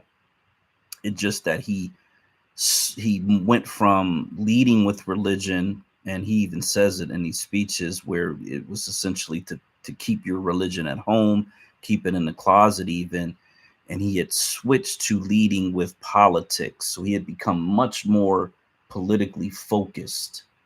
And I think that really was a serious threat to the system, because as an organization, whatever it is, doesn't matter if it's religious or any other, if the organization is self-contained, in as much as an organization can be, church, religion, whatever it may be, for this particular, I think the way that these people think, they could see that as, okay, while it may be a threat, it only has a certain growth potential. It only is a certain threat.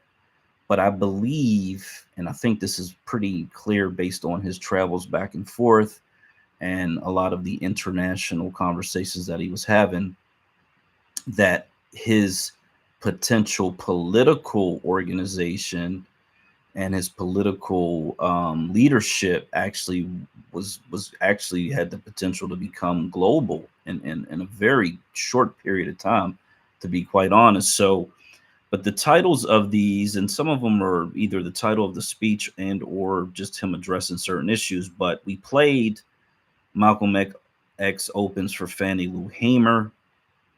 That was in 1964 in New York City, during her visit up there. And this was after, I believe, she was not allowed to speak at the Democrat National Convention based on the things that he was addressing in that speech. By any means necessary, which is up next. That's queued up next. That is an hour and a half long. In this speech, he does talk about voter registration. And this is where I believe, again, he's moving to political engagement, political advocacy, political empowerment, as a matter of fact. And he does talk about some economic, not group economics necessarily, but fundamentally, that's essentially what he was talking about. Another one is Malcolm X addresses police brutality, the ballot or the bullet, which he does reference in that Fannie Lou Hamer speech, prospects for freedom, and then message to the grassroots. And again, I believe most of those are after he had left and he had formed, which I guess the brother said he had a mosque, and then he also had this organization, the OAAU. So I do believe that he was moving based on everything that was occurring in his life, personal and professional, into a more of a political stance, and really looking at the effectiveness of our population in politics. He talks about the Democrat Party a lot. He talks about all the things that they do, which are still relevant today, of course, in using fear against our population in order to get us to vote the way that they want us to vote. So we got 2 hands up, and for some reason, even though that funded socially co-host won't let me speak, it did let me bring people up. So when the app is glitching, it's doing weird things. So I guess it is actually holding the because I was able to leave the space a couple times, which I guess that let me know that it is actually working the way it's supposed to work, at least for that part. But let's go, Miss Welsing and then Miss Aon, and then we'll start playing this. I was gonna go 30 minutes stop. We'll see how the first 30 minutes goes. We may just play it all the way through, because the energy that Brother Honorable Malcolm X has, in my opinion, is something that you don't really want to interrupt. You want to take it all in. And much like Brother LaFarmer has that energy that you, once it gets going, you just kind of want to, sit back and put on your seatbelt and buckle up. So let's go, Miss Welsing, and then Miss Aon. Mine is very, very quick. I just left. I had to go to some holiday parties, and I just saw the news that Houston denied Sheila Jackson Lee her bid to become mayor of Houston, what I thought was a good thing. And I just, that old house mammy ass, do nothing boule ass negress. I can't stand her. I hope she realizes that that's a message for these black politicians that have been sitting up there with their jive ass doing nothing. I hope this is the message, and I hope we keep this momentum to put these black politicians on notice that their time is ending. She needs to be gone. And that's all I want to say. And that's it. I'm very quick. Amen to that. And so this is the Democrat strategy, is to bring down these congresspersons and these senators. And now they're actually even taking the governor and making him run for mayor of the city of Wilmington in Delaware. So this is some very different strategy where in the past, when you reach these higher offices, you either kept going up or you went into retirement or consulting or whatever it was. But now they think that they can use the incumbency because, to be quite honest, incumbents win like 90+% of the time, 95% of the time, this name recognition, this cachet, whatever it is. So that is a great defeat for the Democrat Party. It's a great defeat for that strategy. I am very, very, very, very hopeful that we can defeat that strategy in Wilmington. And I'm going to do everything I can to help in that process as much as I possibly can, as much as I'm allowed to, because there's no way that the governor of the state should be allowed to come back and be the mayor of this black majority city. I think that's utterly insane. It's disrespectful on so many levels to the people who live there. And it's so was true in Houston with that woman coming down there. Hopefully she'll get on her broom and fly far away. I did put up in the Jumbotron that there was some tornado activity in Texas and Tennessee, and that's what I thought that you were going to say at first. So there were some lives lost and some property damage done in I guess this is tornado season or whatever's going on out there. So if you have family out there, pray for the folks. I know we have some folks on the app who live in those areas. So, but you got it, Miss Aon. Okay, mine will be quick too. No, I just wanted to thank Sean for bringing all of that up because that's pretty much where I was going, and I also wanted to piggyback off of what he was building on as far as the Hispanic population. One other thing that's not discussed when they get established here is that once they get economically established, when they first get here, they're about the Democratic Party and stuff like that. But once they get economically established, they flip and go to the conservative side. And that's not always explored or talked about as to the reason why. That can mainly be explained because of where they come from culturally, because they are culturally conservative based on their religion, Catholicism and stuff like that. So they'll say and do what they need to do to get the resources and the economic footing. But once they get established, get their businesses, like Sean was saying, they flip. And they flip conservative and they go head on. And I just wish that our people would get that type of political savvy and understanding when it comes to, policies versus personality, when you're voting and stuff like that. But just wanted to thank Sean for bringing all of that up. And yeah, I did not know that you were doing a whole space on Malcolm. So yeah, I'll get back to that. Yeah, definitely. And it was what was it? There was something that, and so I kind of do them like a week in advance, I guess. There was something, probably post or something, that where I was just like, you know what, this is different. Oh, you know what it is? There's actually on this app there are memes of him talking about voter registration, and I've used them a couple of times already. And then it just got me to thinking, like, voter registration, that is kind of different and not something that I really had, connected to him directly.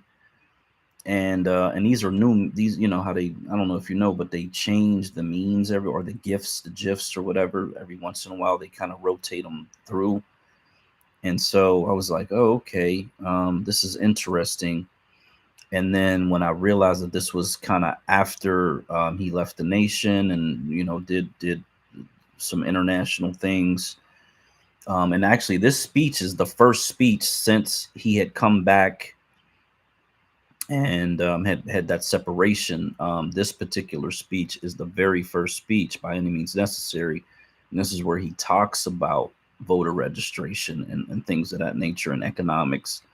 So and this may be the one where he also says that, put your religion in the closet. And I think he realized that for what he wanted to accomplish moving forward, that would be sort of a barrier. It would either be a thing that if you're into it, you're into it, but if you're not, then it may be the thing that turns you off. And here's the thing, here's the reality of when we talk about these diaspora wars.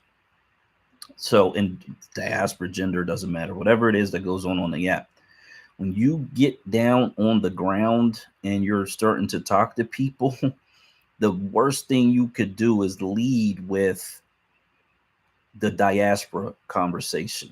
It would be so counterproductive that you can't even possibly imagine, because people don't think like that in the real world. Let me just be honest about it.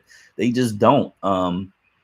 And so, you kind of gotta be mindful of that. Because like I said, when the little march that we did, March Rally, there was a red, black, and green flag that was as big as a SUV, and I was walking under it. There was a girl, a woman, as a matter of fact, who was probably about 5 foot tall, who was swinging that thing around. And I was there with my two little, American flags as we walked around. But yeah, just like, how they say, read the room, that type of thing. Because it would be a shame if there was a real opportunity to build, and because something that was an X app, Twitter space, post, comment, DM, chat, whatever, just totally destroyed a real opportunity to build in the real world. So on that note, I'm gonna go ahead and play this thing out. And like I said, I don't want to interrupt the energy. It's about an hour and 20 minutes, hour and 25 minutes. So I'll just check with everybody, make sure everybody can hear it. And if there's at any point in the time, I'll keep my eye on the phone where my connection goes off or something, just throw up some let's say throw up a thumbs down or something like that, and then I'll stop it and we can figure it out. So, but all right, here we go.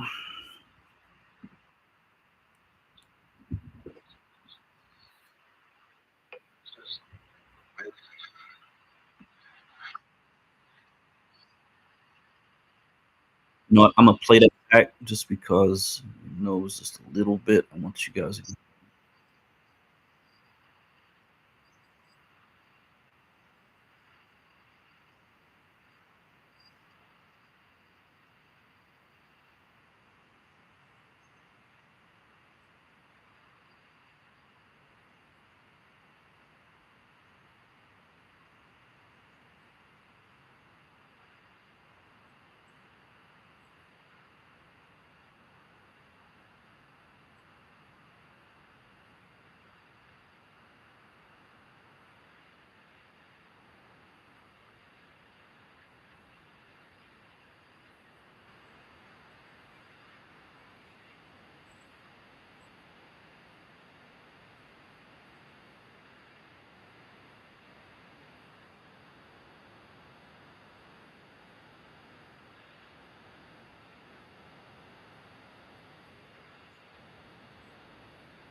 Okay, it sounds like the mic is acting up, so I'm going to let me bring DJ up here. I'm going to go back a little bit, drop out, come back in. While we do have a break, I don't know if you guys can hear me. Let me do the come out and come back in real quick.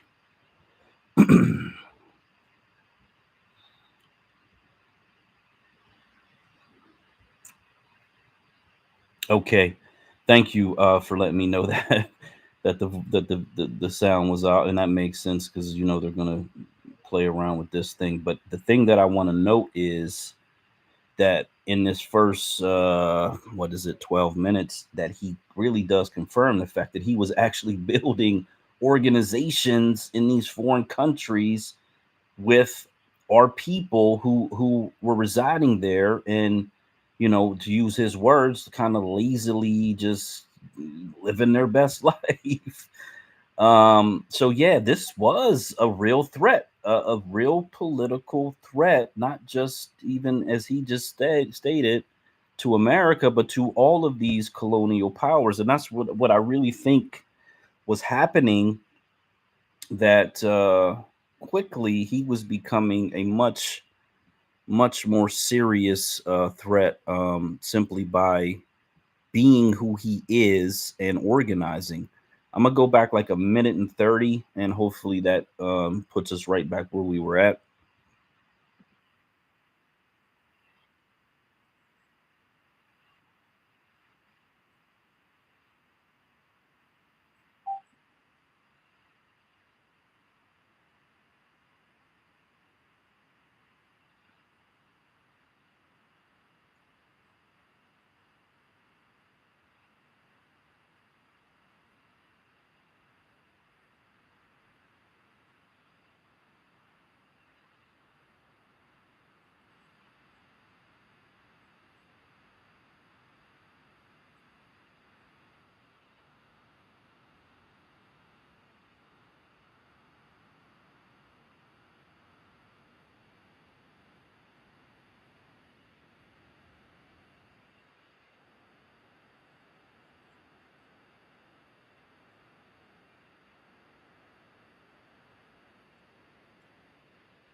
Hmm.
Hmm. Hmm.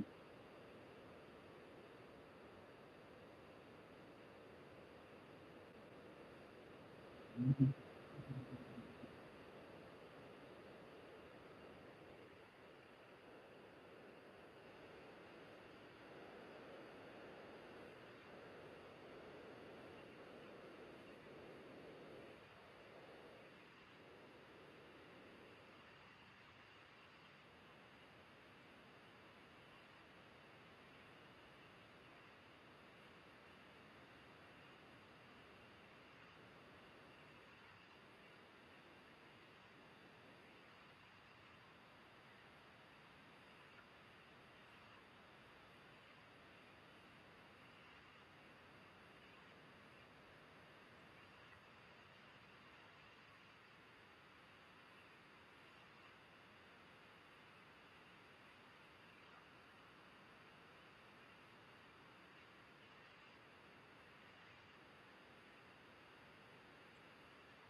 Mm.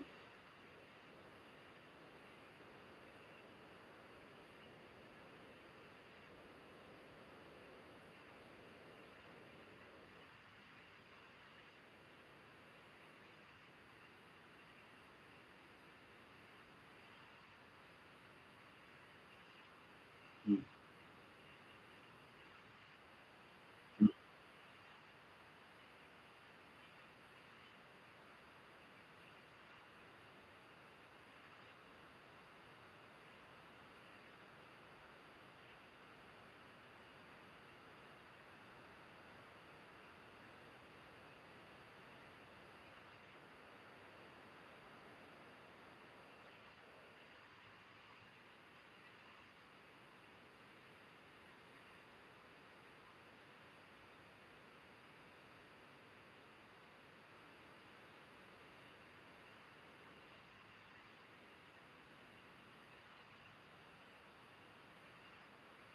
Mm.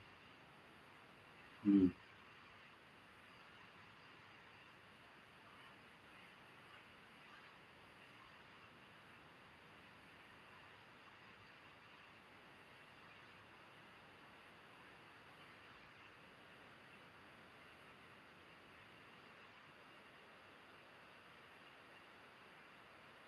Mm.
Mm.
Mm.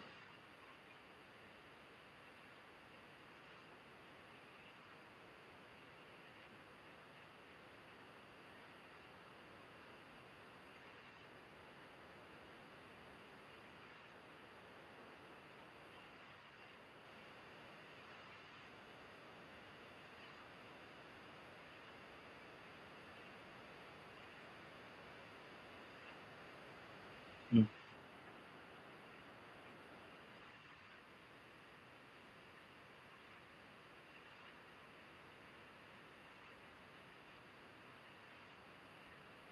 Mm.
Mm.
Mm. Mm.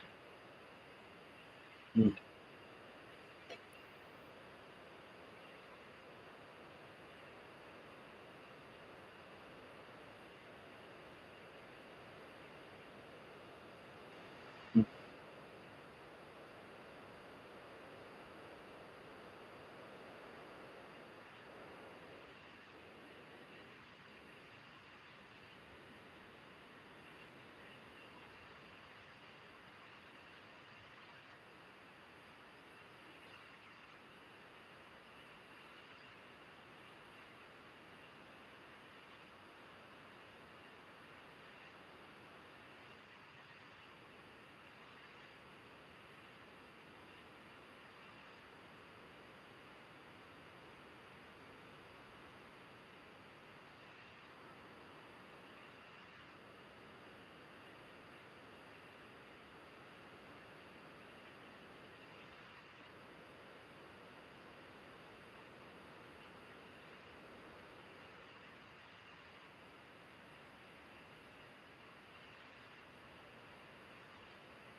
Mm.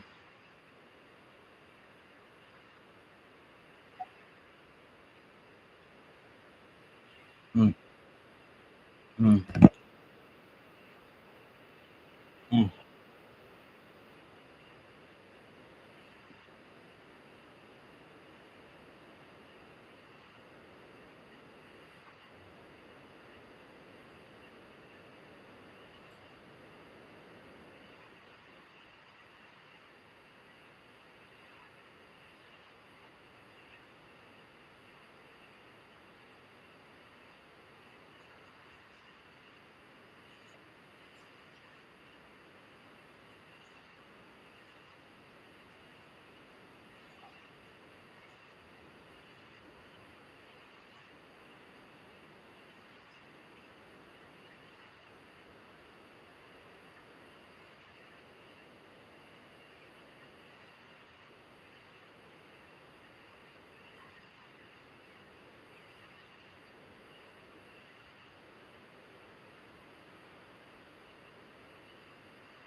Mm.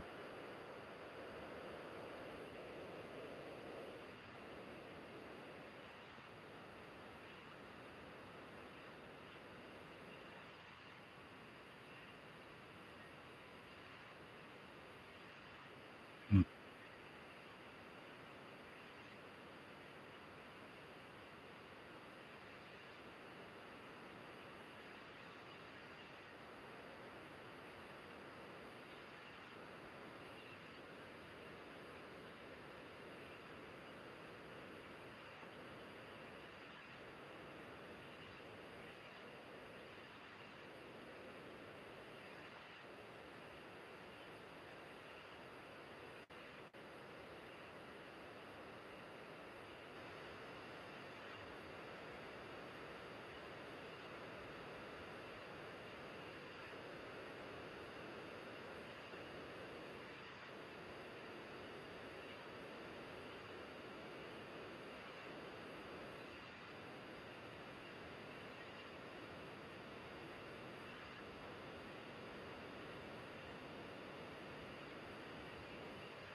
Mm.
Mm.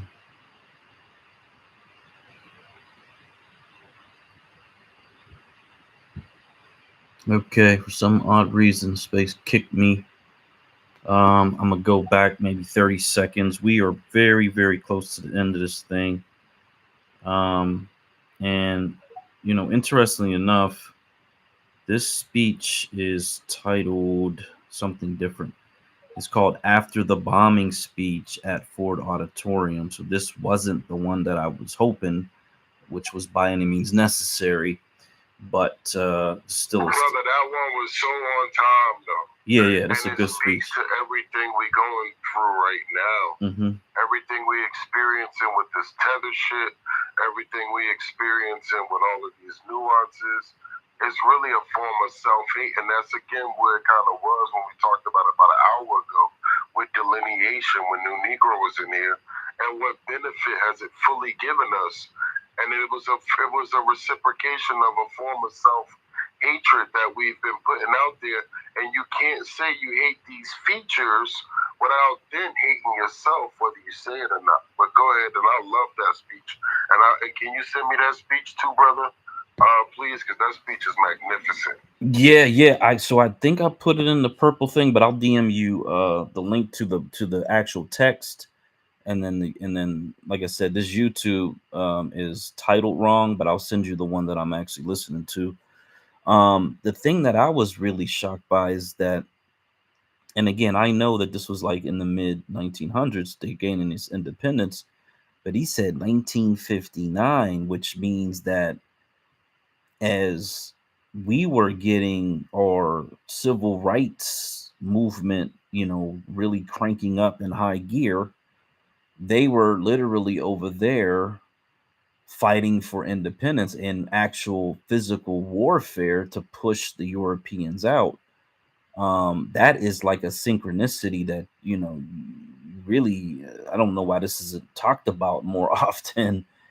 This could be a whole entire collegiate course in the fact that this was happening all at the same time. Let's see, we got Darren coming up here.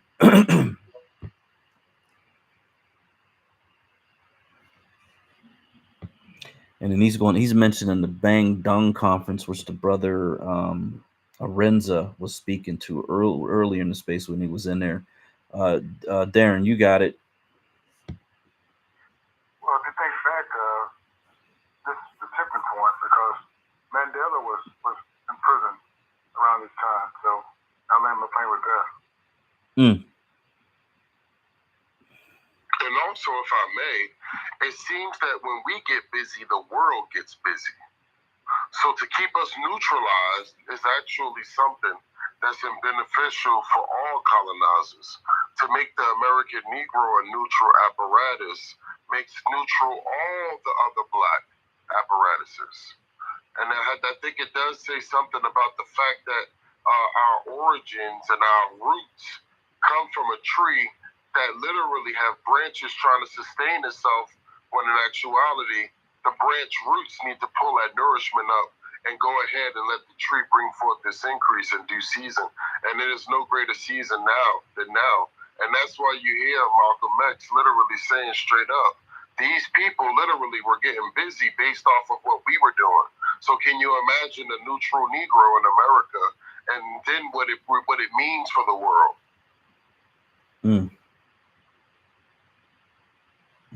Yeah. Wow. Yeah. No, I hear exactly what you're saying. That is it is a powerful thought if you really sit down and start thinking about, because we've been highlighting, yeah, we're talking reparations now. Reparations is here, it's there, it's everywhere. Everybody's talking about it. So I'm because when in this migration movement, I feel clearly this is divine information. This is a voice in my head that's telling me to keep moving forward, keep moving forward, keep moving forward.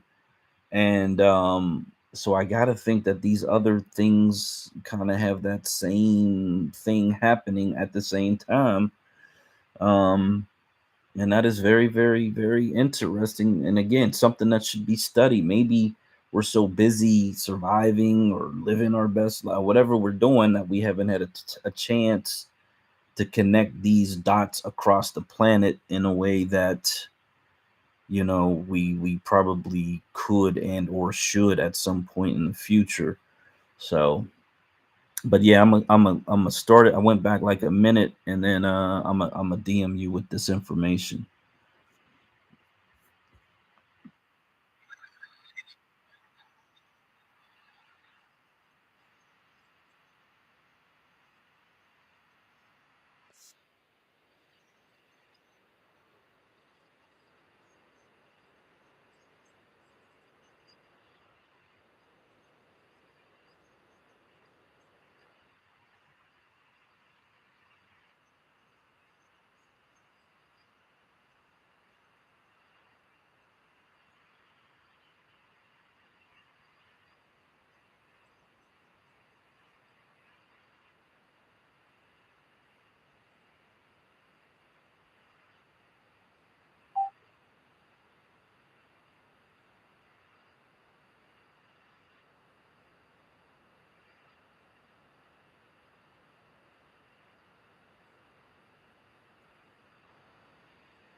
Mm, mm, mm,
mm, mm,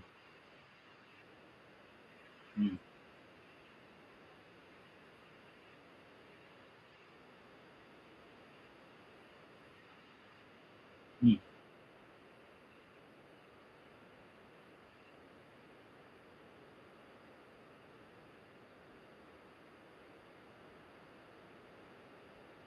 mm,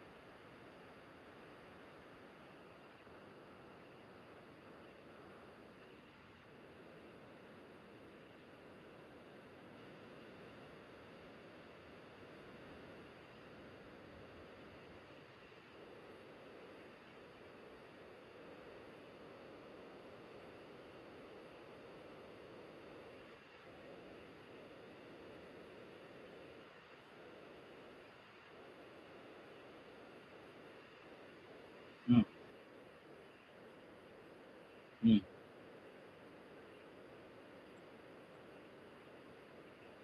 mm, mm,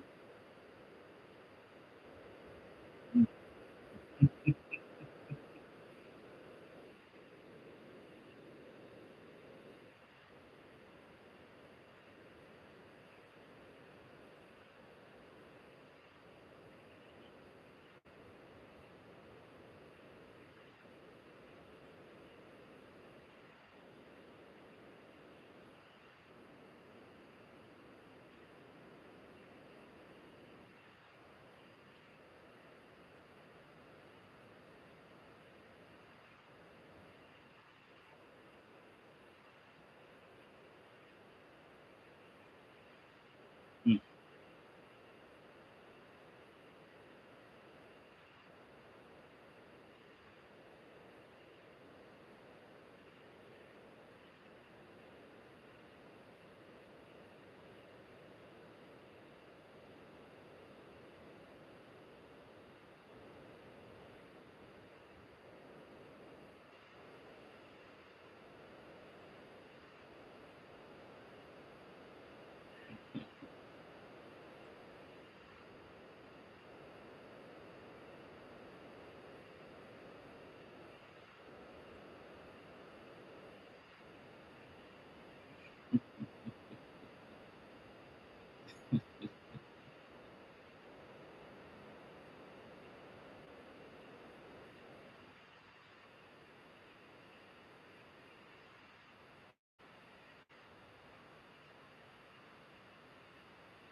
mm,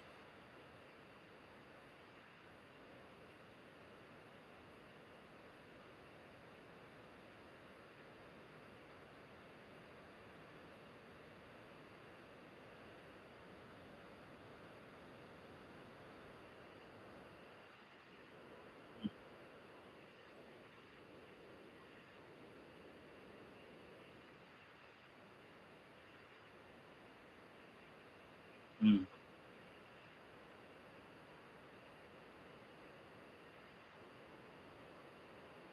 mm,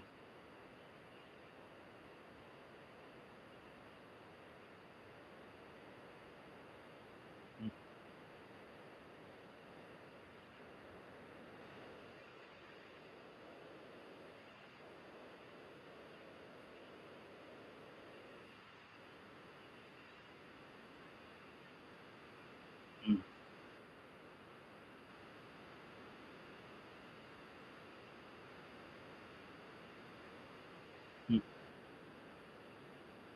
Mm.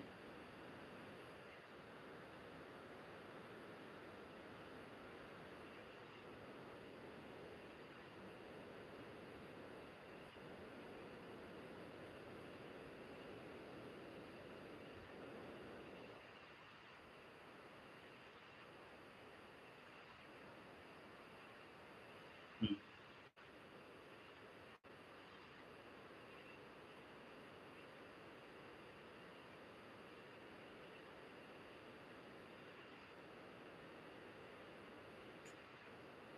Mm.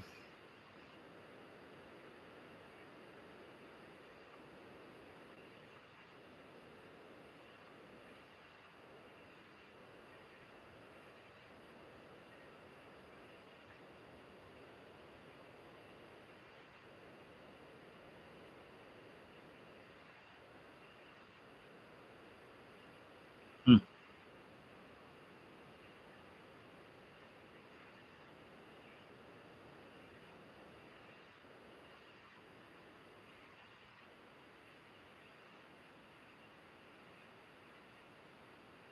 Mm.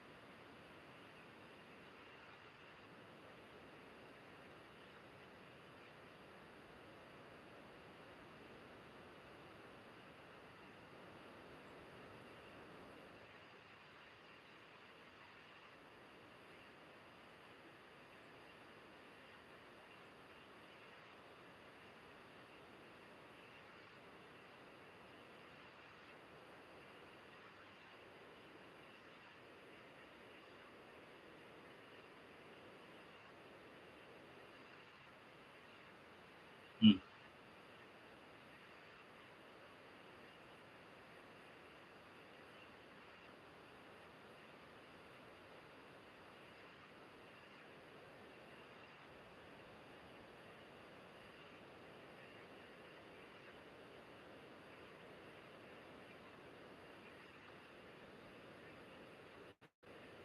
Mm.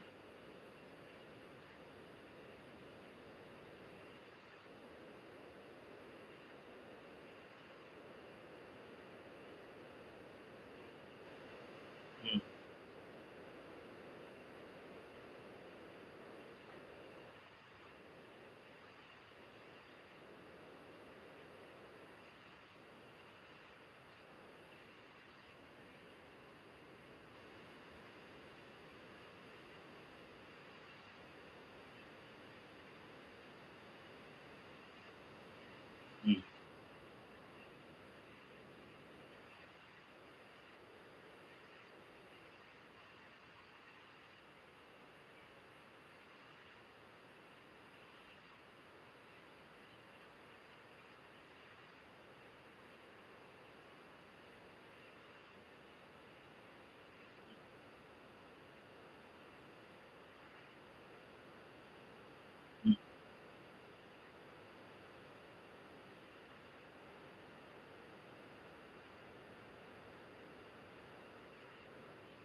Mm.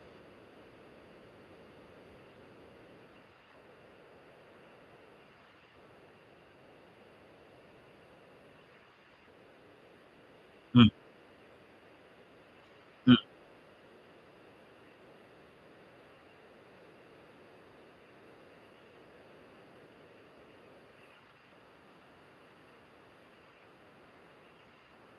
Mm. Mm.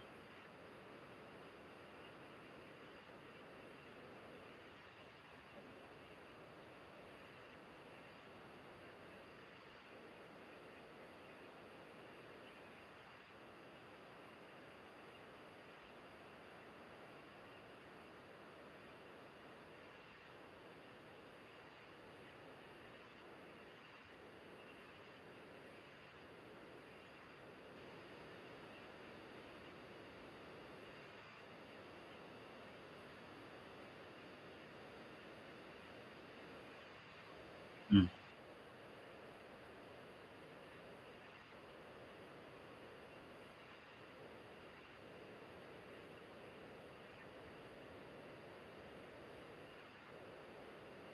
Mm.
Mm.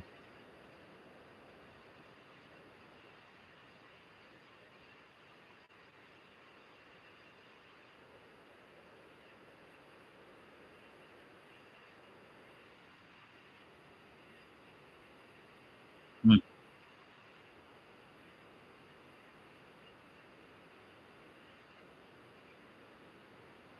Mm.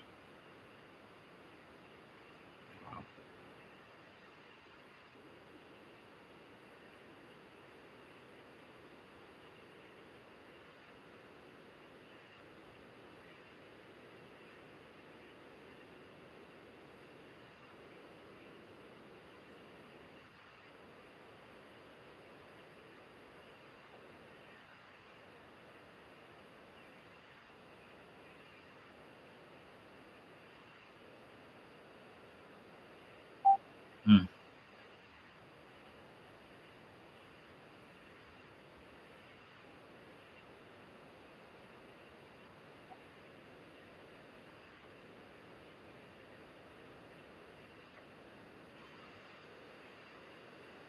Mm.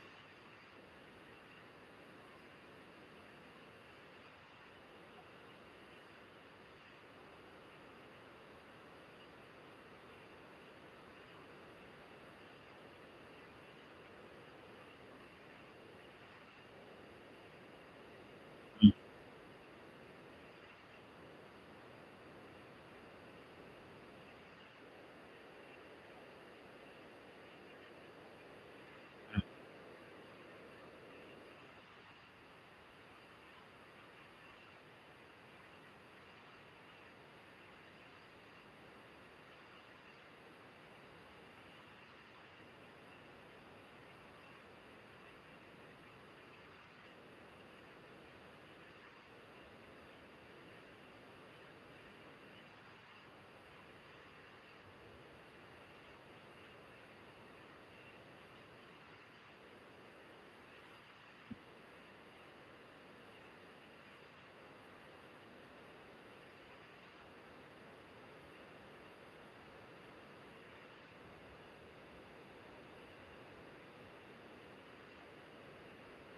Mm.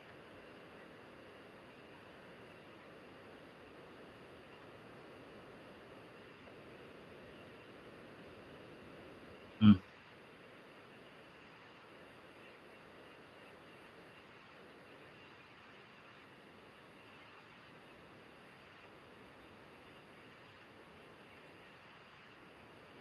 Mm.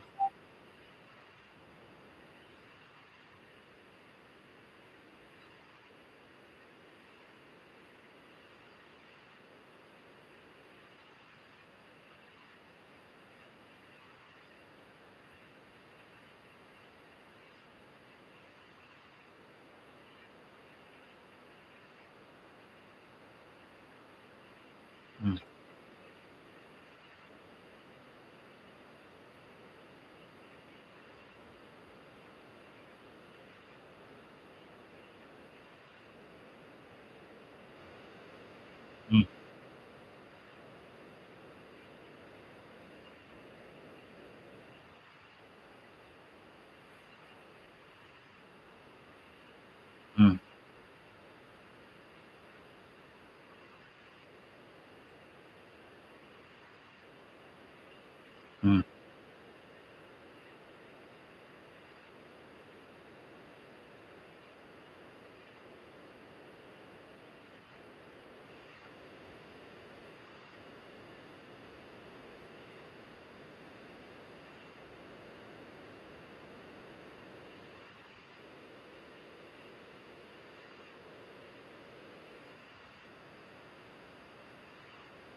Mm.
Mm.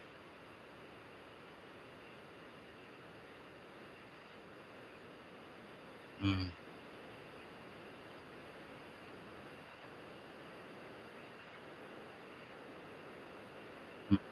Mm.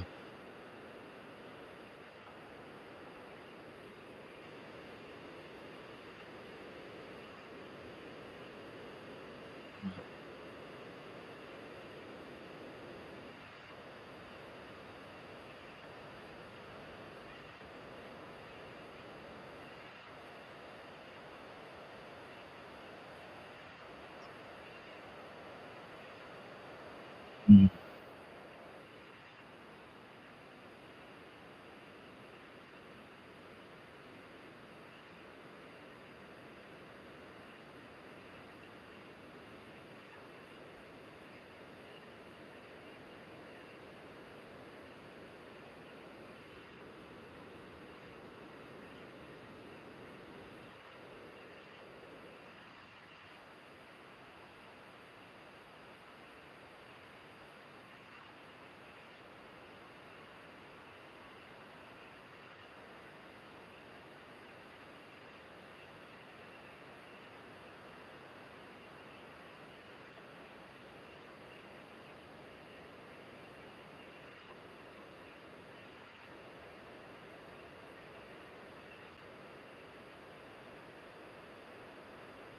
Mm. Mm.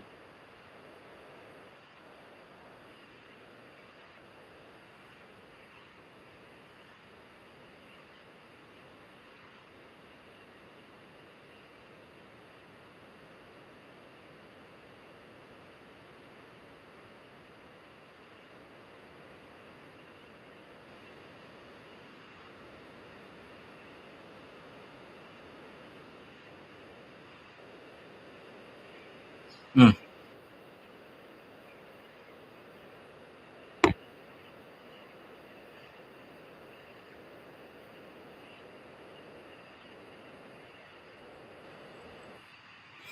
Okay, man. So we got it right at the very end there, where and he does spell it out. This this OAAU, Organization of African American Unity, was designed to be a non religious organization.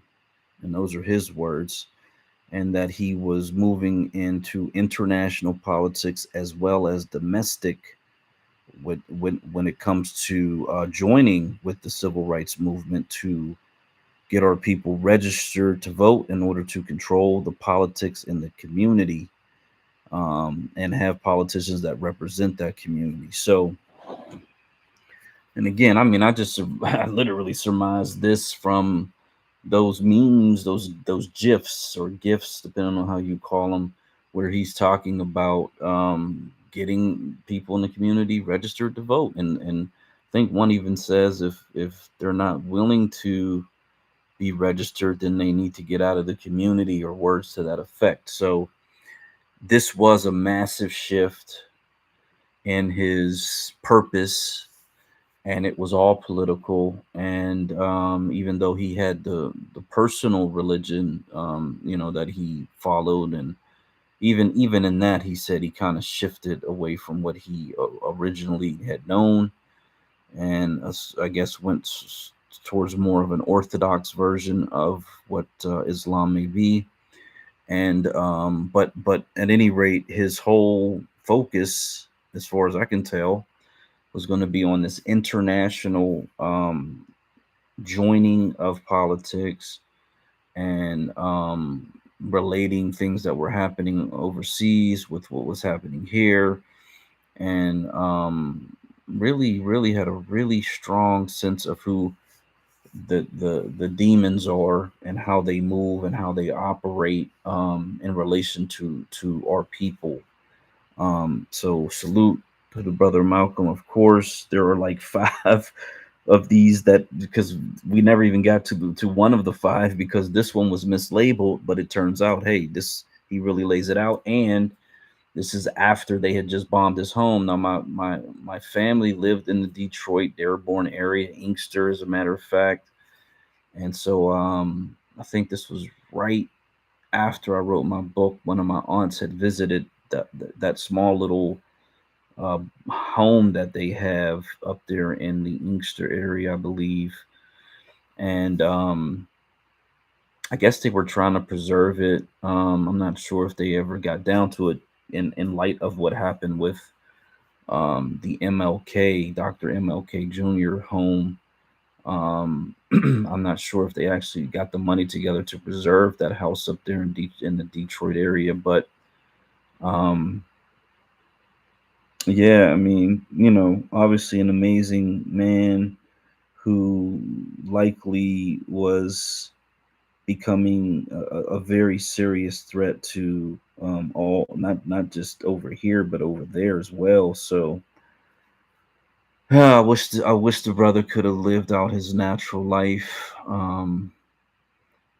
I just think that everything would be infinitely different, because he would have been fearless in calling out these people, fearless in his organizational skills, and I almost wish he didn't have that international aspect, just because I really think it's vital for us to focus all of our energy on us until we get our strength up enough to start thinking about other things and other people and other groups. But um, I do understand he was doing what he had to do and felt was necessary. So on that note, I'm gonna open it up, and then we're probably going to quickly shut down, because I should be in the bed. I should have been in the bed at least 2 hours ago, but I definitely wanted to get through at least one of these longer ones.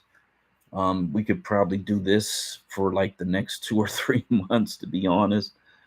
But I put the list down there in purple pill when I got it up in the jumbotron. If you get a chance to, in your daily, weekly time where you absorb some political information, if you just get those five on the list that we didn't get to, and just realize, like I'm realizing, YouTube, they mislabel some of these videos. I found another one that was mislabeled before, but I guess that's just an unfortunate common thing. So that's why I had the transcript. And as I'm reading along, I'm like, oh, this ain't the one that it's supposed to be, but it is what it is. You got it, LaFarmer. Well, I just wanted to say thank you very All right, much for you the too. recording. We out.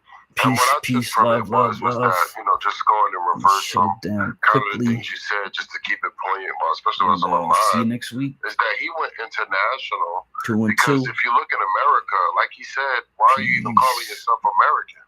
Ooh. What from the American apparatus Not yet. has been beneficial to us? Now, we know that, of course, we are American. You know, we're the American Negro, and we understand that. And I also recognize how he used African and American as well, and Negro as well, and how he was able to differentiate between the two as well for his conversation.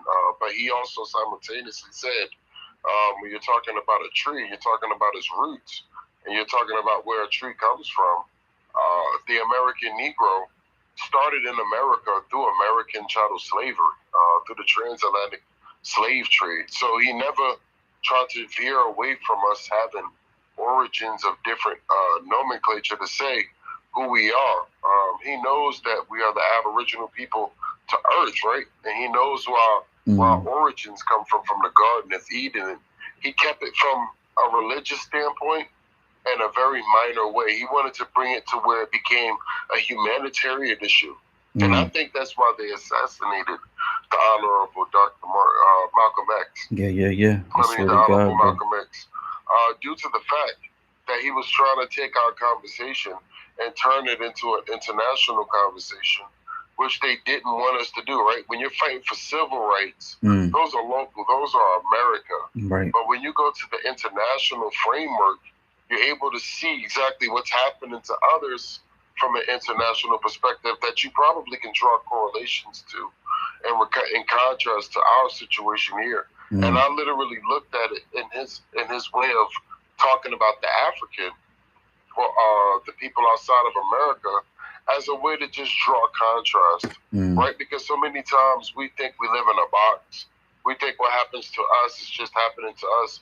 We don't even perceive that these things are taking place on an international level. And if you don't have that background to even be able to utilize that information, we just won't even know it. So Malcolm X drawing those parallels, I really was able to I was really able to tie in, and I was really able to fixate where he was trying to draw those contrasts at. And as well as he was talking about our imagery and our self-hate, as I heard, that play, you know, I see it a lot in our imagery as far as when we're talking about, even Kanye West had to mention it, like he had to go get liposuction, not because he wasn't happy with himself, but because we make our people feel like they shouldn't be happy with themselves. Crazy. And I think that that's something that came from our situation and just our hate plight being ourselves here. and love they But it wealth. also speaks to our information about how we pass down the love of each other, the love of our children, the love of our women, the love of our families, and how that love for each of those areas actually culminate. I love Malcolm X. I love how he started to mature and grow and to become political. And I second with you with that information that you just presented, where he was starting to become international and looked at things from that perspective so he could deal internationally. And they knew a lot of people from our American Negro community didn't have an international mindset nor international frame of thought. Mind you, we just got off the plantation 70 years prior to that. So a lot of us didn't even leave the country. So for him to have left the country to come back and bring that experience with him did make him ripe for contention, even with the Nation of Islam, because he brought back something different than even that of the Nation of Islam, where his roots came from, was teacher. Yeah, you know, and it was interesting how he characterized that the nation essentially was focused on, you know, conversion, stopping from drinking, stopping from smoking, physically, you know, grooming themselves and things like basically building up the person but that it was fully contained within the organization of the religion itself, and how through himself and others they pushed the civil rights movement to be more radical than they already were, but also presented this dilemma where white society had to essentially say, we don't want none of we don't want none of that, so let's go with the, whatever's going on across the street or whatever. And he actually says that in some other speeches where he talks about that, you know you're better off, he's essentially talking to America, you're better off going with the Martin version of things than dealing with us over here on this side. So, he was very calculating, again, extremely intelligent, understood how the media works, understood how politics. I mean, he just understood it all and was really playing in and out of all of it. To be quite honest, I think he was running circles around a lot of these issues, and again, that's another thing, that he could see it all, like, to whereas others may have been either intentionally downplaying what they knew, what they understood, and simply yeah, yes a mass and no a mass or whatever their way through life. He was saying, no, I see you, I know what you are, and they could not hide from that. So he was really shining a mirror back to these people, and that's oftentimes, them sociopaths, they just can't handle seeing their own reflection in his words. So yeah, in these other speeches, I hope you get a chance to listen to some of them. There's a speech where he uses the word black a lot. He uses Negro and black, and he uses black to reference this global black population. And he really, and he uses, they use that so-called Negro this, so-called Negro that, but he really is focusing the Negro on us in America, and essentially using black as this global term that in this particular speech. So he does that a lot, where he's kind of singling out different populations in terms of the terminology. So, but yeah, thanks so much for coming out and hanging out and staying up with us and everything. Again, next week we're doing that Donahue 1992 black or white. I think it was on public access or something like that.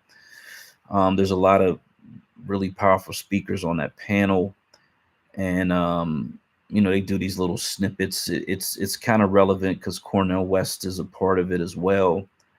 And that's kind of how I stumbled upon that, because I've seen those clips here and there throughout my time on X and Twitter and Facebook.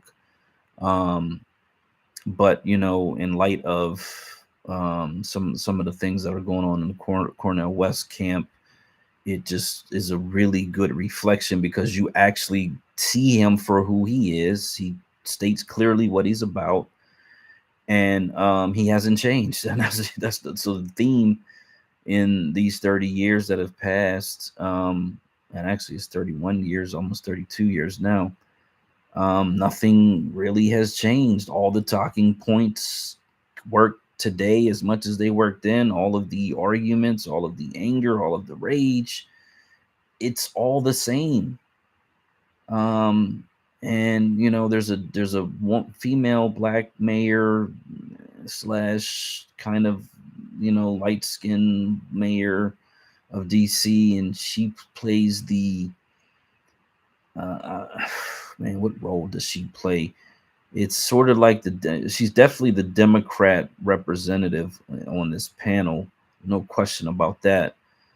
But it's the desire to kumbaya our way through life. And 30 years later, it's pretty obvious that didn't work. It just didn't work.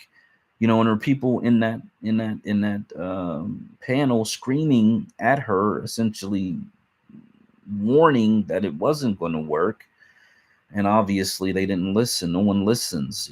That's the unfortunate part. Is it seems that the people that are really standing and jumping up and down, waving the red flags, they don't get listened to.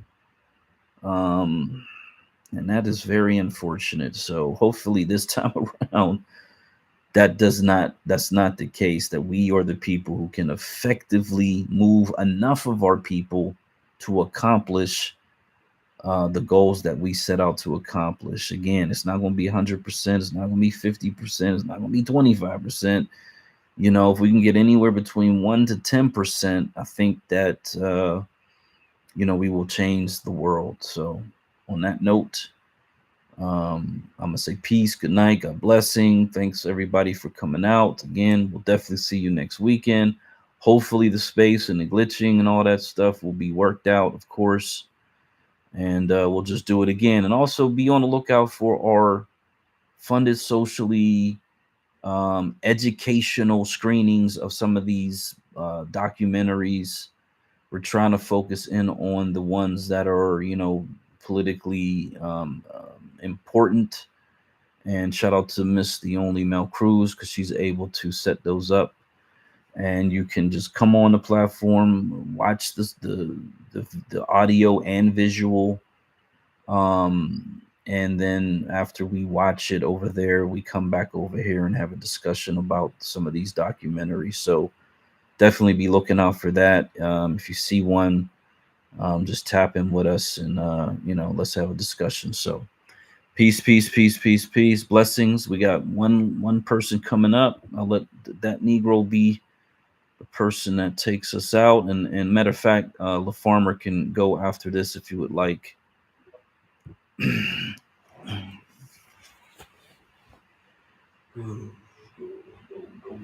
Okay. All right. Okay. YouTube, you're done. Okay. Let's see what we got. We got that Negro. That Negro's on you, family. Yeah, you got it, bro. I'm ending the YouTuber. Peace. All right. I'm gonna have to do it.